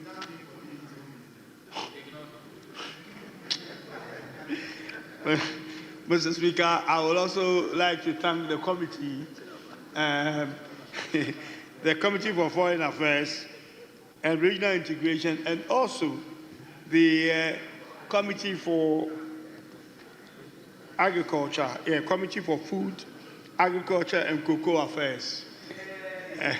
Thank you very much, Mr. Speaker. Mr. Speaker, there is no other business, but I think we've been here for 5 hours, I believe, and therefore we are in your hands. Thank you. Yes. Mr. Speaker, rightly so, like the Deputy Majority Leader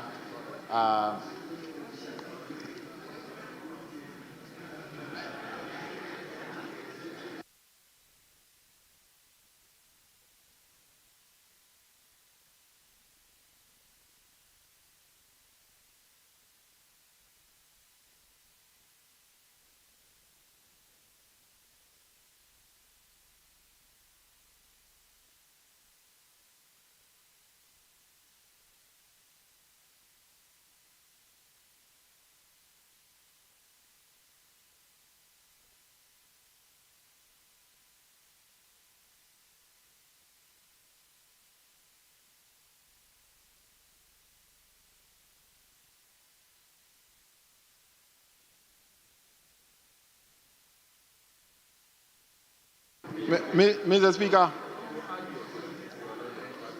Mr. Speaker, I understand tomorrow we'll be starting at 12. The indication I'm getting from the majority front bench. Mr. Speaker, tomorrow we'll be expecting the minister responsible for finance to deliver the mid-year budget. Mr. Speaker, certain things that I cannot disclose on the floor, except that yesterday we had a closed sitting and many other things were agreed to.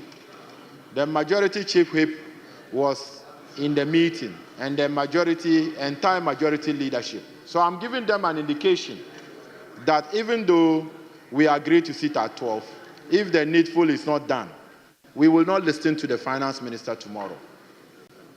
Probably he will have to go somewhere and deliver his mid-year's budget.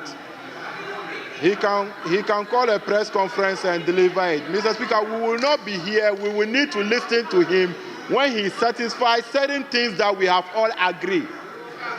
Certain things that we have all agreed, he needs to satisfy it before we come tomorrow to listen to him, Mr. Speaker.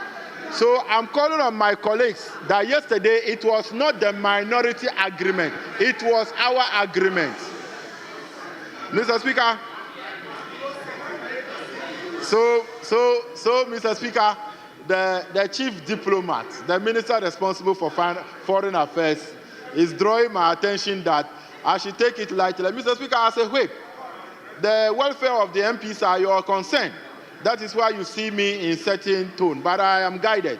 But tomorrow, the minister responsible for finance must do the needful before we listen to him. Thank you, and we support the adjournment for tomorrow at 12.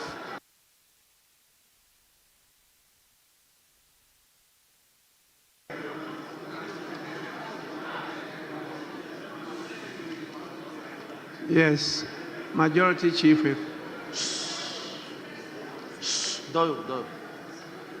Mr. Speaker, let me assure my brother from across the Atlantic Ocean of the well of the House that yesterday we had a closed sitting, joint caucus, to tackle some pertinent matters affecting the House. And we had agreed on some roadmap. And the roadmap that we agreed with the Deputy Minister responsible for finance have been vigorously followed since yesterday night. Today, he would have realized that I've not been stable in the House. It's just to ensure that those roadmaps that Mr. Speaker, in fact, yesterday he threatened us, and we took the threat seriously. So he need not to repeat them today. At the closed sitting, now you are taking matters from the closed sitting to open sitting. And so you are breaching protocol and the etiquette of the House. So those matters have been assiduously attended to. We want to assure him that the issues raised will be tackled mainly. The minister responsible for finance himself, a former leader of the House, and still a senior member of the House, he and his deputy. So we know the sentiments of the House. And I'm sure that yesterday when you spoke, the applause was loudest from my back. It should tell you that this was the issue. No, please, these are important matters. So the assurance is being doubly given, assurance double sure that the issues will be attended to. So tomorrow, let's have a very convivial atmosphere, very convivial, to do what we do ritually every mid-year. Let's hear him, and then after that, other matters will be dealt with. So, Mr. Speaker, just to assure the House, in fact, the Deputy Minister has just arrived. If he has the opportunity, he can reiterate the matters that he assured the House with, but we won't do that. So, Speaker, I want to assure my colleagues, the colleagues on the other divide, and your good self, that tomorrow will be a good day. It will be busy because we'll be launching the second Democracy Cup after the ceremonies in the afternoon. So let's come, let's be in a joyous mood, do this, join Speaker to launch the second Democracy Cup. Then we can have a good day. Mr. Speaker, on this note, I urge that we adjourn the proceedings for today, come back tomorrow at midday, sharp, and to hear the Minister responsible for finance. Speaker, thank you for the opportunity.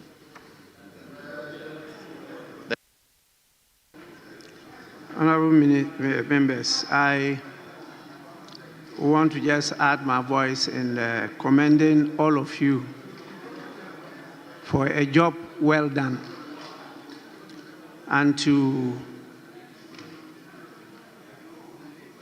reiterate an earlier point raised in this House concerning the Ministry of Foreign Affairs and Regional Integration. The protocols will have to be relooked at. We are now in a democracy. Parliament is an arm of government. I am not happy with how members are usually received, hosted, and handled by our representatives in these various embassies when they go on official assignments. I've had the opportunity to draw the attention of some of your officials outside. They still have that non-democratic government's protocols. That is not what is applicable now. And I think that they should take this seriously. I have taken it upon myself to be meeting them anywhere I go and to emphasize this point. And because of your busy schedule, I couldn't get access to you to let you know. I just came from France and I held a meeting with them on this matter. So please kindly take these concerns across and if possible, make it official for all of them to go by. And I myself will be overseeing and marking the various ministries. We don't want to sanction any person. With this, it's a word to the wise, and I believe it's enough. Yes, may I recommend leaders to have a sitting with my senior brother, the Member of Parliament for Commander, Edina Eguafo Abrim, Honorable Samuel Atamils, for an advice. Leadership of the House. With this, I proceed to adjourn the sitting. Speaker, we are guided. We will do so accordingly. Honorable members, the House is accordingly adjourned to tomorrow at 12 noon. 12 noon. We need to finish, and as you have been informed, launch the second edition of the Democracy Cup. Launch the second edition of the Democracy Cup. Please. We will launch it tomorrow at 3 p.m. at the Justice D.F. Annan Auditorium.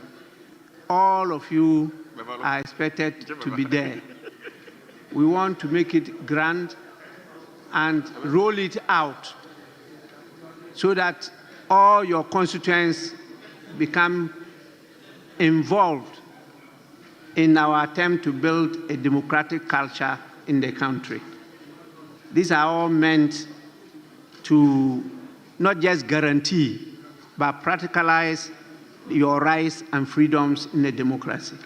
So please, don't just ignore them, be part and parcel of them. With this, the sitting is adjourned to tomorrow, as stated earlier on. Sitting is adjourned.